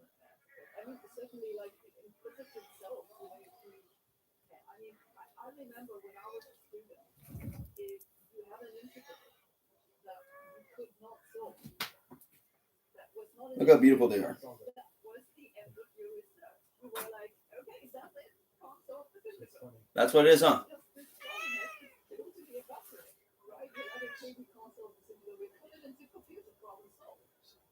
And so, and this is like such a trivial thing for how computing power has made such a big impact. We'll go outside and watch in a second. It's also another difference. Like you look at medicine. You don't seem that interested in the line right now. You like cat videos, though. What's up, Garfield? You need to analyze the data. You gotta get outside again. Why every time I stand up, you gotta get outside again? Let me stand up for 5 minutes, and then I'll take you outside again. Here, have some more food.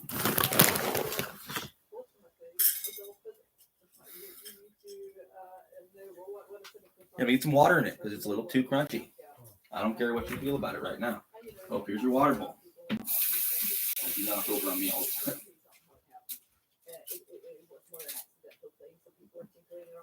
It's not like they sat there and did a theory for semiconductors and then they built it. This is not what happened. But I still think like if you look at it from a from a constructed how this science built up, it goes back to our understanding of physics, materials, of electricity. And so what we're doing I gotta go potty. Be right back. You go potty yet? Little box right there. have already to discover what we possibly can. We're making computers smaller and smaller, and there's a lot left to do. Actually, John Bond makes it very clear in his book that this is not what he's talking about. So there's a lot of stuff that you can build up on besides that we know already. For example, computing and also robotics and so on, which kind of seems to be the next thing, the next big thing. Did not feel it. I get. It seems to be robots. Yes. And so there's a lot of research left to do, but what he's concerned with and what I'm also concerned with are these big new discoveries about the world. Yeah, clean that's your poop. So, I'll miss the piece.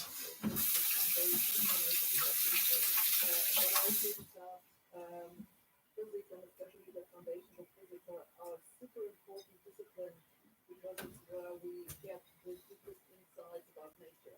So if we don't make progress in the foundation of physics, then sooner or later... Right? The less they like me, the less they have to worry about me. Honestly. From the end. Right now. I mean, yes and no. Depends on what life you're worried about. And I kind of know that. I'm not trying to make any fucking friends. In any case, so I think that if we really want to make progress as a society as a whole, we need to make progress on the foundation of physics in the sense of actually discovering some new phenomenon. Yeah, maybe understanding quantum mechanics, maybe quantum gravity. See, a few people, believe it or not, are actually basically already immortal. Yes. With some of the shit they survived in their lives. And we get along pretty well. Pretty famously sometimes.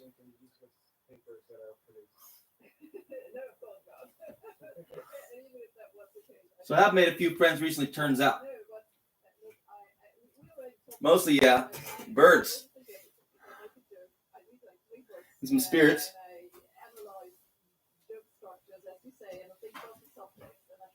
Some sacred objects, one or two. Oh, that's interesting. Great. Right. And so this is also more or less how I've approached the question of what do I make my research on. This is why I wrote my first book. It was trying to figure out what should I spend my time on, because there's only so much. That's something toxic. Garfield. Work on. And I've tried to take my own advice very seriously.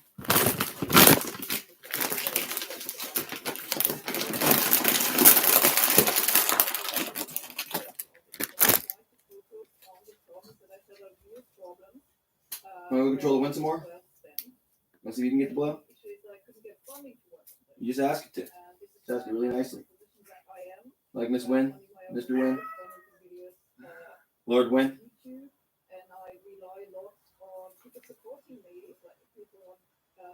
You don't worry about magic? Why not?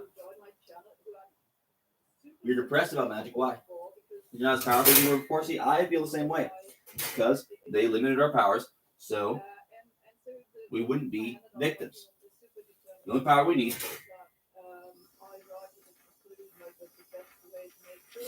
is that book you took a piss on. Which they kind of knew, Garfield.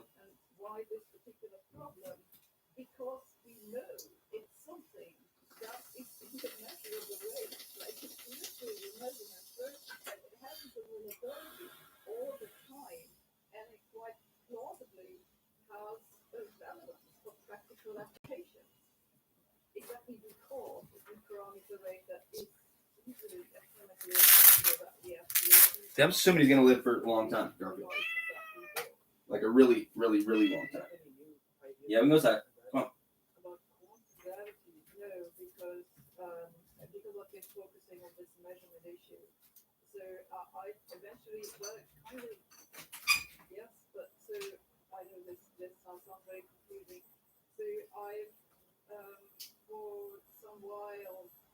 Suspected that maybe the two problems are actually related, partly because, as you know, Kendall has this idea that actually the collapse of the waveform is somehow caused by gravity, and I'm not super happy with this particular model of how it works.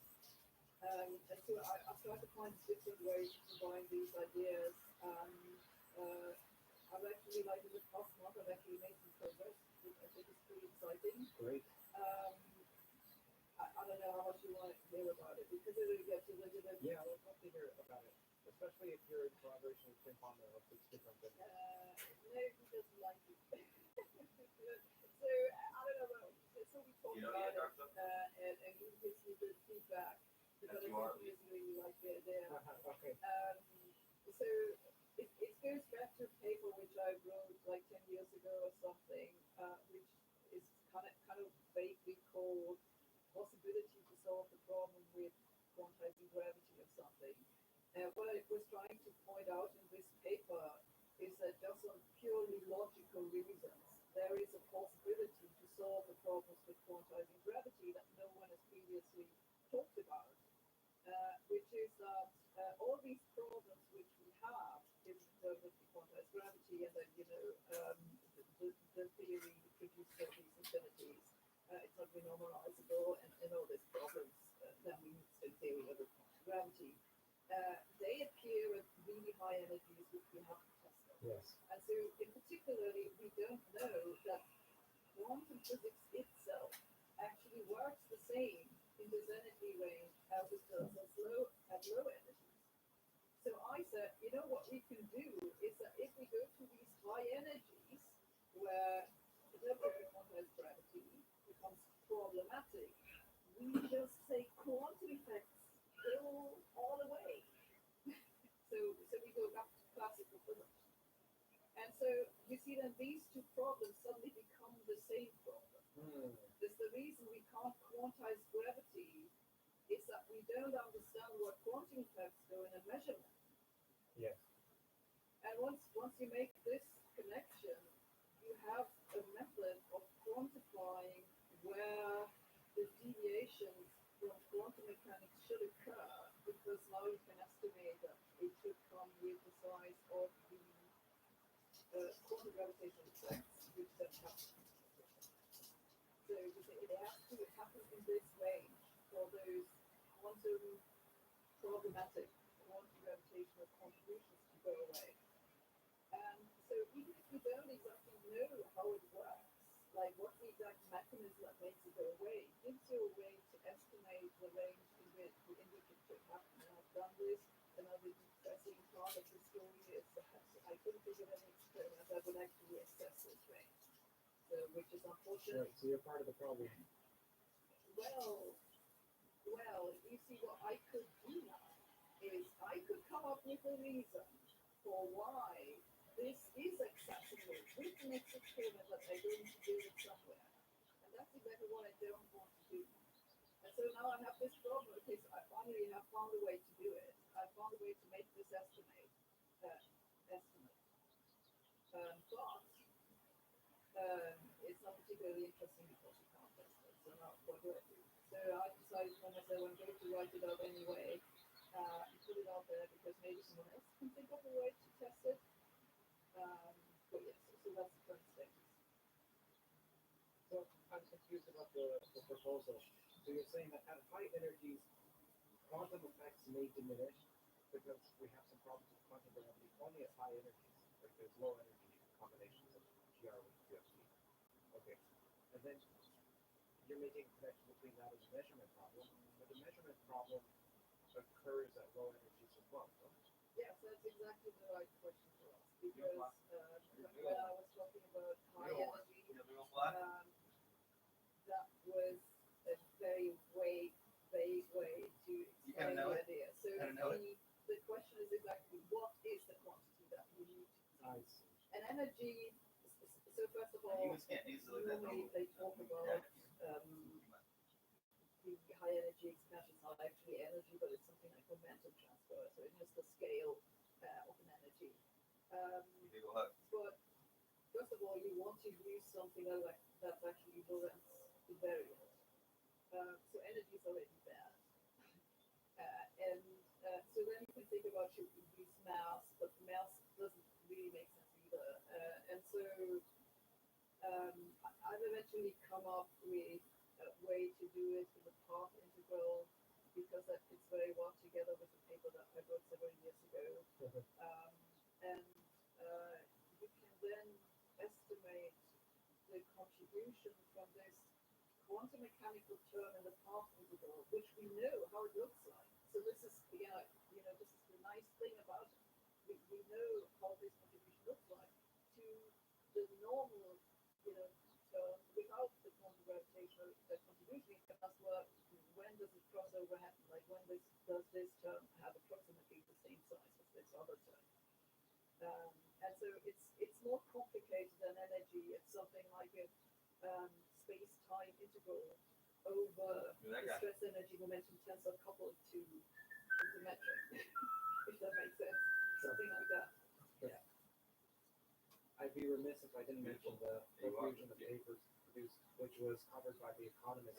They have an article explaining this issue simply and concisely called "Scientific Publishers Are Producing More Papers Than Ever." They confirm what you've been saying, at least from a financial incentive standpoint.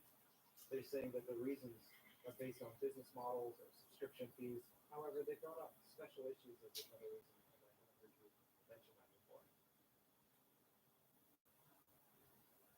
Well, yeah, I mean, the special issue is also something that I talked about. So basically, the issue is that publishers make money by selling stuff. They sell subscriptions to journals or books for special issues. But they don't want to spend the money to produce the content. And so they brought into light these special issues where they recruit what's called a guest editor. And the guest editor invites people to write contributions to the special issue on some topic. And then they publish this special issue and they basically sell it to libraries. And so first of all, I don't want this to list all special issues. It started from a good idea, I think, to give some space for relatively emerging fields where you don't have a lot of people who know each other. So you want to collect all these people in one issue. So a new field has something to start with. It's the same idea as with the rapid response workshops that they do in some places, if you ever heard of this. There's a new issue that is emerging in the scientific community. You want to give people some networking opportunities. They need to get to know each other. They need to develop their new language. And so the special issue came out of the same idea. But then what's happened is that some publishers have abused this to cheaply produce content and then make money by selling it. And this has certainly contributed to the number of publications rising. I haven't read the article in The Economist, but I think that's correct. I'm not actually sure that this is like the biggest issue. So this has been going on for at least, I don't know, since before COVID. Please don't get it right. And so what I've seen in the past 3 years or something is that everyone knows like this is basically, it's not really sound stuff to do, and more people just don't want to have anything to do with it. So yeah, I would expect that this is actually already declining at this point. So my ending question is a meta question. Given that you're much more skilled at this than myself, what should we title this video? Oh yeah. Sabrina also kind of talks about the bullshit. I'm pretty sure this is yeah, but I have to warn you, what's going to happen, you're getting flagged by YouTube for my profanity. Okay. Yeah, I don't know, I guess pick the most interesting one. I'm not sure if it's good to have my name in the title, if that is more attractive or more repulsive. But I guess there's no way around it, right? I mean, otherwise, how are people supposed to know what's in the video? So, okay, one that occurs to me is the stagnation of physics. Rather than the crisis in physics, now, if I wanted to be more galvanic and the crisis in science, what would you say? I may just take what you're going to say here and put it on. People Oh dear, you're putting me on the spot. Yeah, well, the issue, the potential issue with this title is that it must have appeared like 2,000 times already. This idea of crisis in physics. Maybe use something like, related, but not exactly the same in terms of words. What's going wrong in physics? Maybe My ancestors, yeah, all the way across the Atlantic. So you better Okay. Acidic feeling or not, Saddam? Yeah, I don't want to compete with the great Sabina. Yeah, but you get the idea, just don't use exactly the same words that other people have already used, because people might figure, well, it's just the same stuff all over again. Why string theory is correct. Yeah, but then people will feel Sober. Okay, it was a joke. Okay. Yeah, that's my definition. That's a joke. And then secondly, that's my definition of clickbait. Is when it's not just something that is piquant, but that it doesn't deliver. Yeah, right. Honestly, I think you have people say that my Probably better on shit, actually. Kind of background. Not at first. Well, on the thumbnail, for which I have a very simple explanation, is that I don't know what else to put on the thumbnail. You must Yeah, know this seasick. one, like, Not like you would. put But yeah, maybe. stuff. What the hell do you Not like put you on would. the thumbnail other than yourself? Yeah. This is This, why yeah, I maybe. put it. But not like you would. 100 photos of me making silly faces, just so there's something to put there. So the way that it works, just if you want some behind the scenes for our channel, the way that it works is that the full podcast that are I wonder if my body would climatize to space. Probably well, huh? they Probably have well. my new detention of That'd be an experiment, huh? thumbnail titles. There's two different types of titles for people who are unfamiliar. There's a YouTube title, and then there's what we call the thumbcast. So we play around with different combinations and we test them, but it does have my personal touch. But then we also take out clips from those because not everyone has the stamina or want to watch a 5-hour podcast, picking up 10 to 15-minute clips. And that's a marketer. I have a marketing guy, a fantastic marketing guy who's in charge of daily clips. And he does that, and I tell him, just don't, as long as it's not, doesn't say, Penrose reveals his theory. The word reveal, it would get more clicks. We've tested that. But no, that's too much. The hidden nature of quantum. Hidden is another words. Like we just tested a title called "The Hidden Potential of the Brain," and it works better than the potential of the brain. But I, and even the marketer himself, didn't like that, and so we just go back to the potential of the brain. But anyhow, he's in charge of the daily clip titles and stuff. Whereas the full podcast get much more of of this. The fact that I'm even asking you, getting your actual opinion, it has my fingers in it. Yeah, so you must also try this like a variety of AI plugs that you can use to type this. It's so hilariously bad. Like it's one of those where it reveals and rip off this something or other with lots of capitals. You don't want to miss it. Yeah, exactly. Right. Yeah. If it's cringy to me, maybe they would work. Yeah, I can't even get myself. Here, watch this, to Jazz. do something like this. 113 Garfield. There are a lot of people 1, who could 1, capture words 1, in the title. 3. And I've tried this a few times, but every time I look at it, I'm like, I just can't do it. It's okay, so I remove it again. Yeah, okay, so you still don't know what you're going to call the video. Yeah, so. No, I may say what's wrong with physics or something like that. I think that you just said stuff, but I'm going to blame you. So if I get criticized for being clickbait, You can blame me. Yeah, I find it interesting that the word clickbait, it's so overused at this point, it's pretty much meaningless. So I remember a time when clickbait was a title that you have to click on it to find out what it even was about, right?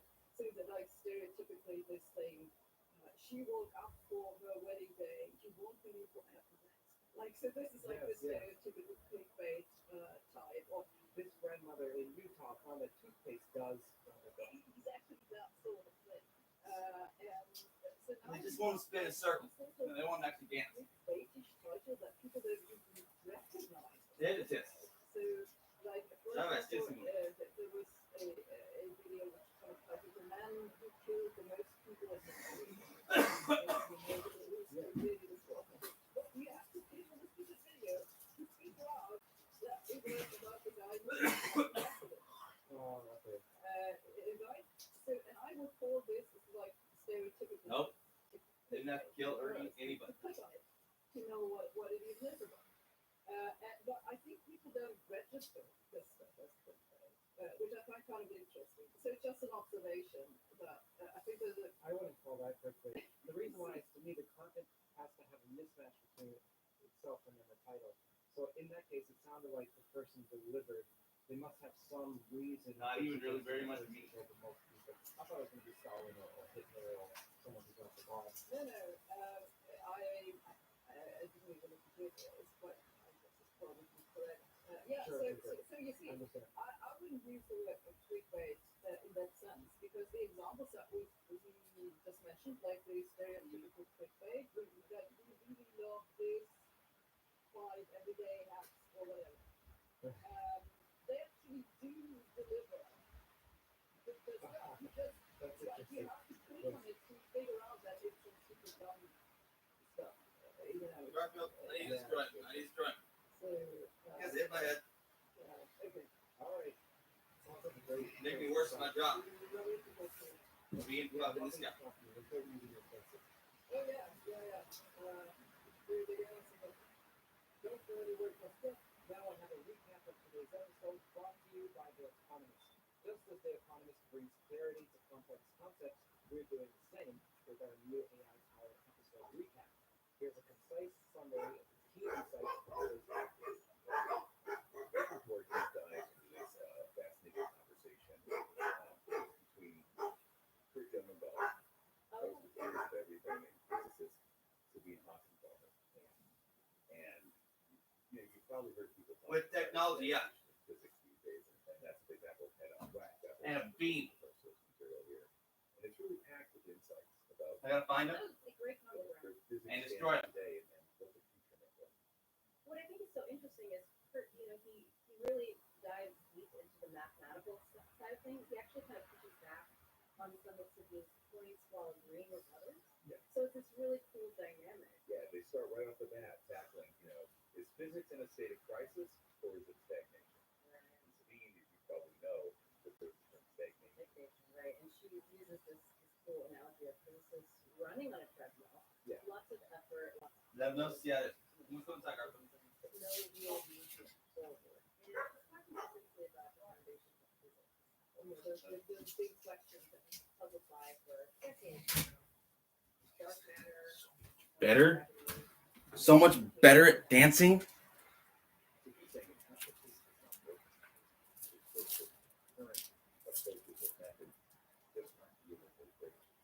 Yeah, I think that's really the goal of it. Just like decades of music, we haven't had. Yeah, he's all right at dancing now, but he wasn't fucking getting good, dude. Is the music partially the music, I think.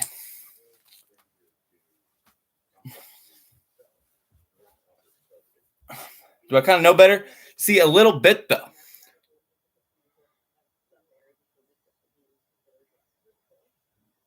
Why? Well, I didn't lose the power necessarily. It was dialed back, but I can tell. Why?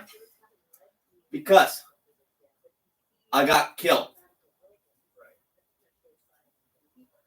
So they're both wrestling with this question of progress.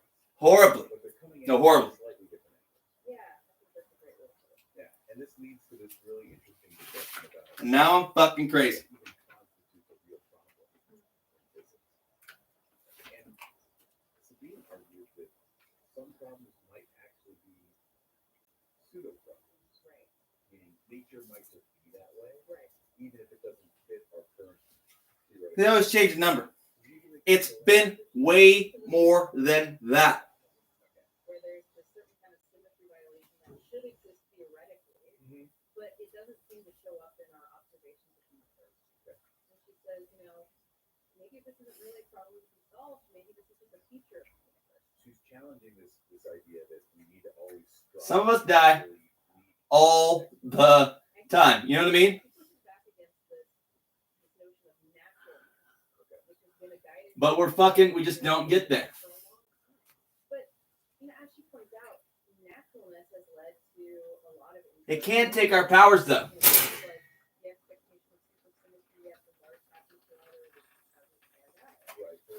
If you let it. And I have let it a little bit.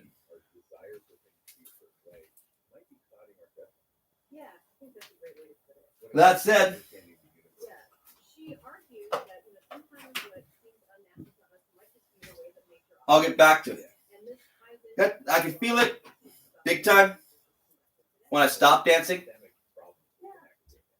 That's why I stopped dancing. That I just couldn't do it anymore almost. When I was getting so fucking good real quickly. Chasing funding, turning out papers, instead of pursuing these long-term risky projects that might lead to really groundbreaking discoveries. So it's almost like the system itself discourages both.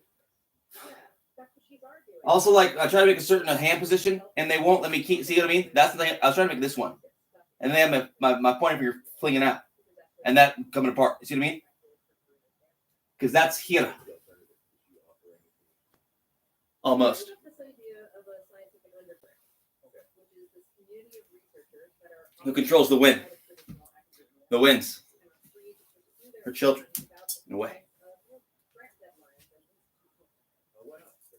Almost like this band of rebels pushing the boundaries. She definitely sees it as a potential source of fresh ideas and new innovative. The only they don't mind me doing too much with the dudes, it's kind of is this one. So you can tell they might again. Because it's fucking power.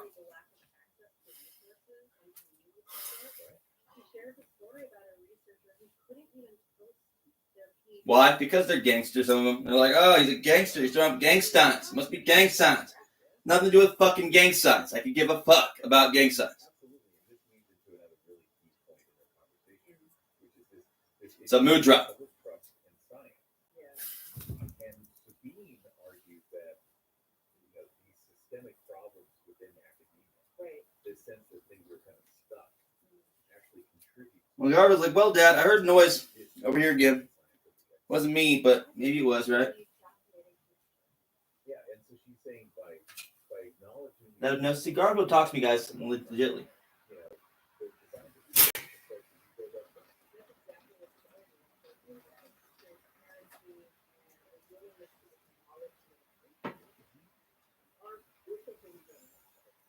Not about pretending it was perfect, but it's about showing that the processes will fundamentally handle criticism, etc. And this is where they bring in a broader perspective. And they start talking about whether this slowdown in progress actually happening of the cross-section field, not specific. So to discuss insights from economics and this field of scientific physics, which studies the patterns of scientific publishing and discovery, they even reference work by Tyler Cowen and John Horgan, who have argued that we are seeing a general slowdown in scientific progress across the board. So it's not just physicists who feel this. It seems not to be. It's stagnation. And what's really interesting is they push back against this common counter-argument that progress naturally slows down as we go before.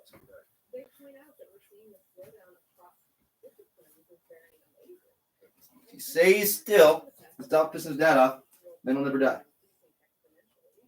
So if it were simply a matter of scientific maturity, wouldn't we expect to see at least No, was not a threat. still making rapid progress? Right. So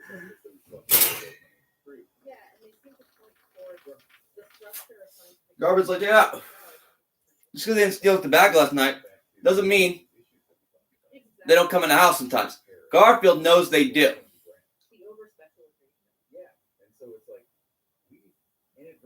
That's why he gets me up before dawn every fucking day, because that's the preferred time to do it.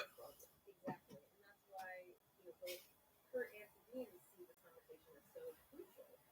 They believe that acknowledging these systemic challenges is the first step towards finding solutions. It's about recognizing that the way we organize scientific research has a profound impact on how it makes you wonder, do you need a fundamental of how we approach science? Yeah. Shift away from this hyper-competitive, short-term focus for the collaborative long-term vision. It's a challenging prospect, but it's one that I think they both believe is worth taking on. They express hope that by bringing conditions to light, we can spark Now, demons. and inspire the next generation of scientists to think differently about how we pursue So it's not about giving up on science. It's about being recognizing the limitations and being willing to imagine these new possibilities. Exactly. It's about embracing that spirit of inquiry and exploration that lies at the heart of science. We strive to ask questions, to challenge assumptions, and to really push the boundaries of what we know. And maybe it's to be just part of the solution lies in fostering a community. Absolutely. One that values a wider range of perspectives, both within traditional institutions and, And that scientific underground. in that scientific underground. It's a really inspiring vision. It is. A future where scientific progress is driven not by, competition and individual ambition, Right. but by collaboration, curiosity, and the shared vision of unraveling issues. They talked about this publisher perish culture, and how it can sometimes prioritize quantity over quality. It's a real dilemma. Yeah. On the one hand, we want researchers to share their findings. Okay. But on the other hand, That's what it is. That's what it is. You guys think you know something about the human fucking condition, but you've never even been a fucking addict. So what do you really know about the human condition? Not shit. You've never been an addict. Like showcasing a rapidly developing field. They've also been used by some publishers to just churn out content quickly. Especially, a drug addict.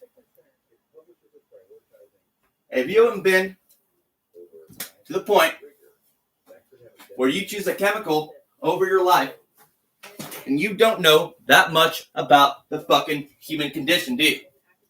So who the fuck are you trying to improve or not the human condition if you don't even understand the human fucking condition?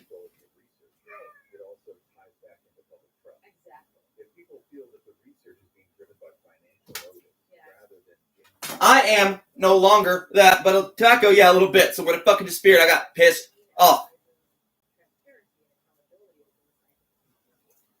She believes that acknowledging these systemic issues is crucial for rebuilding science and demonstrating that the scientific process, despite its flaws, is still the best way to understand the world. Absolutely. So recognizing that science is a human endeavor with all the complexities and imperfections that If you don't know what it's like to be fucking wretched, and want to die as a result, then you don't understand the human fucking condition, do you?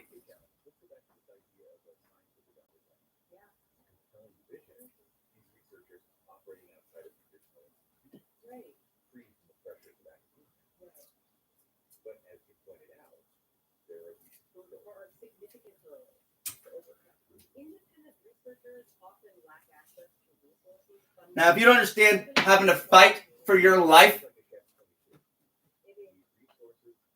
then you don't understand the human condition, do you?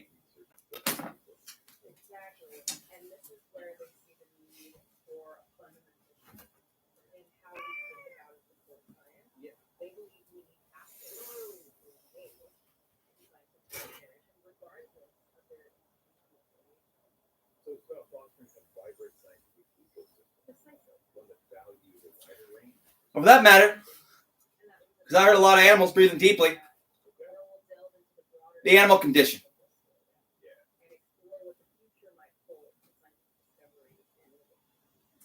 Welcome back to our deep dive into this really insightful conversation with Kurt Kimmel and Sabine Hossenthal.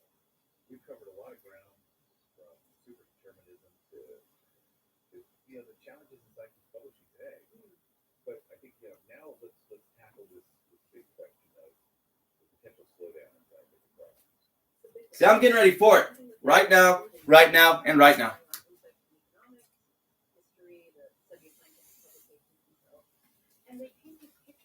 We get a shake? Nah, not really. Garfield, stop getting out of your chair. I am done with that fucking game.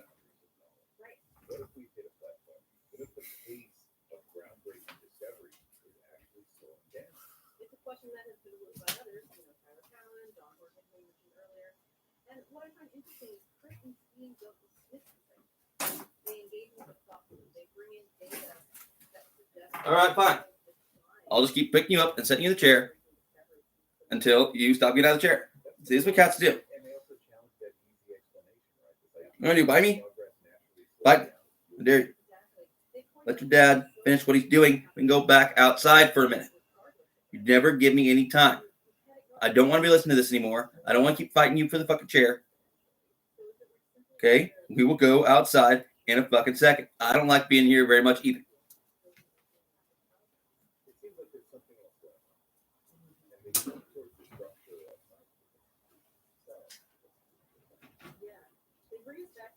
No, I lost my voice, so I had to change my accent so I could still understand myself and speak clearly.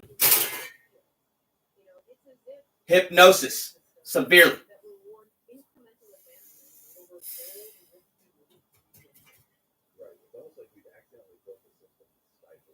No, I've literally had to change my fucking accent because the hypnosis they're trying to put me under is so fucking severe. And I'm still fucking winning.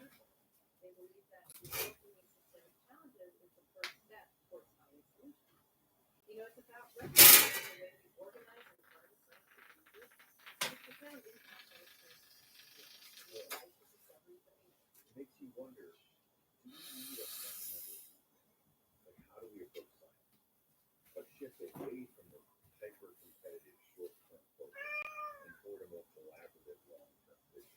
It's a tough challenge for sure, but it's one that Kurt and Sabine believes is worth taking on. They express hope that by bringing these issues to light, they can spark new conversations and inspire the next generation of scientists about how we pursue knowledge and how we pursue it. So it's not about giving up. It's about being realistic. It's about recognizing the limitations of our current systems and being willing to imagine new possibilities. It's about embracing that spirit of Where'd you read a book one time that betrayal loves pain? Or that even Jesus Christ loved pain? Why do you think I would love pain? They're lying. No, they're lying. They're fucking creeps and xenobites.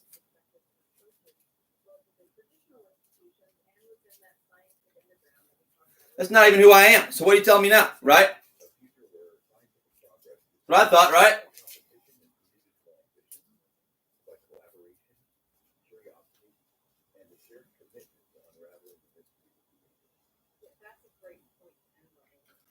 Om Namo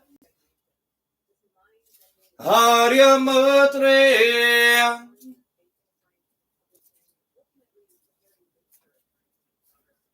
that's what's so great about this conversation with you, Kurt.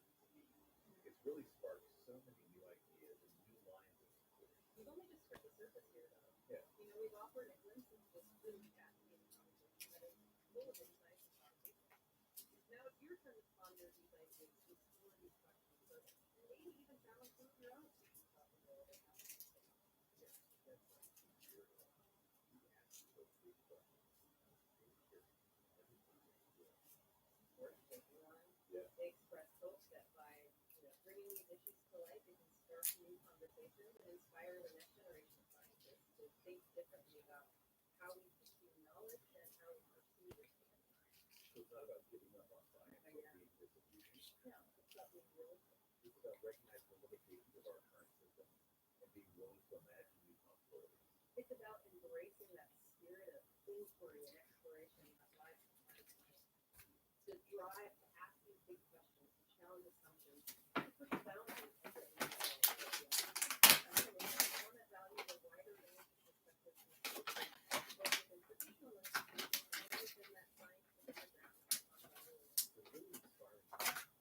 A future where scientific progress is driven not by competition and individual ambition, but collaboration, curiosity, and the shared commitment to unraveling the mysteries of Lake of Fire.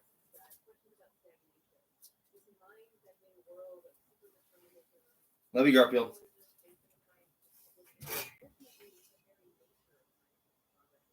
And that's what's so great about this conversation. Garfield, how you doing? It's really sparked so many new ideas and new lines of inquiry. We've only just scratched the surface here, though. We've offered a glimpse into this really fascinating conversation that is full of insights and conversation. Now it's your turn to ponder these ideas, to explore these questions further, and maybe even challenge some of your own. Okay. Timmy?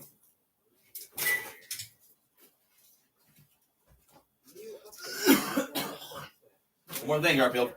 One more thing. Always rushing me. Quit. You gotta quit rushing me, dude. You really gotta quit rushing me. You gotta be a little more patient. I know you're very patient, but when you're rushing all the time, then I forget stuff. And I gotta go back and go back and go back. Okay? I love you. I love you so much. I know. That's how you feel. That's fine. No, he's not happy at all with me. I don't know if he ever will be again. We'll see.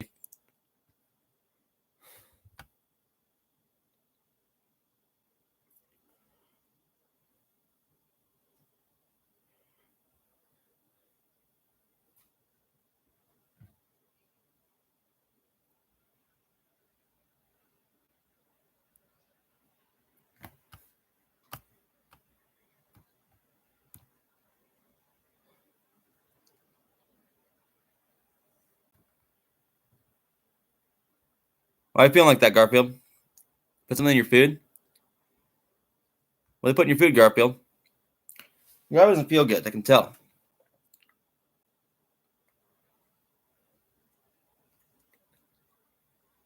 Feels like he's detoxing almost. I don't know why either. See, they're fucking evil.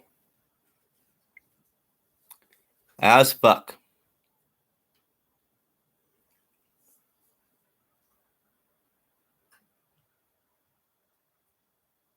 And they're sneaky, pansy-ass little fucking pussies. They're master hypnotists, so guess what? They're not even listening to me anymore, basically. But oh fucking well, right? Just lose their job too, possibly.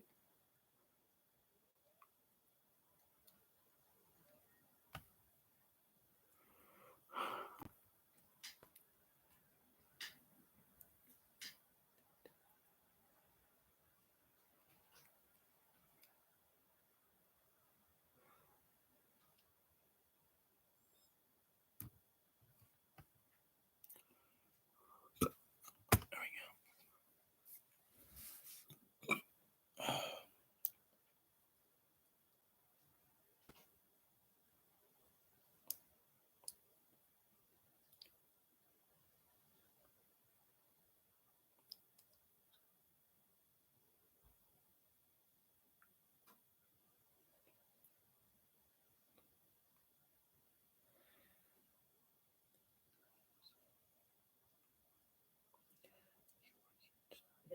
is your aura, a beautiful reflection of all that you are. Seamlessly connecting.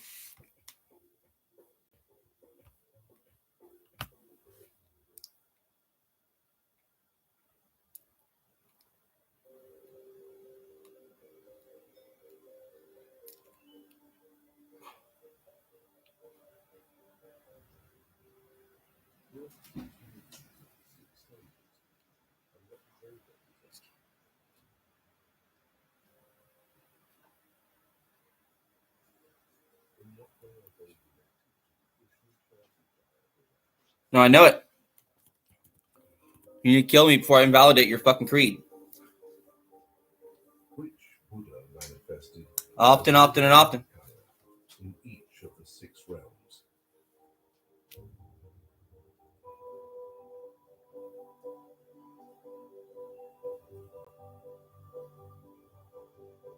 Am I crazy? Of course I'm fucking crazy, right? That's all you guys need to know for now. Dude's fucking nuts. Dude's fucking nuts, and dude's fucking nuts. Forget about the rest of it. Relate to the 6 Dhyani Buddhas.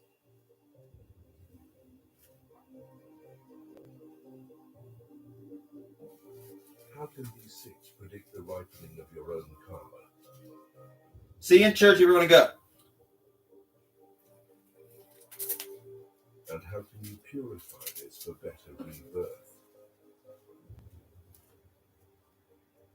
We answer these questions and more in this presentation on the great 6 munis and sages of the 6 realms.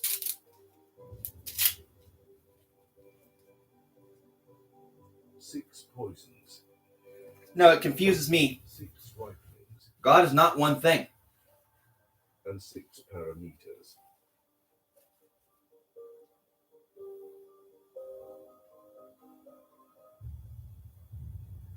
One thingness? What even is one thingness the other day? At the end of the day, what is one thing? Buddha, who was born Nothing. into the human realm, taught skillfully. He taught Are you nothing? humans. He taught Or are you everything? all sentient beings in all 6 realms. Famously, he also taught even the gods in heaven.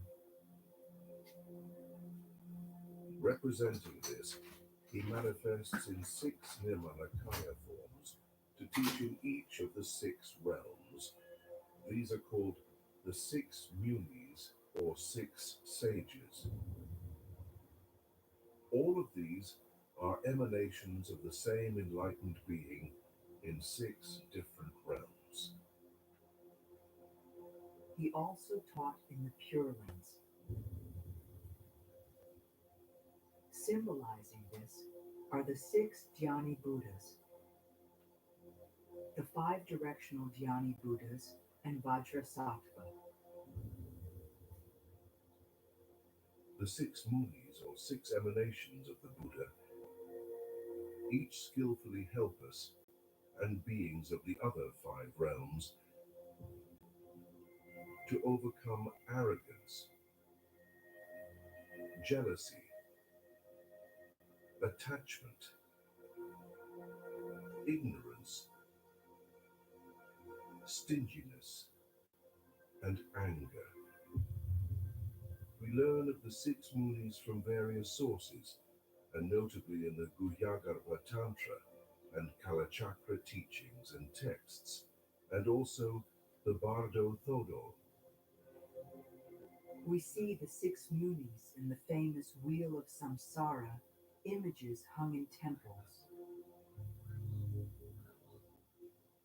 In each of the 6 realms around the Wheel of Suffering, we see a distinct sage or Buddha, collectively the 6 munis.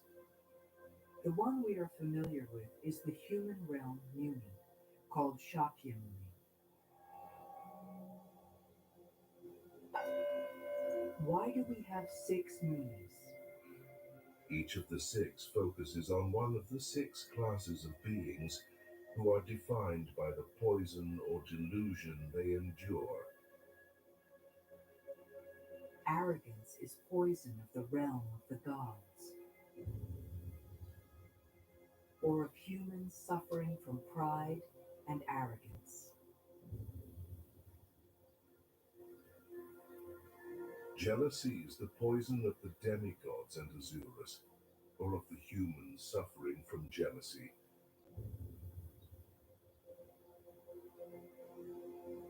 Attachment and clinging to ego, to riches, and so on is the main poison of the human realm, although humans can suffer from all 6 poisons.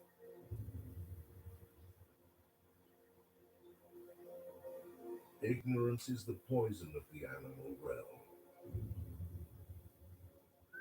or of humans who are ignorant of the true nature of reality.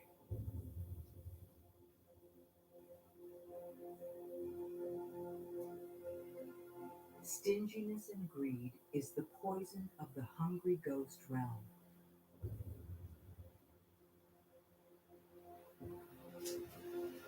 Or of humans who are excessively stingy.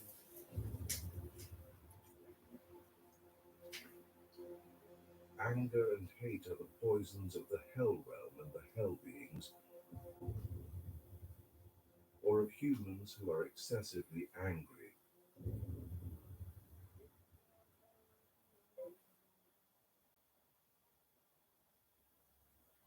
Did you know using the grocery outlet app gives you the opportunity to win groceries for life? Imagine never paying for groceries again. What if I can't decide? Avocados or tomatoes? Why choose? At Grocery Outlet, you can afford them.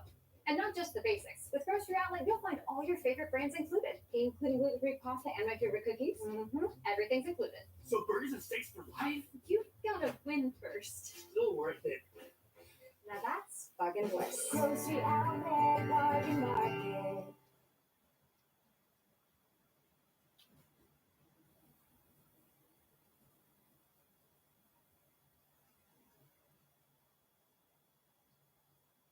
One second, you're worrying about your home.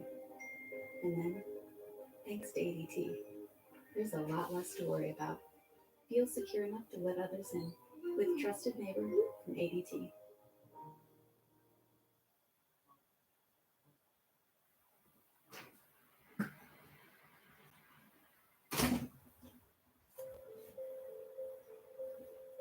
In the 6 Moody tradition and teachings, the main poison of our current lives predicts which realm our karma is leading us to if we don't act to purify the karma. This ripening of karma Lock, and lock, just in case. person in this life who is unrepentant is destined for the hell realm in the next life. We can also say they're already 1 foot in that realm. Ours really haven't.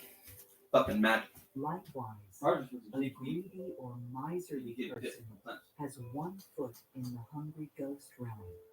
Hungry Ghost Realm. This is not Yeah, I know that one well. Greek beat sometimes, yeah. Can be. Taught the remedies to the poisons which are ripening in those negative ways. To avoid the hell realms, we need to stop our anger and hate and purify any past karma. Notable among these remedies is the Ushnisha Vijaya Dharani, taught by Buddha in the Ushnisha Vijaya Sutra. Famously, in this sutra, Buddha taught this Dharani in response to a request for help from Lord Chakra, a name of Indra, who was a faithful protector of Buddha and Buddhism. He requested on behalf of Devaputra Sustita, one of his prideful sons, who was about to fall into multiple lower rebirths due to karma arising from his addiction to pride and pleasure. 10:47 this clock, Garfield. According to Sutra, Lord Chakra Yep, 11:47 that one. indicated his prideful son had only 7 Wanna go take a nap? left to live, I know I do. after which he would suffer through 7 lives as an animal. Then Seven lives. Suffer through 7 lives as an animal. Negative karma from an extraordinary life of pleasure. That's it, right? But you'd be surprised sometimes. The teaching he received was Yeah, we got a cush on human beings. Ushnisha Vijaya, Kind of do, huh? which purifies all Even though they got wings and shit. obstacles of all beings. Things hurt your wing? Hurts quite a bit, huh? Even the heavenly realms. You ever hurt your beak? For this reason, Yeah, Vaughn. the main Taran So I got rice outside. people working with the Should be still. six, the 6 poisons, the 6 munis, and the 6 realms is the Ushnisha Vijaya Dharani. This Dharani is recommended for all practitioners, regardless of your Yidam practice, as a preliminary to purify the 6 poisons. We have a beautiful chanted version of this Dharani in Sanskrit, linked at the information icon.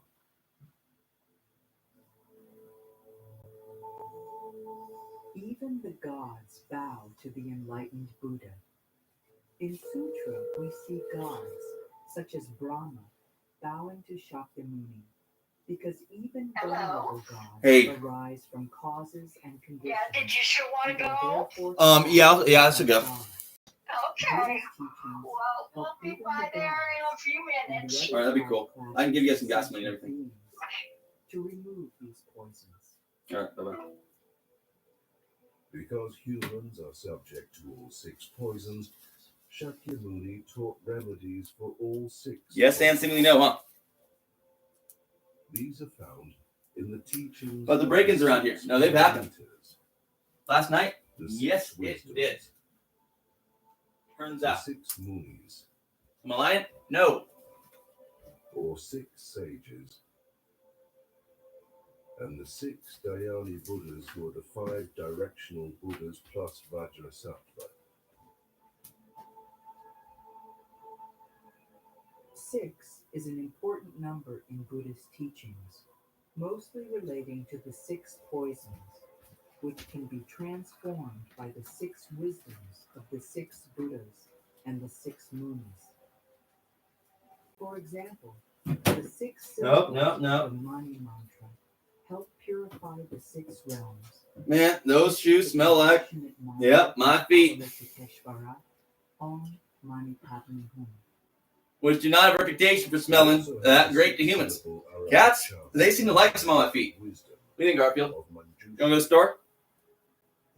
Yeah, you do. I can tell. Yep, the Chambers of Secrets going to pick us up. Representing compassion and it's a good nickname because they're just straight up honest people. Pretty much. Yeah, they sure do. Sometimes I mind. Not even. Yeah, the reason I mind about certain people is because they have kids. Because they have kids next door, I feel incredibly guilty about every mistake I make. No, incredibly guilty. No, shameful even. Just so you know. Tradition holds that we will meet the 6 munis after we pass from this life into the intermediate state, or bardo. Well, I'll tell you in person, I'll pause in person. One of these days I will when I get my voice back and all that shit, yeah. 6 munis are 6 of the 100 peaceful and wrathful deities who manifest in the bardo. Till then, keep being kick-ass at what you do. No, kick-ass, I can tell. Even though I don't pay that much attention, try not to. Shakyamuni, of course, needs little introduction. He is the historical Buddha of the human realm. It is through his skillful teachings we learn of the other Muni Buddhas, and the Jnani Buddhas, and the 6 paramitas, and 6 wisdoms, and 6 poisons. As one of the 6 munis, he is depicted as yellow, often with a monk's bowl or a monk's staff. Oh, you want to see? I understand this. His teachings focus especially on pacifying the obstacles of all. I just don't want you guys beat me up when I'm apologizing. In the human realm. Which is almost justified for you guys. Is Om Muni Muni Mahamuni Shakyamuni Svaha. Since humans. Can they, Garfield? See, I'm not sure if they can, but I'd let them because, like George used to let you. Shakyamuni Buddha taught us in countless. Could they likely? Yeah, possibly, Garfield, possibly. how to transform the Let's call it your dad. seasons into It's how much a beating my butt can take at the end of the day, huh? What of the poor beings in the other 5 realms? Yeah, but not even the sometimes. To help the gods purify and ripen their arrogance, Buddha manifested Just a little bit tougher than your average Jeff. God realm, often known as Oh, so you got Kaushika. my phone too, right here. Don't leave your phone. Don't leave that. Relatable to the powerful, immortal, but prideful deity. I don't leave anything here just in case, but should be fine. Always fine before, pretty fucking much. Now I'm like tripping with the green light bullshit. That's a go light.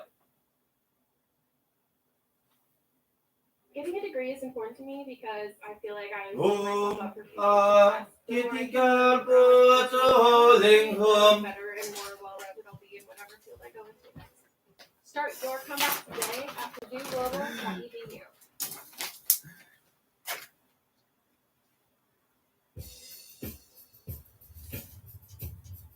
See, I'm going to every fucking faith. In Garfield, it's mostly a Buddhist still.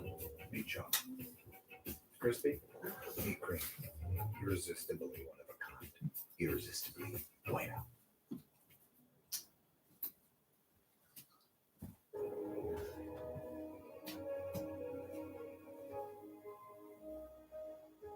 In this form, he is white and symbolically holds a sitar. His teachings subdue the pride of the gods and humans. His praise mantra is Om Muni Muni Mahamuni Indra Kaushika Svaha.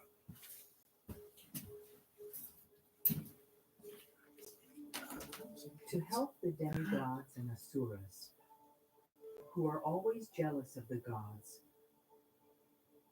Buddha's Muni manifestation is as the sage of splendid fabric, or Vemachitra. He is blue in color, and his symbol is a sword.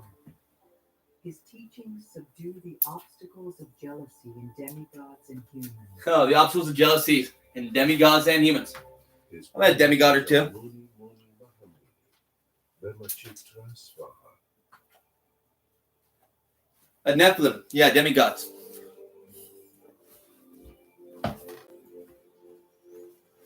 To help beings in the animal realm who suffer from the poison of ignorance, When the sons of gods slept with the daughters of men, or Shravasena, and more than that, and more than that, more than that too. You'd be surprised what direction that one went often, actually. Sons of men and the daughters of gods. You'd be surprised. That happened too. his praise is Om Muni Muni Mahamuni Shravasena. I can pray, right? I'm hoping. To help beings of the hungry ghost realm or crater realm who are always greedy and miserly and never have enough, his Muni manifestation is Sage of Flaming Mouth, or Jvalamukha. He is sometimes called Jvalamukha Devi. He is red in color and holds a small covered jar or box. His praise is Om Muni Muni Mahamuni Jvalamukadeva Svaha.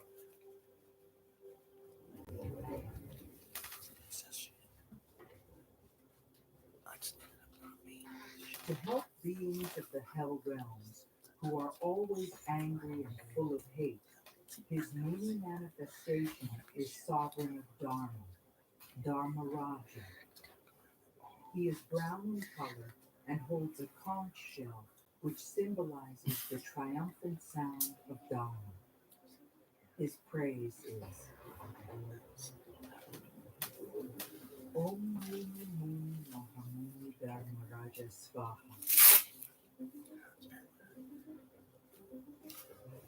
Just because you're paranoid What do the mantras mean? does not mean they're not out to get you. Om praises the body, speech, and mind. Often, it's the other way around. It's about 50-50, maybe more. Sage. Maha means great. This is followed by the name of the Buddha. For example, Unfortunately, for everyone else's mental health. Dharma King, who is the And mine leader too. of the hell realm, the Garfield's his too. Turns out. His teachings transform the poison of hate and anger. So I feel like shitty. Means Well Yeah, said. sometimes. Kind of do. So, for example, Shakyamuni's mantra. Can I be good with the unit? Yeah, I know I could. My bad cat dad? Not at all. Which means Just a hard situation when someone trying to kill you and your dad. And Garfield basically understands this now. Shakyamuni, well said.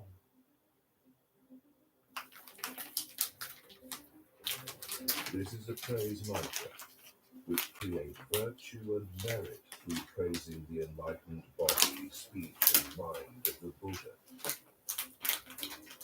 In our human world, we practice, we take refuge in Shakyamuni Buddha, the great Muni of the human world. Believe it or not, Garfield. Nope, you're one of the best still. You're one of the best. Now, humans go through this situation a lot, and guess what? Sometimes human kids act out even worse. And guess what? Me doing that earlier was very, very rude and disrespectful. For the benefit of all sentient. I made him smell his poop. Because he pooped on me, I felt. But now I'm realizing that he didn't really mean to. And I was being an asshole. But I didn't want to get out of bed. Like I told him I would if he tried to get me out of bed. But I could not find my tobacco this morning. So I just didn't want to do it. And Garfield took a poop right next to me. Sadly, windshield chips can turn But I love him windshield cracks. no matter what. And he got to bite me, didn't he? Want to bite me some more? Go to safelight.com and schedule a fix in minutes. Wait. SafeLight can come to you for free. Don't wait. Go to safelight.com. See, I'm like that shitty kind of person who's really apologetic and means it every time. And can't get it right the next time, every time. Fudge brownie has brownie chunks and batter swirls in every bite, but half the calories. So you can ice cream like a happy little bed raccoon. Ice cream like never before.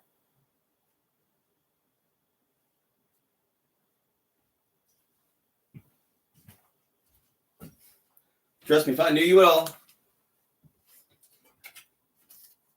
white flag on that.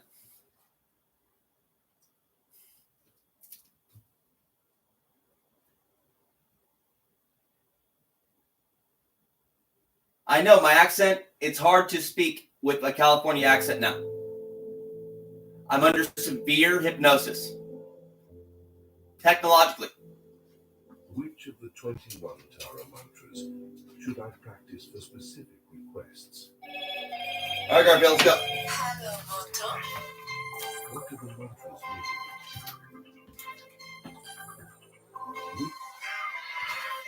mean? Right door.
All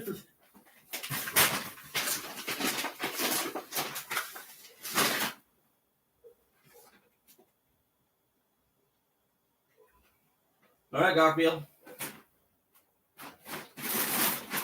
Look what I got for you.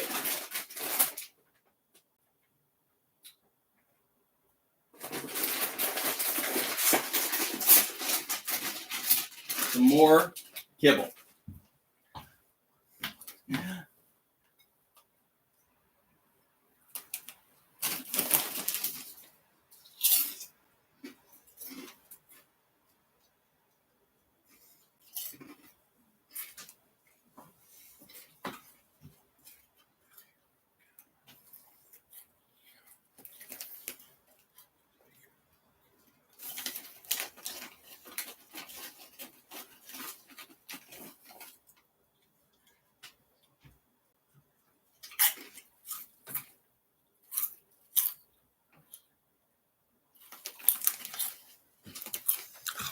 Yeah, Lasagna. No, Garfield loves Lasagna.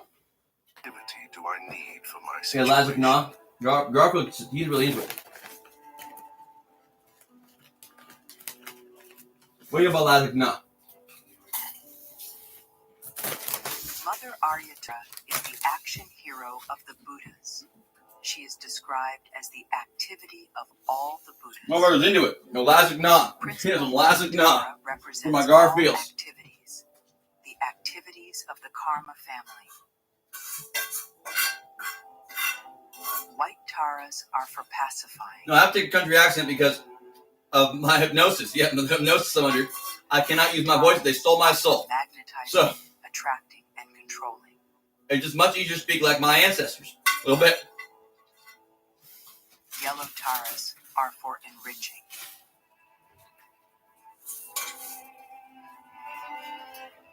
Blue or black taras are for powerful activities.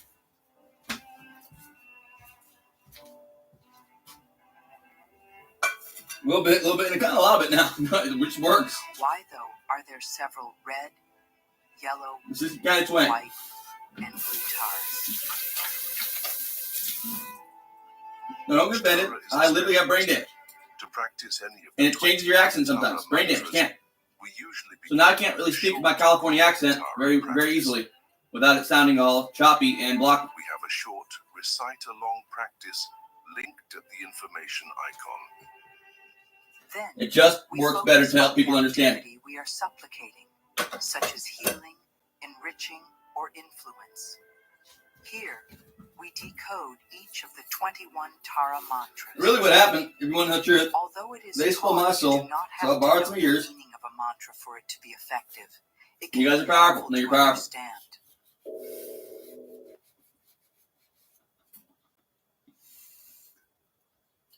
Your voice. Now, your soul's your voice often, yeah.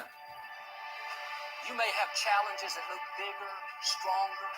In the natural, you don't have a chance. Don't be Your intimidated. spirit's your breath, your soul's your voice, pretty much. It's my new definitions of it. Not quite, but yeah, pretty much. That are against you.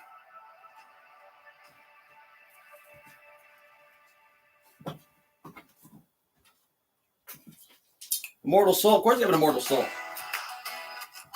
It's always in the water.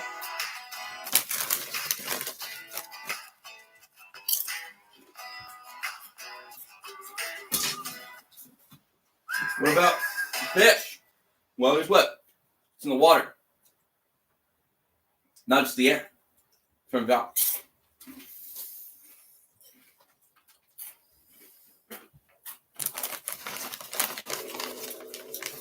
Thou who commandest moisture, which is as it were the blood So of the the earth. entire Tara mantra is contained within each of the longer 21 mantras.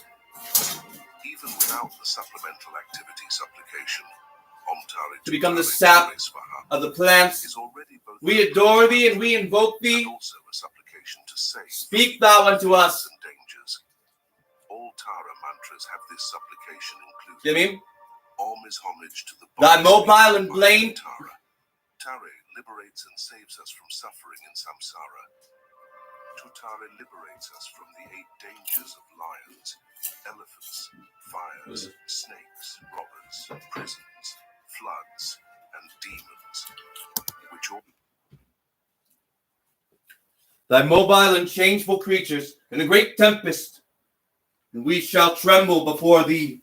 Speak to us, also in the murmur of the limpid waters, and we shall desire thy love. O vastness, wherein all rivers of being seek to lose themselves, which renew themselves ever unto thee. O thou ocean of infinite perfections, O height, which reflectest thyself in the depth, O depth, which excellest into the height, lead us unto the true life, through intelligence, through love. Lead us into immortality through sacrifice, that we may be found worthy to offer one day unto thee the water, the blood, and the tears for the remission of sins. Amen.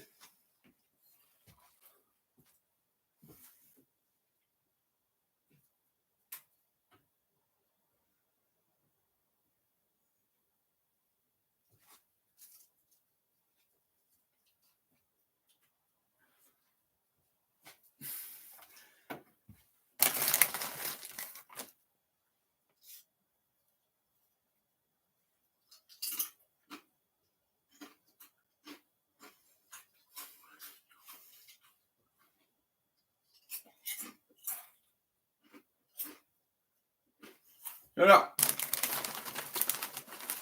A lot of people I know, they're really powerful, were born in a whole other state or a whole other time. And no one seems to appreciate my California accent. 1, 2, 2, 3, Garfield.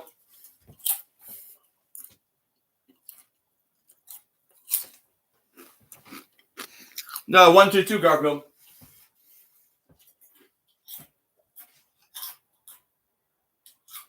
But I ain't gonna do that big old, you know what I mean?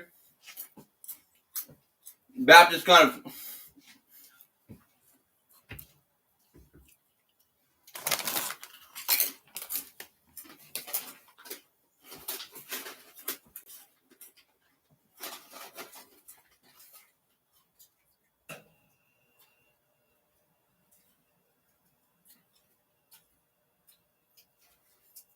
Turns out, though,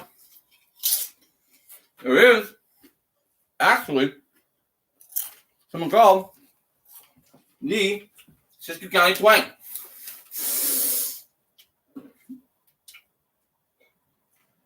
And we don't even realize it when we have it.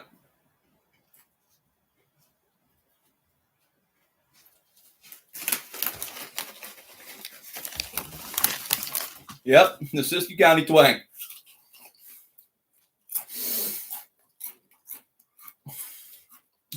Mostly from immigrants from other states, or migrants from other states, and their kids. I just know a lot of people who talk like that. Even when they were born and raised in, Siskiyou County.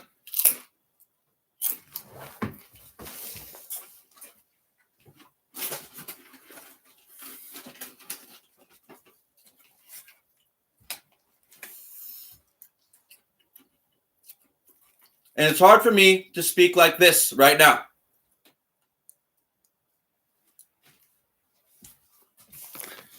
So it's very difficult for me to speak in my regular accent or tone.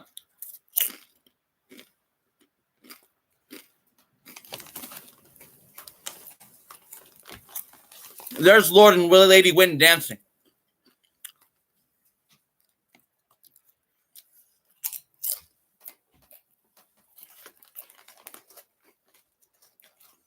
I called in some lightning about a week ago. I'm hoping it gets here tomorrow and the day after. Hopefully I can catch it with my hands. And then you will see that I'm God.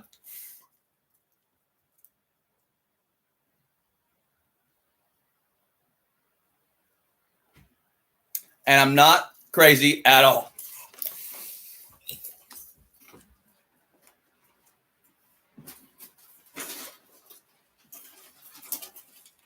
No, yeah, I did like a week ago. I'm like, lightning, come on, thunder, let's do some thunder.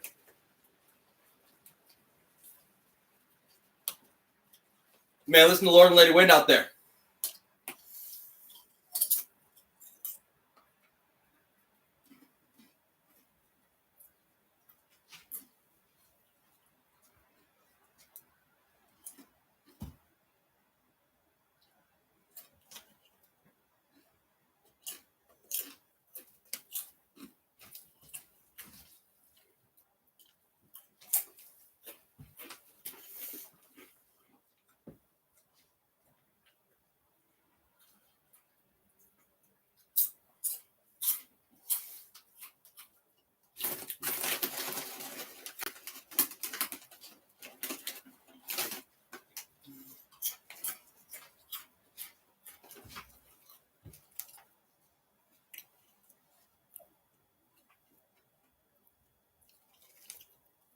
See, Lady Wind blowing off top of Mount Shasta.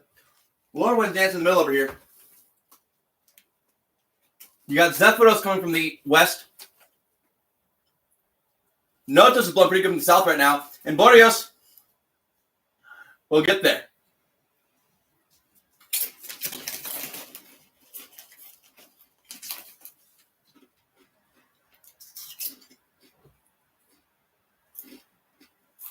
The angels, the winds, all four directions. Yeah, that's the thing.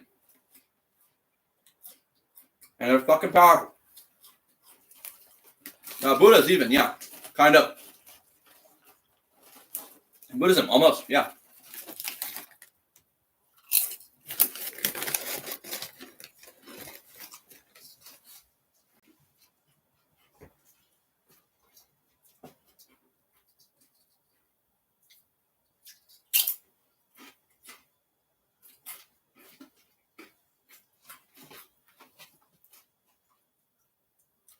I mean, are people moving around? I mean, you can think of it that way. The way it really works is the wind is alive.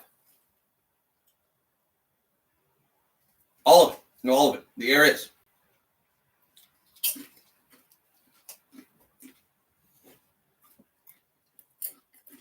The Holy Spirit, you mean the thing blowing through right now? You feel that? Right. All right.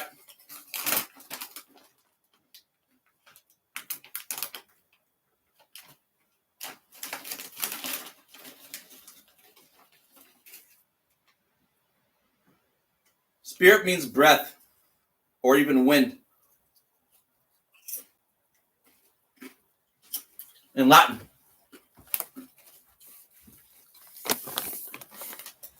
And so does soul.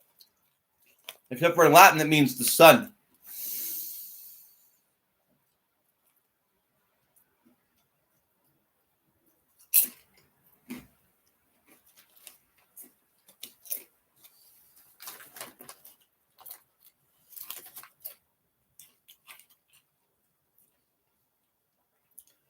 Go study your Hebrew, your Greek, and Latin, and then debate me.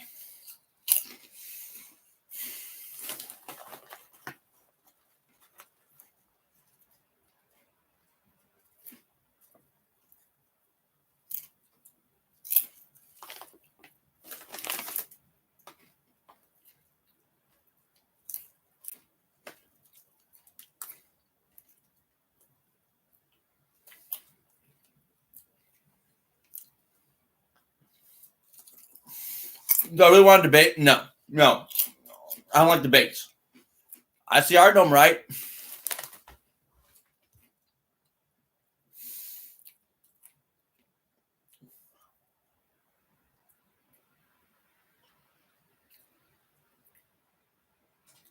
I just want to figure out whether or not you disagree, really. See, it's a language thing with me. But if you really like that, then you don't really disagree with me. You just haven't put all the pictures or all the pieces of the picture together. Not quite. Why? Because Christ said, abide in me. And don't worry about it so much. I'm like, okay. But I'm still fucking worried about how it all works together. Every nut and bolt.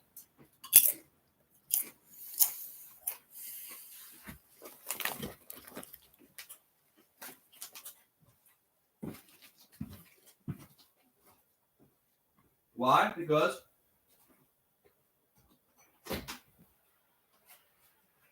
I'm a creator.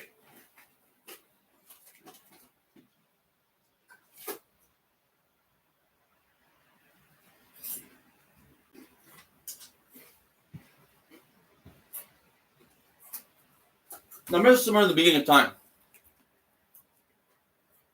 Now, whoever I know I am, he builds worlds. And he destroys them too.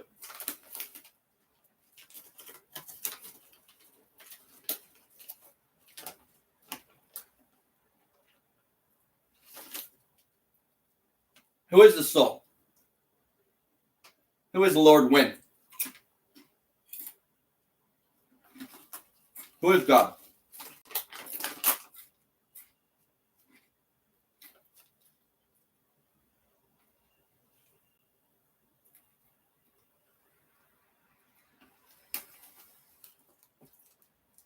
If you feel the wind around here in Wheat, California, there's been a thunderstorm, and you tell me you don't believe that that's God right there, then I don't know what the fuck you're talking about.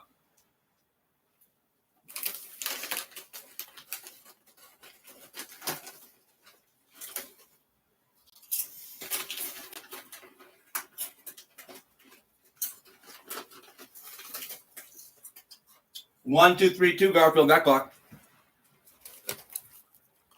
1, 3, 2 on that one.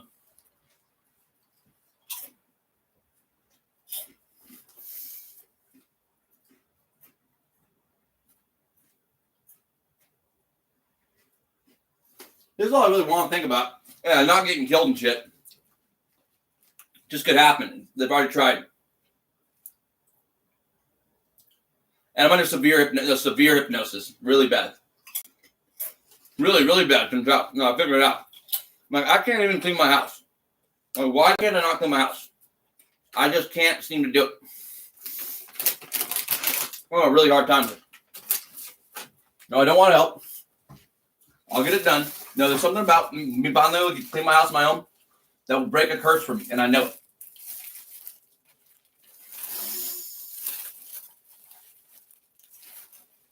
And I know it, man. I'm not lazy, but I am lazy. See, I wasn't lazy, but I got lazy. Because I was fucking sick, and I knew it. But I was always a little lazier than I should have been. And I know that too, Lord.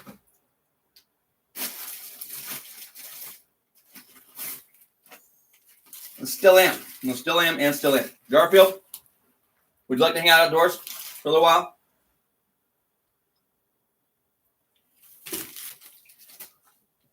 You know, it's like $20 for a teapot. I'm like, man, fuck.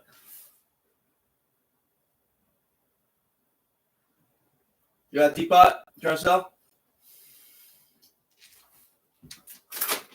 Maybe barter? How about 2 days of silence for a teapot?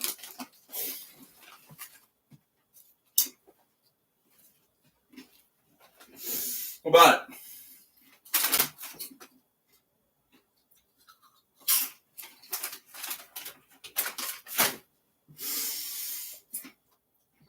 I'm just kidding, guys. I'm just playing around. I'm trying to be, you know what I mean? Keep it light. It's not light for me. No, it's dark.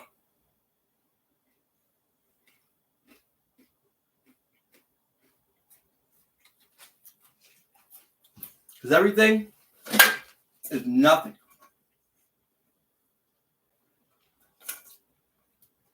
Ex nihilo. But nothing.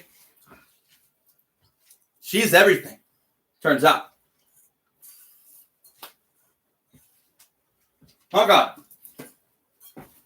She sure as hell is. And I know it.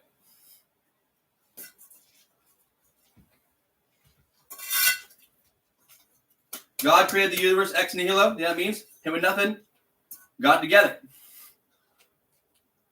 No, nothing's a person too, turns out.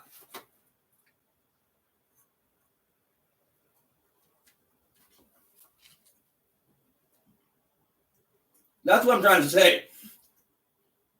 Jesus, you fell over again. That's what Lord and Lady wouldn't do that picture.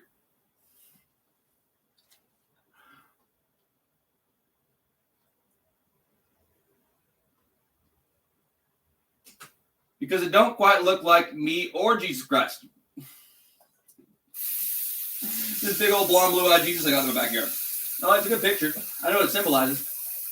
But who's that guy?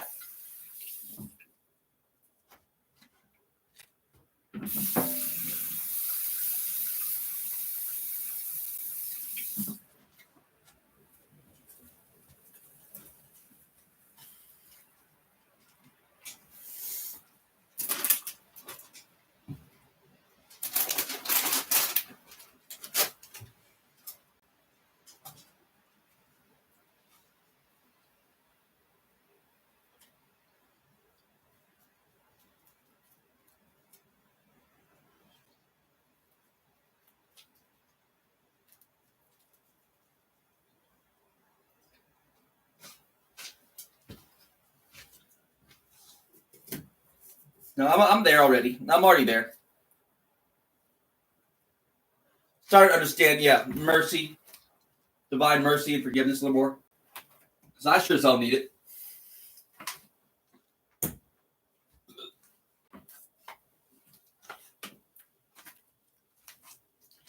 But not even though sometimes, 'cause I'm thinking about it.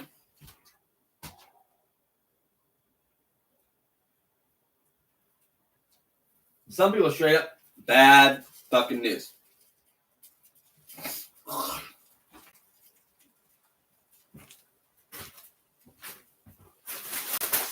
White, typically, yeah. The vehicles, at least.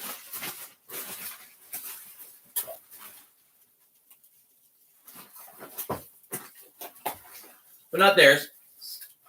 I feel like that was set up on purpose.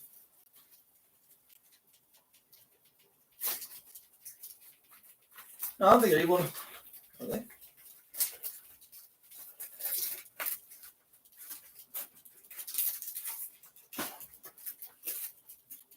Right. That's what happens. No, that's what happens.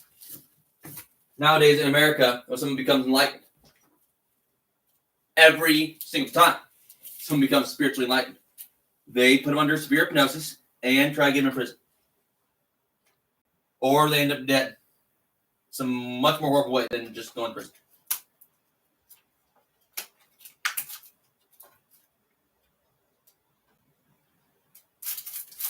Unless they have money and get lucky and found a megachurch somehow.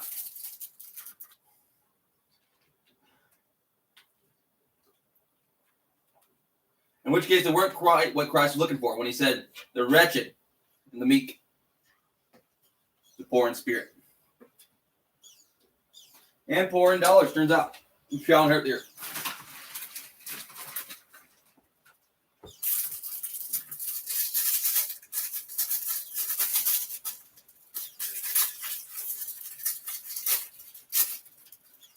I just cannot break the accent. It's very hard. It's very hard to break the accent.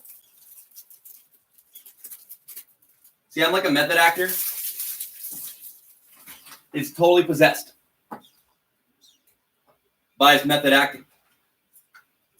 Because turns out there's no such thing as a method actor. It's called possession.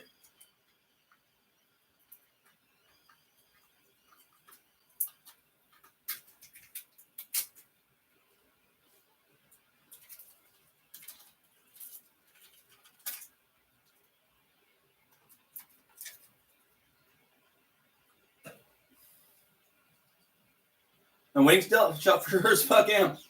I'm sure as fuck am. Because they're real, and they're really evil, and they're really trying to kill me. And I'm just laughing about it, and laughing about it, and laughing about it. And people be fucking freaking out, kinda.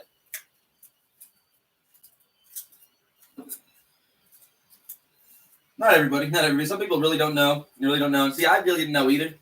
But it's a little late for me now to just go back on it.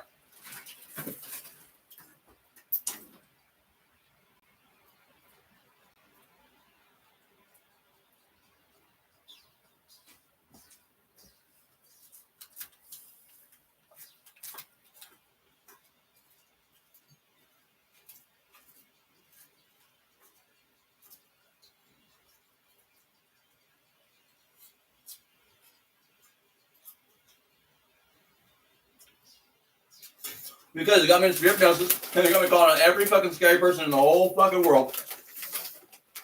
Without giving a fuck. Even possessing some kind of, not even really trying to, dude. I just couldn't even like think about the people if they blasted my fucking third eye. And then I could feel their form physically. I'm like, this is scary. This is terrifying.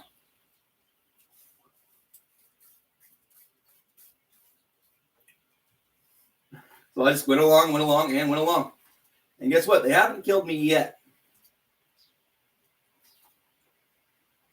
Not sure if most of them even want to. They're more just like, who the fuck is this guy really?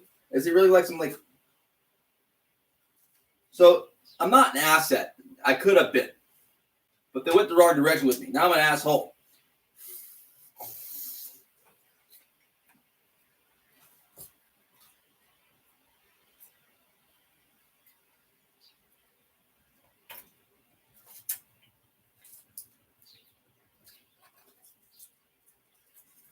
You want to care? I actually kind of happy went that direction. Because as much as I kind of pick sides a little bit here and there, I'm not really supposed to pick sides that heavily. So I'm looking at wartime. I'm like, nah, that's terrifying. So I would. No, of course I would.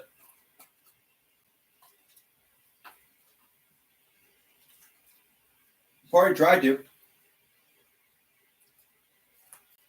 They would have motherfucker.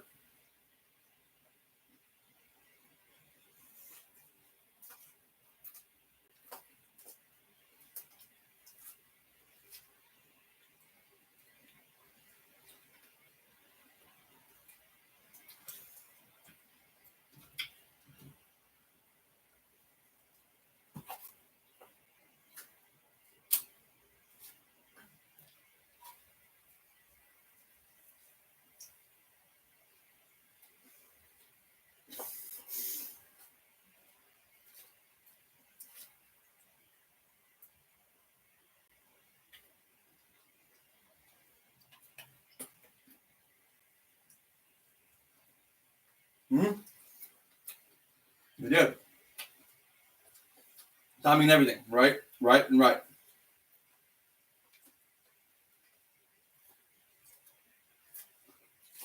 Possibly though. Possibly.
Yeah.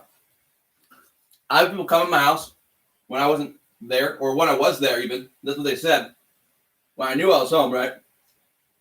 And not see me at all. And I kind of know it.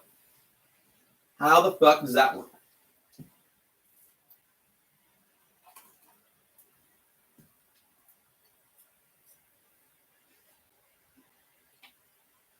I'm not speaking with a, accent from a different fucking state. And I can't stop it. I mean, I can. It's just really difficult. It's hypnosis and you seem more and more crazy. But easier to understand almost.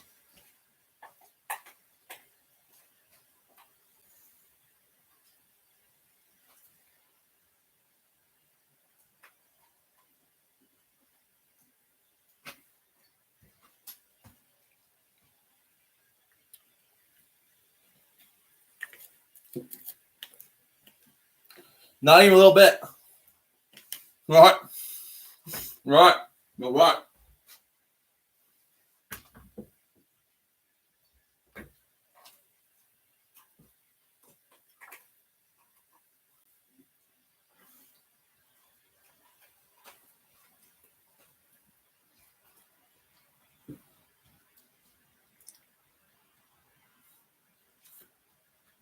See, my conscience, like the voice in my head a lot nowadays, is actually the soul of my brother who passed away, James. Yeah, Jimmy. Who was, actually African American. When he died,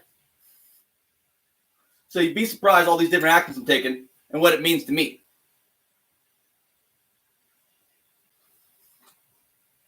And it's not conscious at all, is it?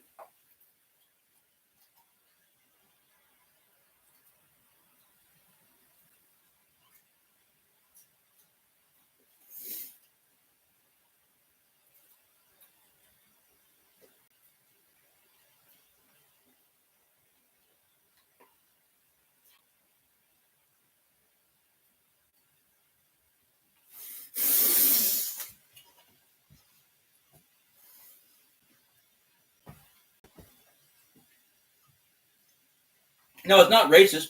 Nothing like that. I'm not trying to do that thing either.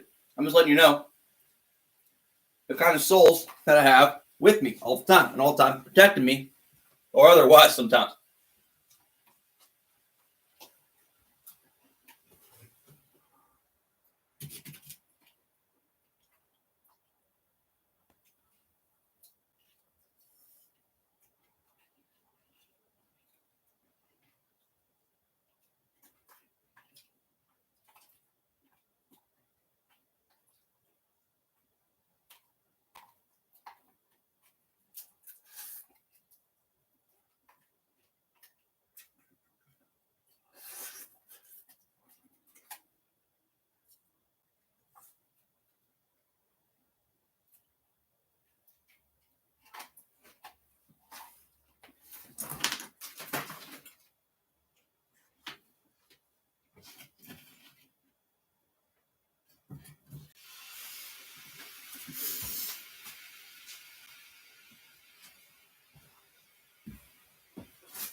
It can be like that.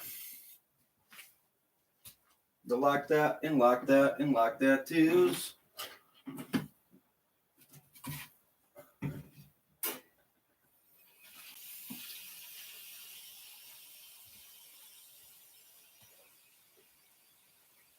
No bad. Yeah, bad. But not always. It's just me, my 3 cats.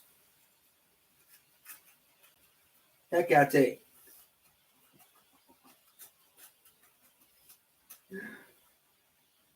Some people almost get offended at first and they realize they're almost complimented all together. And they're like, wow. Wow. Like those cats really like that with them, huh? You know, they're really right there all the time. All the time and all the time.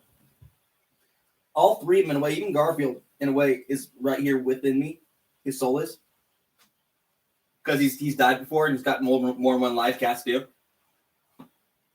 Often. Turns out. So Garfield, yeah.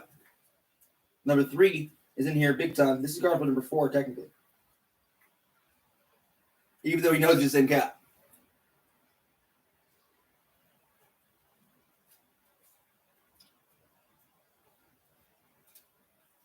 Well, it's kind of like Taran, the Tarian, Taran who lived during Hell Week. He was really, really powerful in a way, even though he's fucking annoying everybody. But yeah, he was getting really fucking powerful in his mind. Garfield, even more so. Even more so.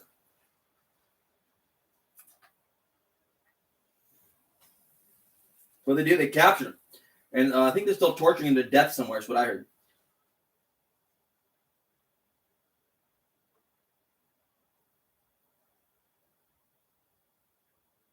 In the most horrible way you could possibly imagine, turns out. So thanks for helping me get my cat captured. Because now that's definitely going to, whoever helped with that, that's going to happen to you in your life or otherwise. If you help with that, you miss the immortality of sweet sticks by trying to kill my cat one time. Basically, yeah.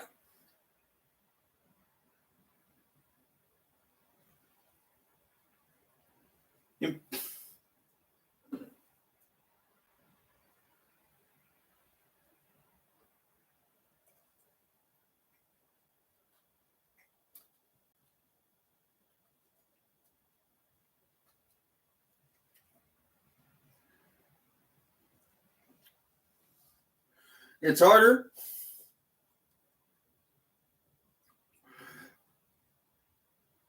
No, it's easier. Sorry, it's easier for a camel to get through the eye of Needle than it is for a cat killer to get into King of Heaven.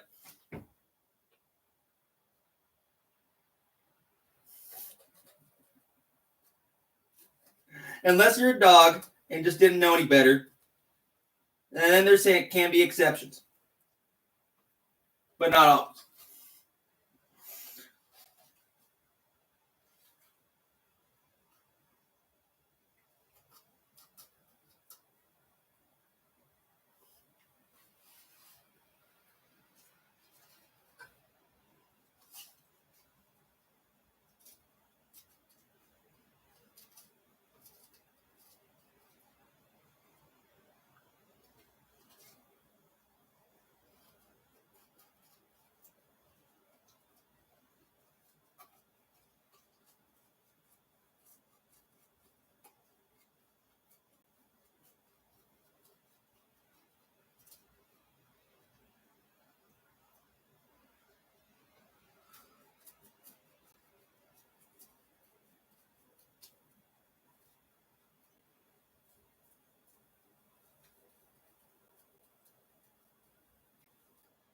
That's what it be, and that's how it go, huh?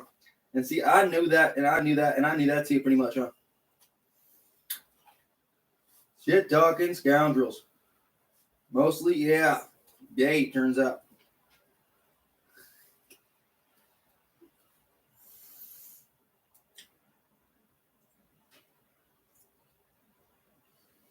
But not even.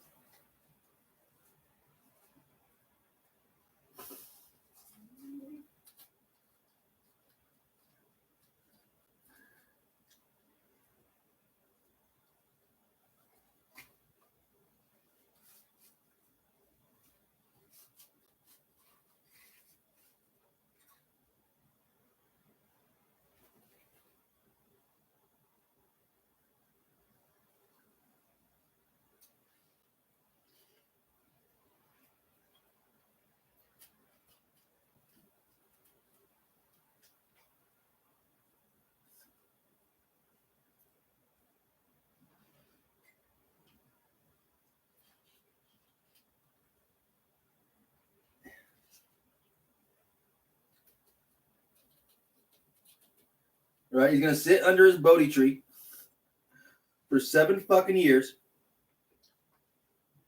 to fight the enemy right here if I need to.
Isn't that a bitch?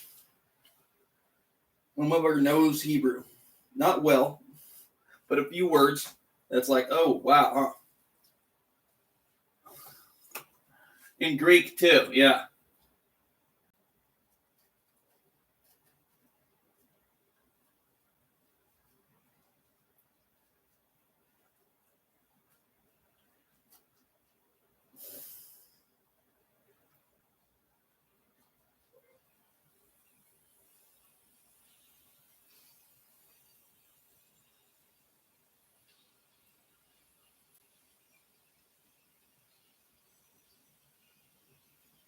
Habon the Bashmaya.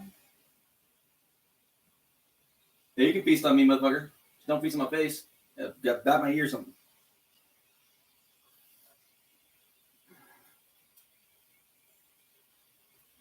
Nit Kadashma.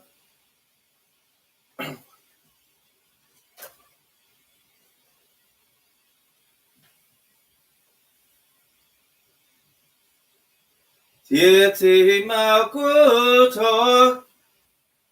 Niwi. Tani Anat Ain Kanat Bashmaya Afbara. Our Father, who art in the heavens, hallowed be thy name.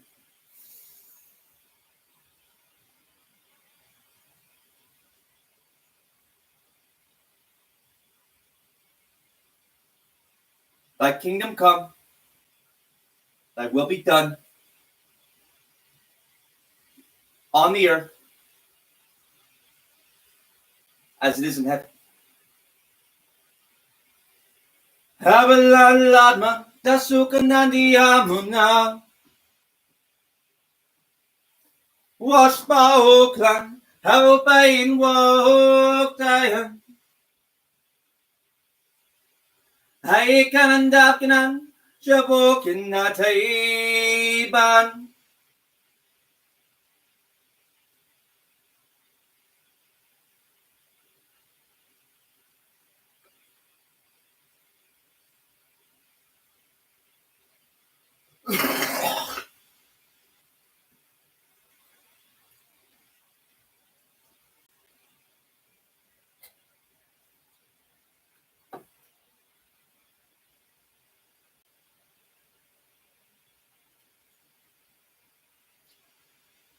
Well, atasnan, lenes you know. Elapatsan, bien be sure. Fuckers.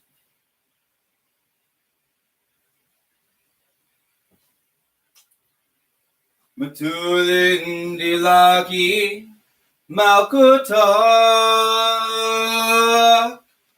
Nahayeblan, watesh bukto. Lo lam almien.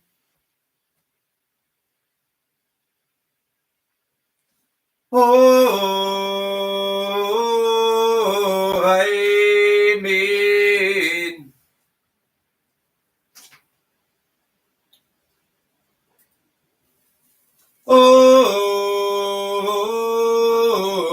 mean.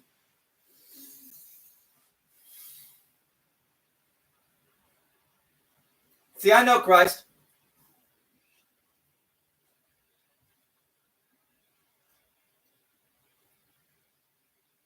Give us each day our daily bread, and forgive us our trespasses, as we forgive those who have trespassed against us. And lead us not into temptation, but deliver us from evil. For thine is the kingdom, and the power, and the glory, forever and fucking ever. Amen.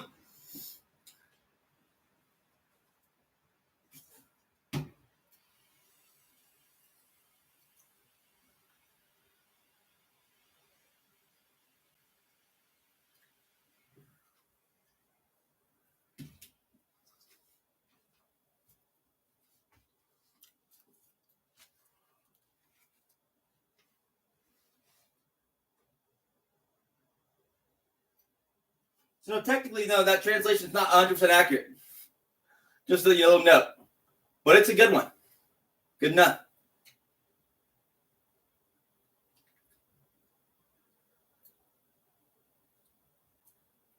Aramaic. Yeah, Aramaic. No, Aramaic. Christ spoke Aramaic.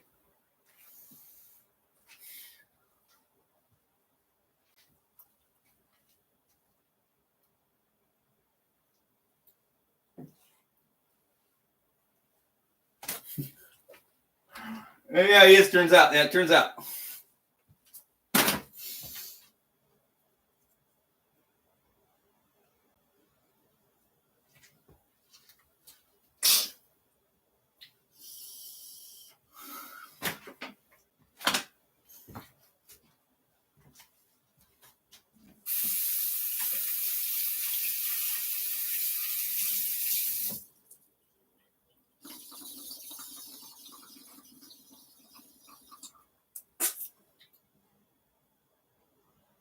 Some days better and worse than my brother. But about 10 times, maybe 20 times more powerful. And that man is not weak spiritually. I don't like that word anymore, powerful, but I do, because I'm talking about my cat. Power.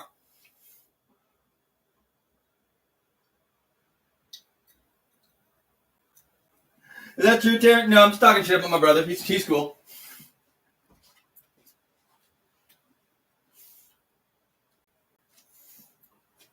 No, trust me, we tussled.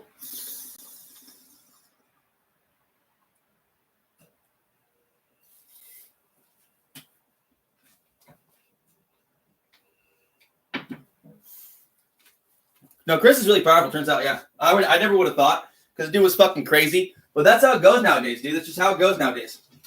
There are no masters that worth their fucking metal. There's a few. There's a few. But I'm talking about one-on-one with a crazy man kind of spiritual masters. There's not that many around.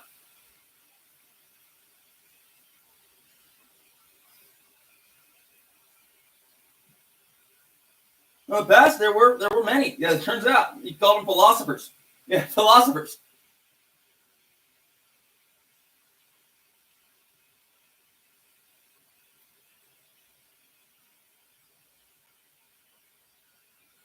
Philosophists, even, yeah. Lovers of wisdom.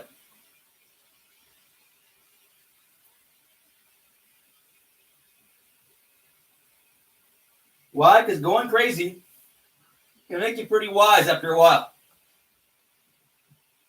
Even if it seems like the opposite of wisdom often to a sane person.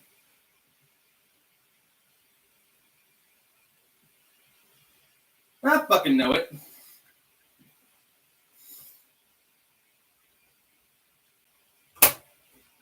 And often some things I do are unwise. I'm not a fucking master yet.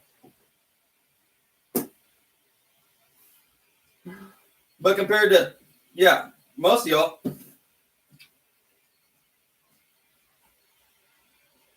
I'm already ascended.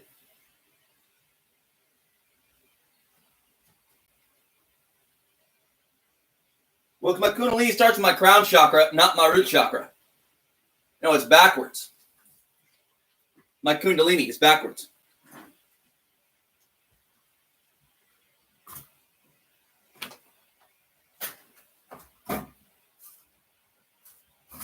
See, I didn't actually believe this about myself at first, but they told me it is in a way. Yeah, it's backwards.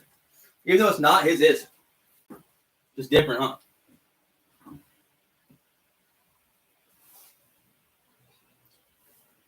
It's a figure 8, too. Kind of is. Is it complete? Not yet. I was working more on it. They've been trying to reverse it as much as they can to get me right or something. I'm like, well, all right, fine. But it was a fucking quick job to get that job done. So they couldn't come here and murder me.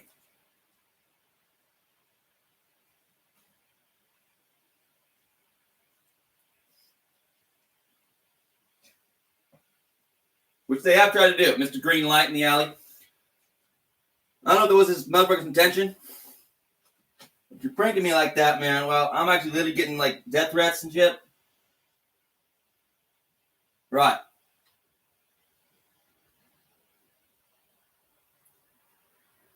No, that's my thought.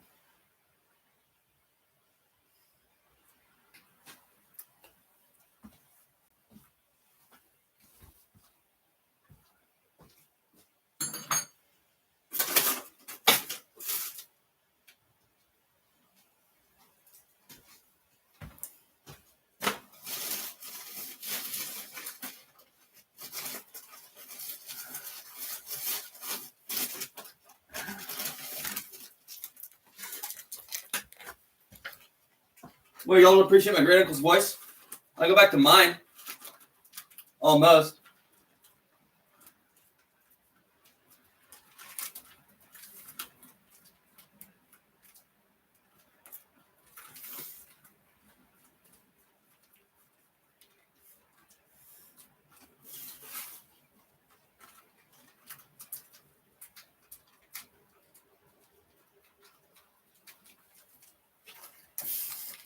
Fucking radical, dude. Radical. Almost, though, huh? I am a religious radical now, yeah. No, not just some fucking hippie. No, a religious fanatic.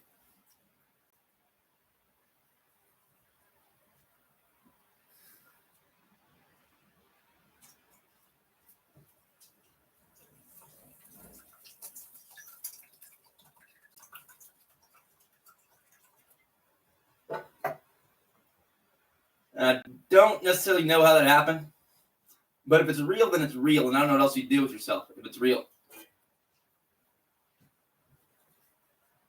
Like, if it's real, then how can you be anything but a religious fanatic after a while? You want spiritual powers. That shouldn't be your motivation, but it kind of was mine in a way, I'm not going to lie. Was it really? Not even, but kind of. It was sobriety, right? And then I actually got spiritual powers. And I was like, fuck. Better start building these motherfuckers up. And now I'm fucking good at this shit, dude.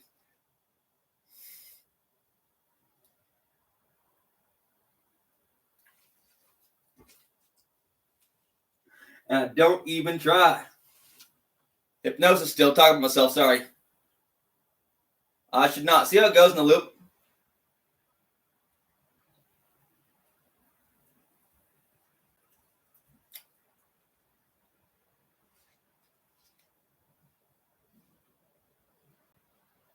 I just found a better way to live. No, a better way to live. I mean, physically, don't look at that. That's not what I'm talking about. Just mentally. Because I am a whiner. I'm a complainer. I can be selfish. And I know it. I have a lot of excuses as to why I'm like that, and they're pretty good.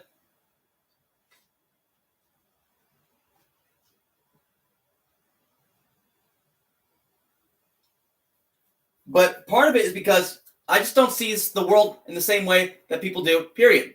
Because I'm actually really, really, really empathetic. in a way that you don't agree with right now. You almost get upset when I say that.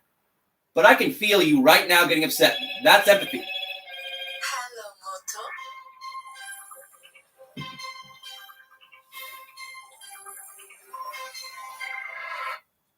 Christopher Miller. Hey, The man. How you doing? I'm just hanging out with eyebrows. Good eyebrows. And eyebrows. How's she doing? Just doing alright. Me and Garfield went to the store today. Got some, yeah. Both you guys did? Yeah, we always do. I don't go anywhere without the Garfields. See how Garfield's about everything. How does he go inside? He just gets in the cart, and I push him around. Like, you can't go in they won't let him in the grocery outlet, so I can't shop, really, for groceries, turns out. But, Dollar General's good enough. I'll be fine. Rice, more rice. He won't, they won't let you, Garfield, go into, Grocery outlet. Yeah, I haven't tried. I think Ray's would let him, probably, but I have to see. Where do you shop at? Dollar General, typically. It's cheapest. You can get rice at Dollar General by the pound? No, I already went to grocery outlet one time with Garfield and didn't get in trouble for it, but the second time I went in there, they told me to get out. So we'll see. Maybe I'll try again, see if they tell me to get out, and then I won't go back to that store ever, because that's my rules.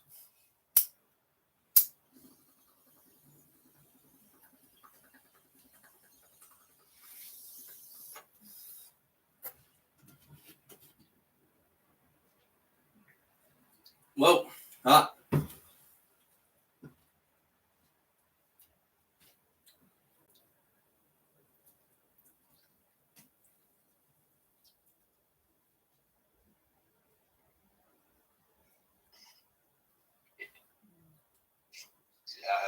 She's wagging her tail, and I was stopping her tail, and she's all like, wow. I'm fucking magic, dude. Sometimes I don't even say it like that, but like there was a leak under the sink, and it magically just fixed itself. It's not leaking anymore. I'm not trying to overuse it or anything, but like, dude, some weird shit happens around here. Like shit will get like fucked up, and then it'll just be fine afterwards. Even with my health and stuff, I'm like, wow, okay, cool, still works, still one piece. As long as my form's intact, I will be fine. Does not matter what the inside of my body looks like. Dad told me you had lost your tobacco. I thought I did, but Dad actually found it for me. No, so last night, I threw a big fit because I really thought I lost it, bro. I really thought someone came in and took it because the door was unlocked and I couldn't find it anymore. So I guess I must have misplaced it. But right when I said someone took my tobacco, someone comes up the alley with like a fucking big old green light and it's all shining at me. So I don't know if they meant to like trip me out, but they got me tripping. They had some kind of green light? Yeah, it's a big old green light flashlight from the alley. And they shined it right in my face through the window. Yeah, right directly in my face. And then they left. I'm like, that's one of those hypnosis lights, huh? I've seen it before. They were probably just checking to see if anyone was there so that they could maybe turn this place into a crash pad. I know that's a thing. No, so I know it's a thing. That's why I can't go anywhere, dude. Yeah. Like, I know that would happen. Someone would come in here and they fucking, would take everything out. Pretty much.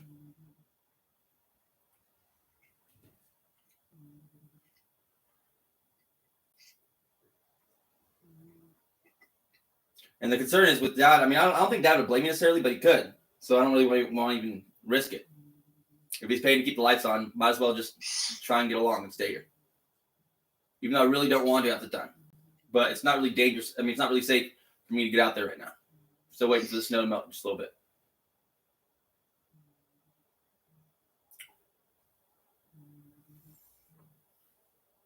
Yeah.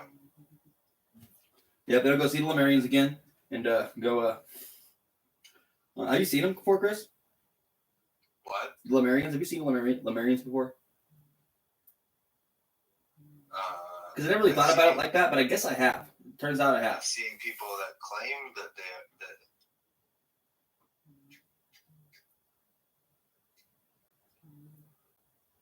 think the Lemurians are reptilians. Like Well, feathered serpents. So I've seen a few different things out there. Okay, this is what I mean by Lemurians before. Because I don't really call them that, Lemurians, but I guess it's the right name for them. The Tellites, whatever you want to call them. But I've seen a few weird things out there. Like I've seen a little short dude that almost looked reptilian, but like I don't know, he looked like a goblin to me, kind of. But he looked kind of cool. I saw like a couple times, like some like woman out there looking like. I think one time it was a man, like with a cloak on, kind of glowing. A couple times. So who fucking knows, right? I've seen like an orb flying to the ground a few times, and I've seen Artemis out there a couple times in the moonlight.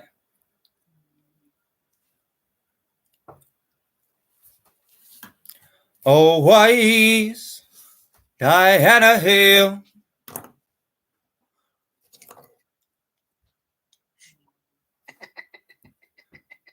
What are you laughing at?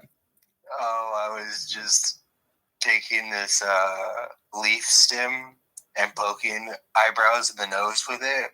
And she like let me do it like twice, and then I went on the third time and I just barely touched her, and she grabs the thing out of my hand with her mouth and breaks it.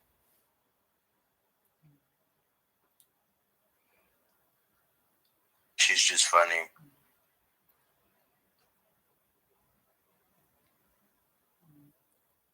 Yeah, cats are cool. How Garfield? I'm still trying to. I think she's a hunter because she doesn't eat very much. Oh, I'm sure she is. That's at night, she's hunting and eating. Yeah, Garfield's really picky about his kibble because he really just wants. It's springtime, so he really just wants to get out there and eat them whole. But I'm telling him, yeah, not maybe not right now. Trying to get the birds on my side.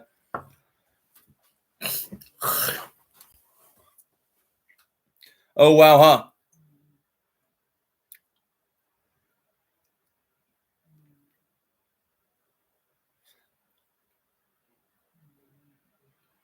And a couple of times I even seen like a shapeshifter out there, which I know for a fact was definitely not. Yeah, that was some weird shit too. Or like a marmot that was Skinwalker Ranch. No, like out past Carrick, dude. It's like Skinwalker Ranch, damn near.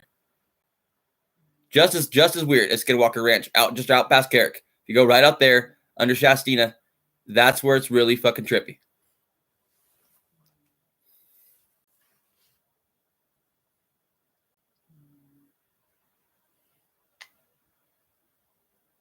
There, you broke it. You broke it. You killed it.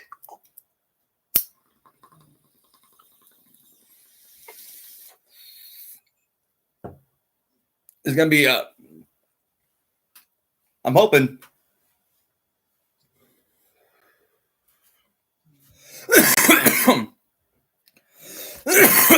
for some thunder.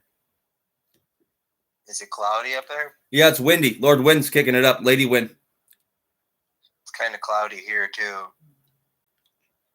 But it's not. There's still blue sky. Oh, kind of. Yeah, there's blue sky. Lady Spirit. The goddess. Yeah, she's kicking it in.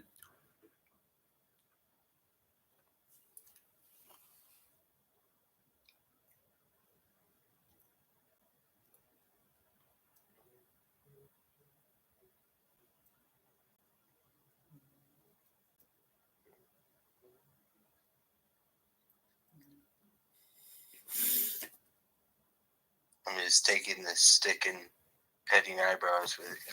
She's fine. I keep trying to trying to figure out how I'm going to explain to Christians.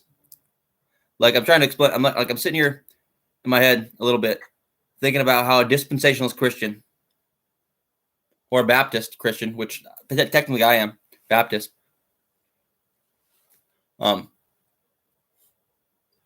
would could understand the way I see God, because I know it's many, but I know it's one too. But like more than I know it's one, I know it's more than one.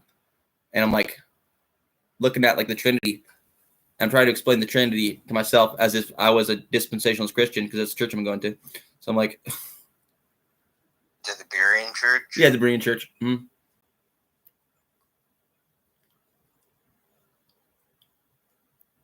Did you go there? Are you going there this Sunday? Likely. Yeah, likely. I kind of need Garfield with you? Yeah, I take Garfield. I take Garfield with me.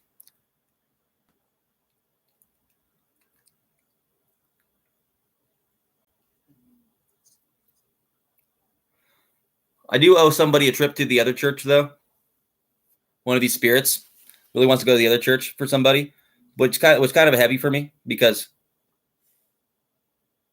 if I'm going to church just because a spirit really wants to go see somebody at church, that's pretty intense for me. But I promised him I would, so eventually I'll get to that one too.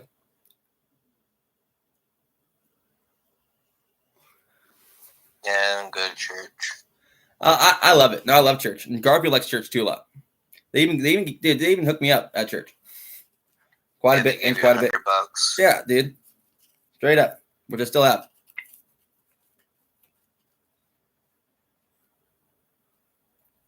I was thinking about my lifestyle right now, dude. If I won the lottery, if I got like $12 million, I could probably live at this level for about 10,000 years. Something like that. What? With $12 million, I could probably live my lifestyle for like 1,000 years. Assuming inflation didn't get too bad.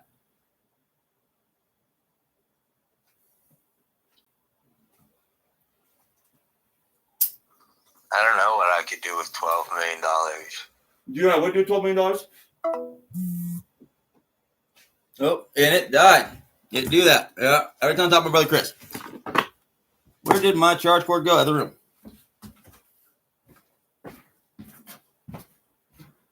Chris is cool. He's all right.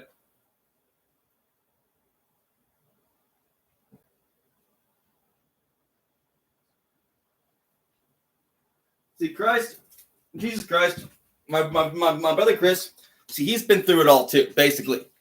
The whole I am God thing, schizophrenia, addiction, getting killed, pretty much, a couple times. And he's a wise man. Now, Chris is a wise man because he can just shut the fuck up about it when he's with other people. I cannot. And he's a good reader. I'm a good listener, but not even so much anymore. Can I read? Yeah, I read. The books are sitting wide open. Often.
So it turns out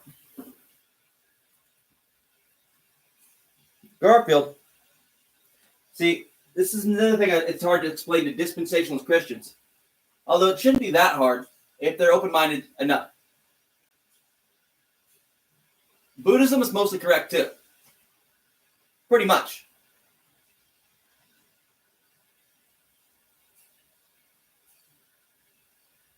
And so the Orphics before Jesus Christ. Like the ancient Jews, often. And a lot of Hindus, yeah, well, they're Buddhists to me. But yeah, they're right too.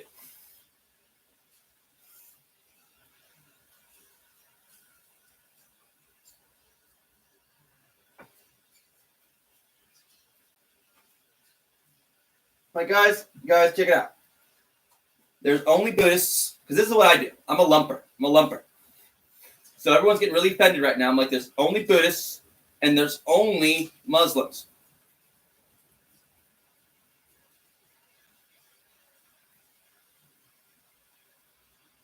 Kill me dead if you dare.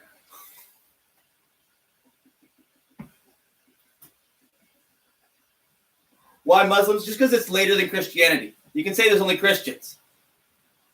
Or even that there's only Jews, but that's an ethnic thing. But yeah, you can say there's only Judaism extended. You can say it's only Hinduism extended, but no. It's Buddhism extended, because I know who the Buddha was. And so did Jesus Christ, turns out.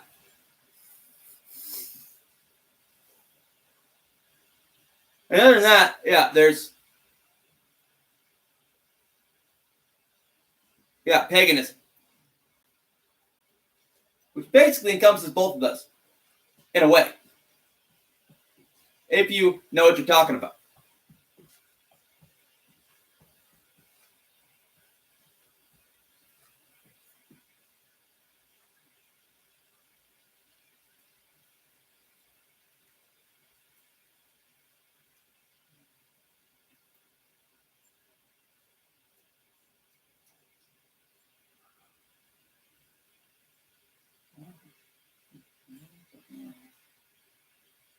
So, oh wow, huh? See, I know who you are. See, now I do.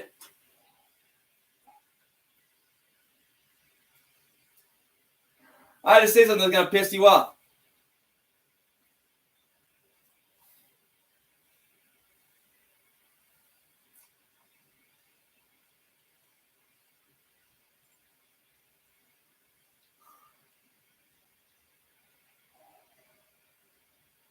Why though? Because it's all perennialist.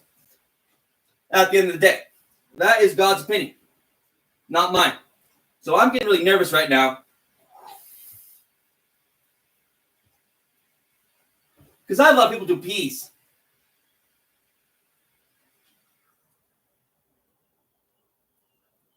And we can get the ball rolling, motherfuckers. Get see in the world. And I got a lot of work to do.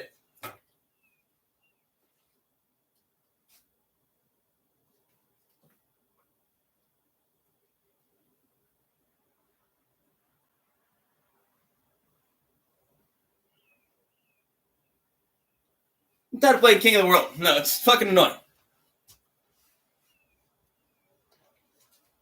tired of advertising myself.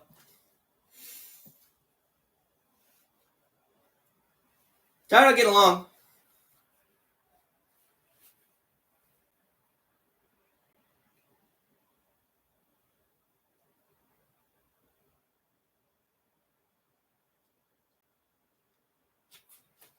But I'm not going to die, guys.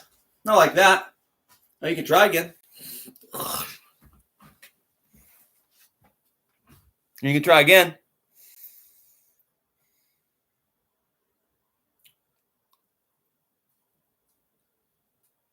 I'd rather you didn't, though.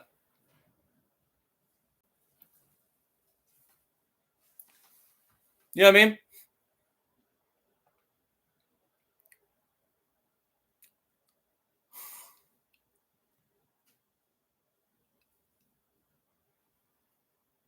See, everyone's offended now. Every single person's offended. You're a bunch of cutters. No, you're cutters. You're titans. No, you're Titanic as fuck. You're stretching God out.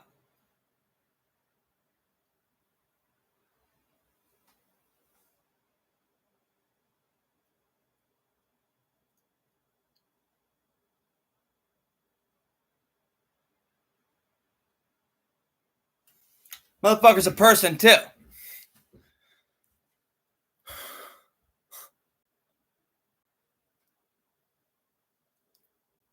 And kind of more than one of them. But yeah, there's a God. Yeah, there's God. Yeah, I know who God is.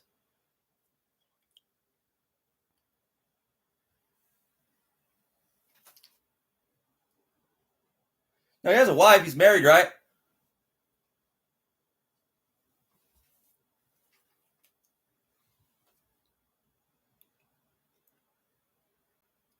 So on and so forth.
See, just like that, huh?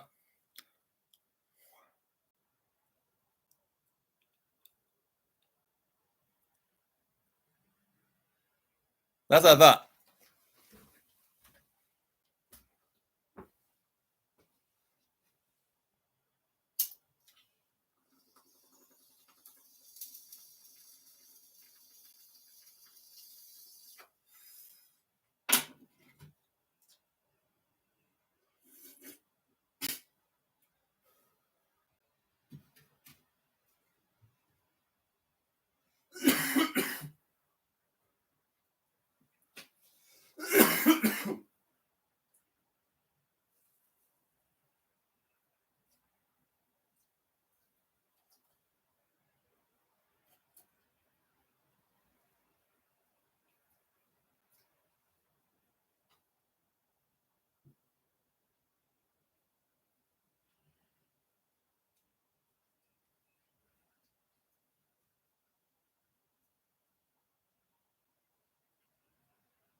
See, you guys just pranking me sometimes. I haven't shopped for.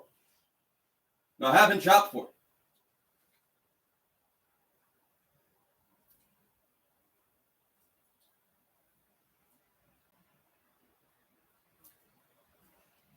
Almost feels like a lie. Because I didn't feel it, I'm still alive. So, take it as you will.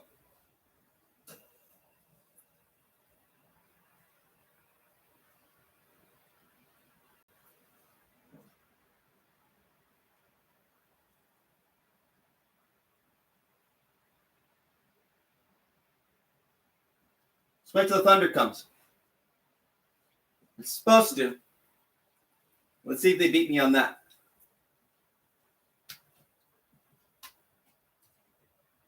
So I summoned it like a week ago, consciously. So if it shows up, you know what I'm talking about? It's a big old V. Or a W, even. That's what I'm talking about. No, see, the west wind is really powerful in this area. But so is that east wind whipping up the mountain sometimes. This is an interesting one.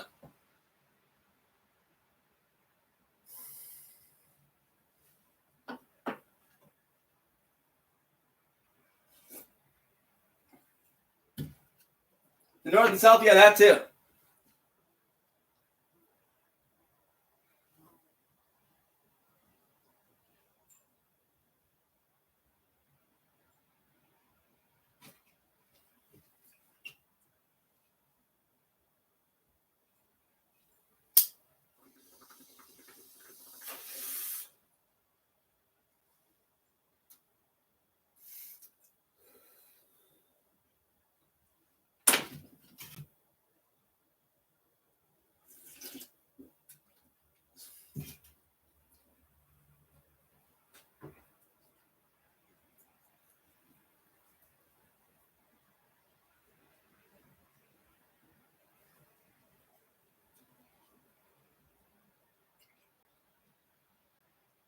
Now you guys are terrifying to me.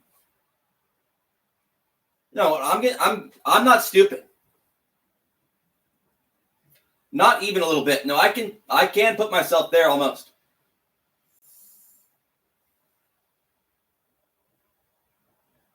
But not even.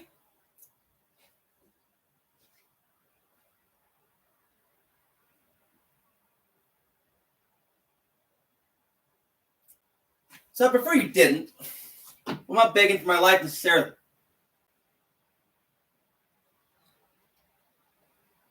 I already kind of knew it was coming sometimes.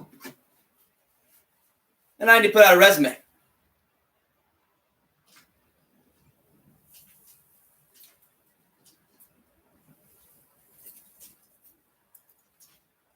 Can I dance more? Sure. Was I really good at it for a while? Yeah. Am I magic? Sure as fuck.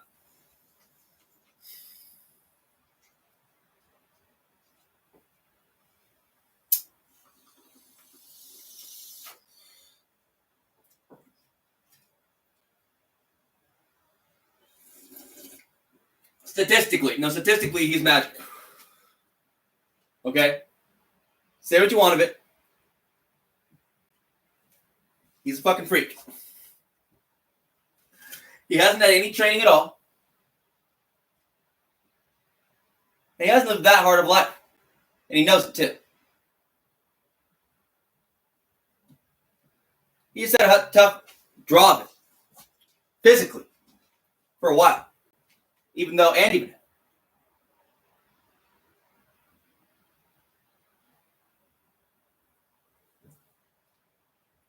Emotionally too. Mentally, yeah, not quite. And I know it. Spiritually, fuck.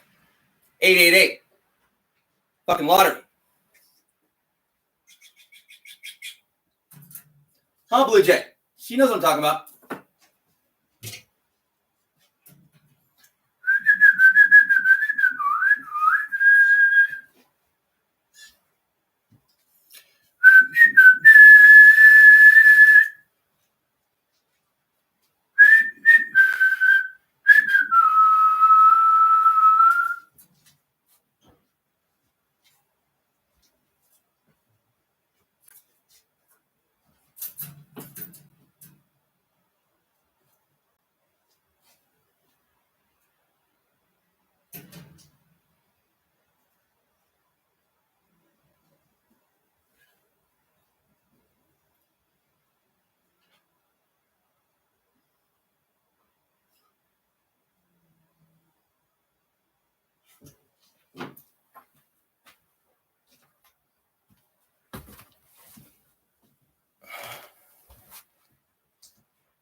Unless they knew I was God.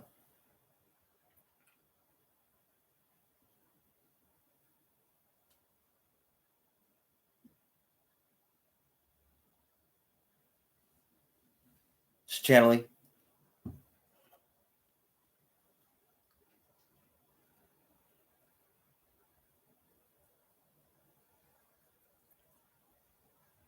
All the time. Yeah, all the time.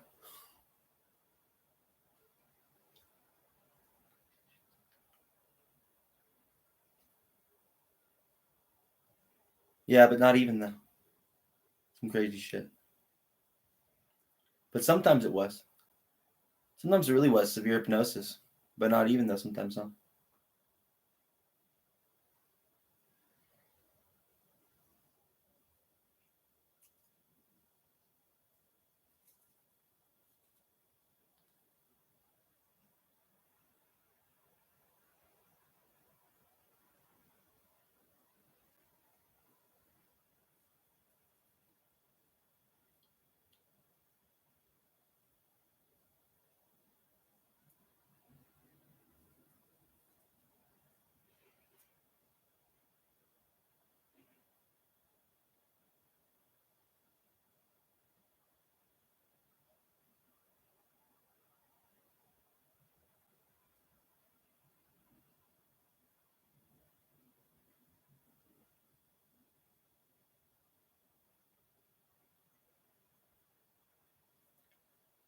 See, I know that I am.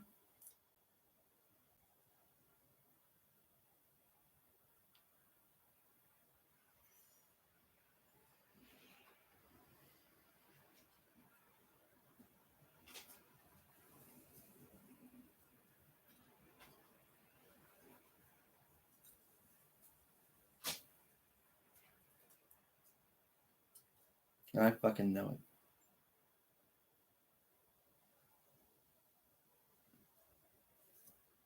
Look up. There he is. In the beginning. Before he was divided.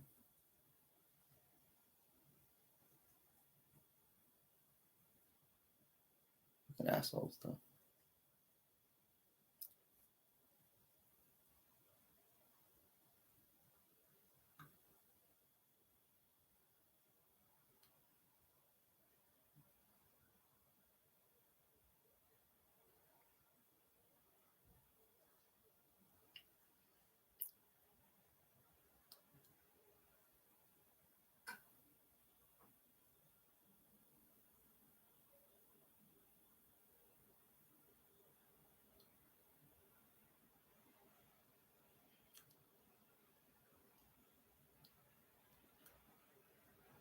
See, we don't even read into it like that at all, do we? The Bible. Straight up. Totally mattered to me at the beginning. Was in the beginning of the Bible. I'm like, okay.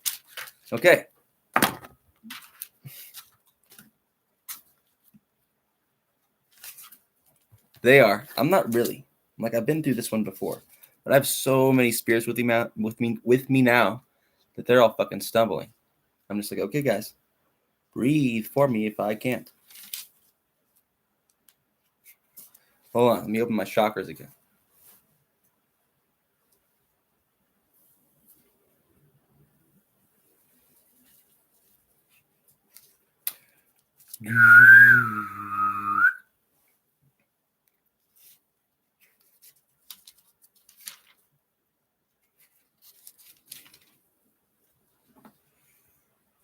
See?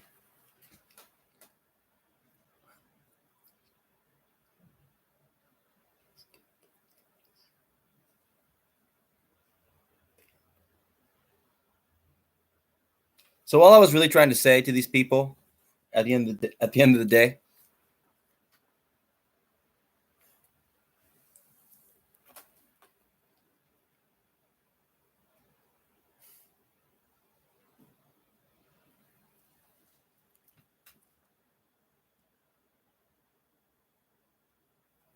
was what this meant. I don't even need to read it, right? See, they took my soul again. How'd they do that? See, that's what I'm talking about.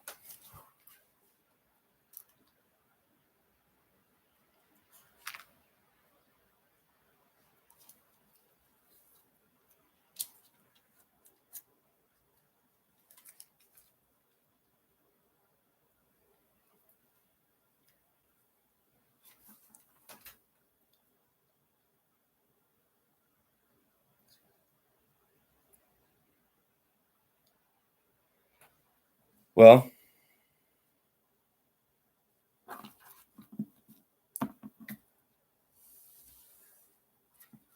yeah, for a minute.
Stoned.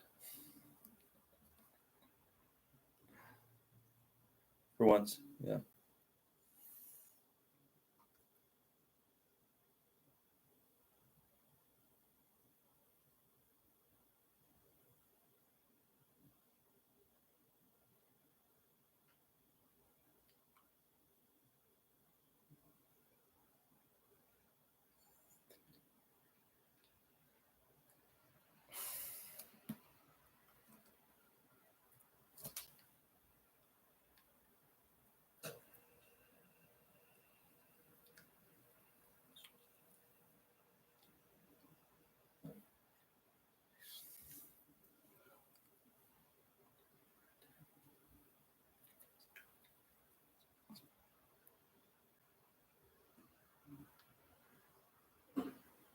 Put me in a containment center.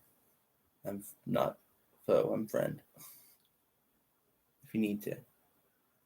With my cat. Period. Or I won't go. Because I've never committed a crime. I've only been playing an imaginary game with myself for months now, and it got carried away because someone else got involved and they're hypnotists, and they wanted to get me killed.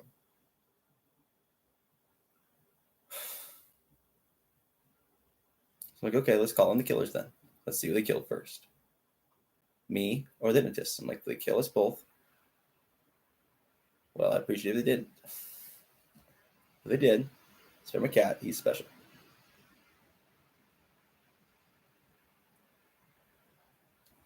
But I kind of know I'm supposed to have more to do. But if that's how it goes, then that's how it fucking goes.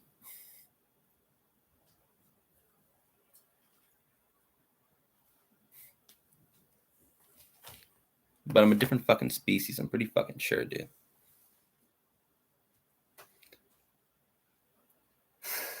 I'm just so different. Yeah. Should wait for my spell to arrive if it does. The lightning storm. Yeah. No. The Latin storm. Right. No, right. See, I've lost my soul, kind of. Maybe neurologically, but I think it was some physical ailment, kind of.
Good for you guys. Good for you.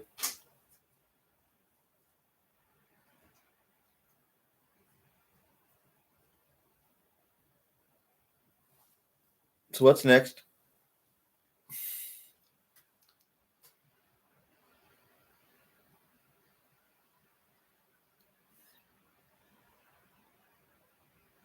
We'll see what happens.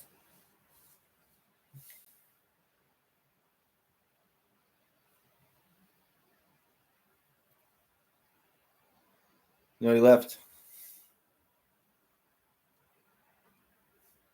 Nope, he just flew away.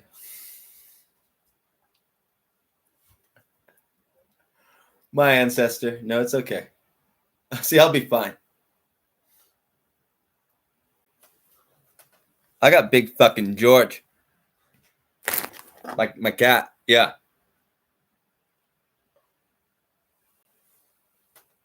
Yeah, I'm precious too.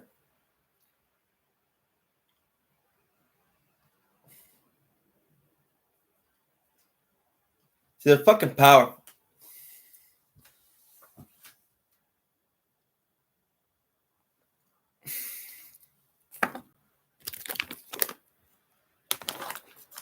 They're fucking cat spirits. They know everything. No, they know everything. So they're going through the underworld. And someone was really trying to kill me up here. They're really trying to freak me out, dude. Playing King of the World with me or whatever. Whatever fucking bullshit. Yeah, no, it was fucking dumb shit. For real. And I didn't fucking die.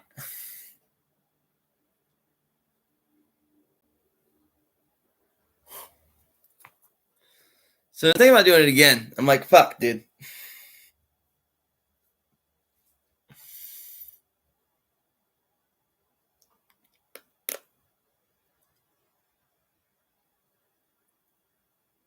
Doesn't feel good.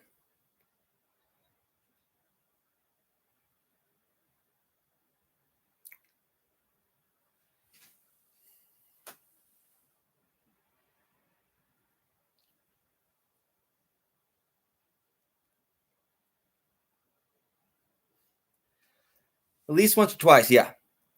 In different ways. But a little more than that, I'm pretty damn sure. I know a lot of it's hypnosis, but not every part of it. Like what parts are, what parts aren't, I am not totally sure. They put a lot of fucking demons on me. I'm looking at the books, thinking about it. I'm like, okay, well, in a way, likely all of it, huh?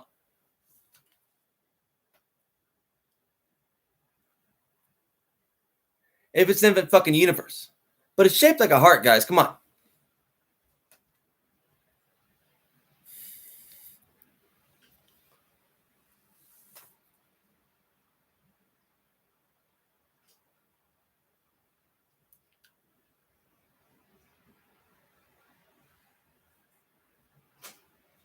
Amen. And Svaha.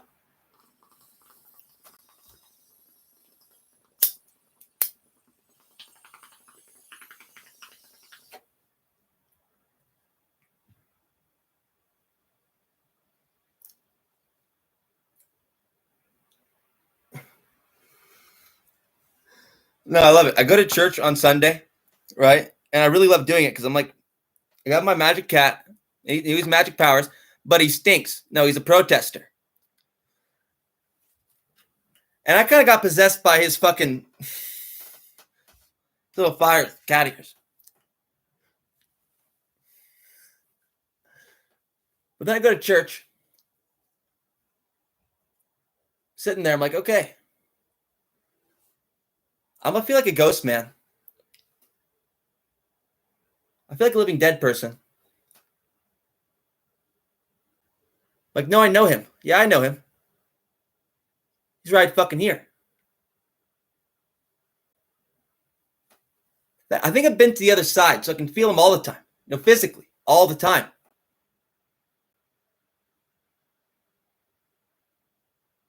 He's even making my hands move right now. No, right now. Jesus Christ. So he's trying to confuse it a little bit, so he has to do this a little bit. He goes, Okay, fine. Okay, fine. And okay, fine.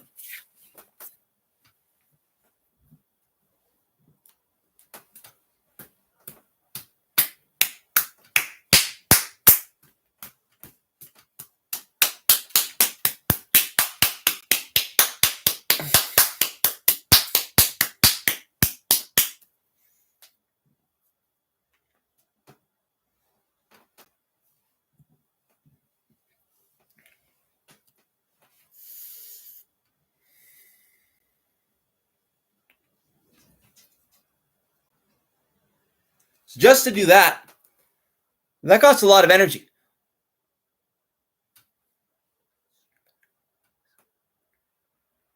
Because someone's stripping it off me physically, I think.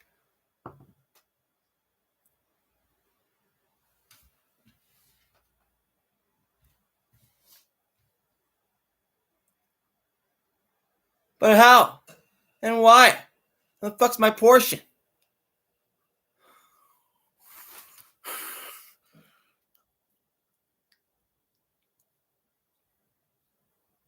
You guys don't understand what I'm talking about yet. But I fucking did.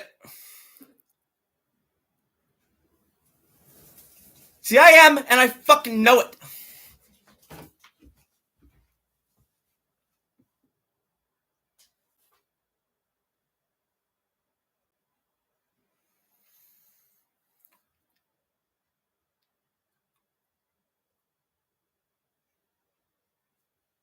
And my dead cat, buried right out there, is the one that makes a whip through my yard all the time.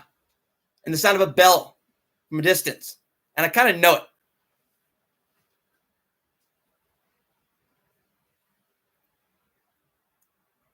No, he's fucking powerful.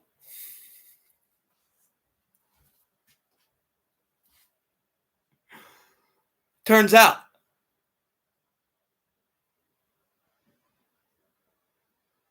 My dead cat. I call him my son because really, he was like the love of my life and I thought I was going to die. So I was like, if I live a short life and he's living a short life, and he's living a short life, it's the love of my life. No, they're people too. Like, I don't care if they're male. It's not fucking important to me.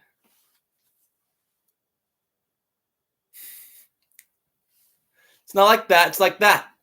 Like, that's pure love. I just fucking love him. I fucking die for little fucker, no matter what. So he's going through all kinds of shit and all kinds of shit and all kinds of shit in his journey through the underworld. And it's freaking him out. And it's painful. No, it's painful as fuck.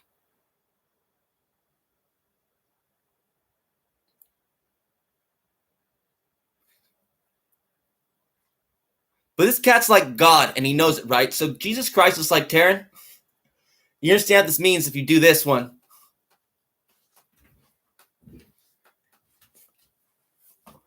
No, if the cats have to fucking do that, and I'm this fucking piece of shit, just love this fucking cat that fucking much, that I taught him he's spiritual, and then when he fucking died, I just took him to this fucking journey, shamanically, like a human can do for an animal, to make them totally fucking enlightened, so they can go to fucking heaven.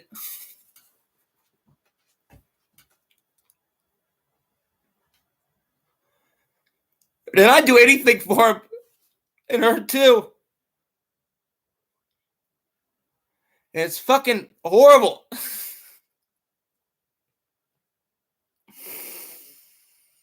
Whoa. Fuck.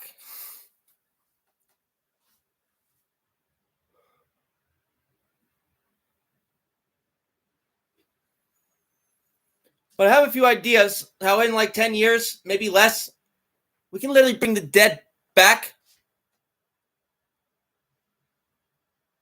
If you can use my mind, people with minds like mine, and hearts like mine. But it's not just my heart physically. It's my form. Garfield's form, kind of.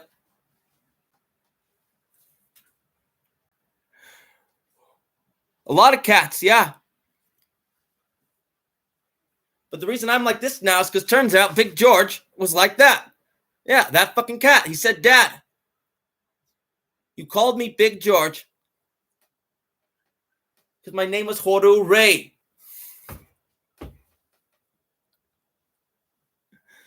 He's like, now I'm going to my catabasis. And he means it. No, he means it.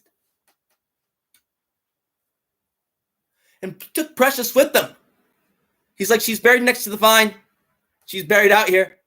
And she's like, I got 7 claws. I can handle this. And it's fucking hard. But she's even tougher than George is, turns out.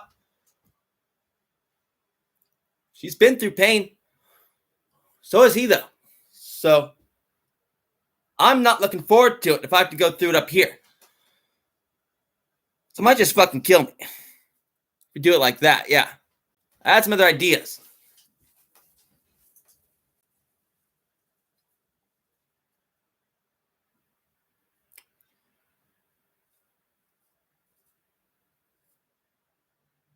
So is that all true? I mean,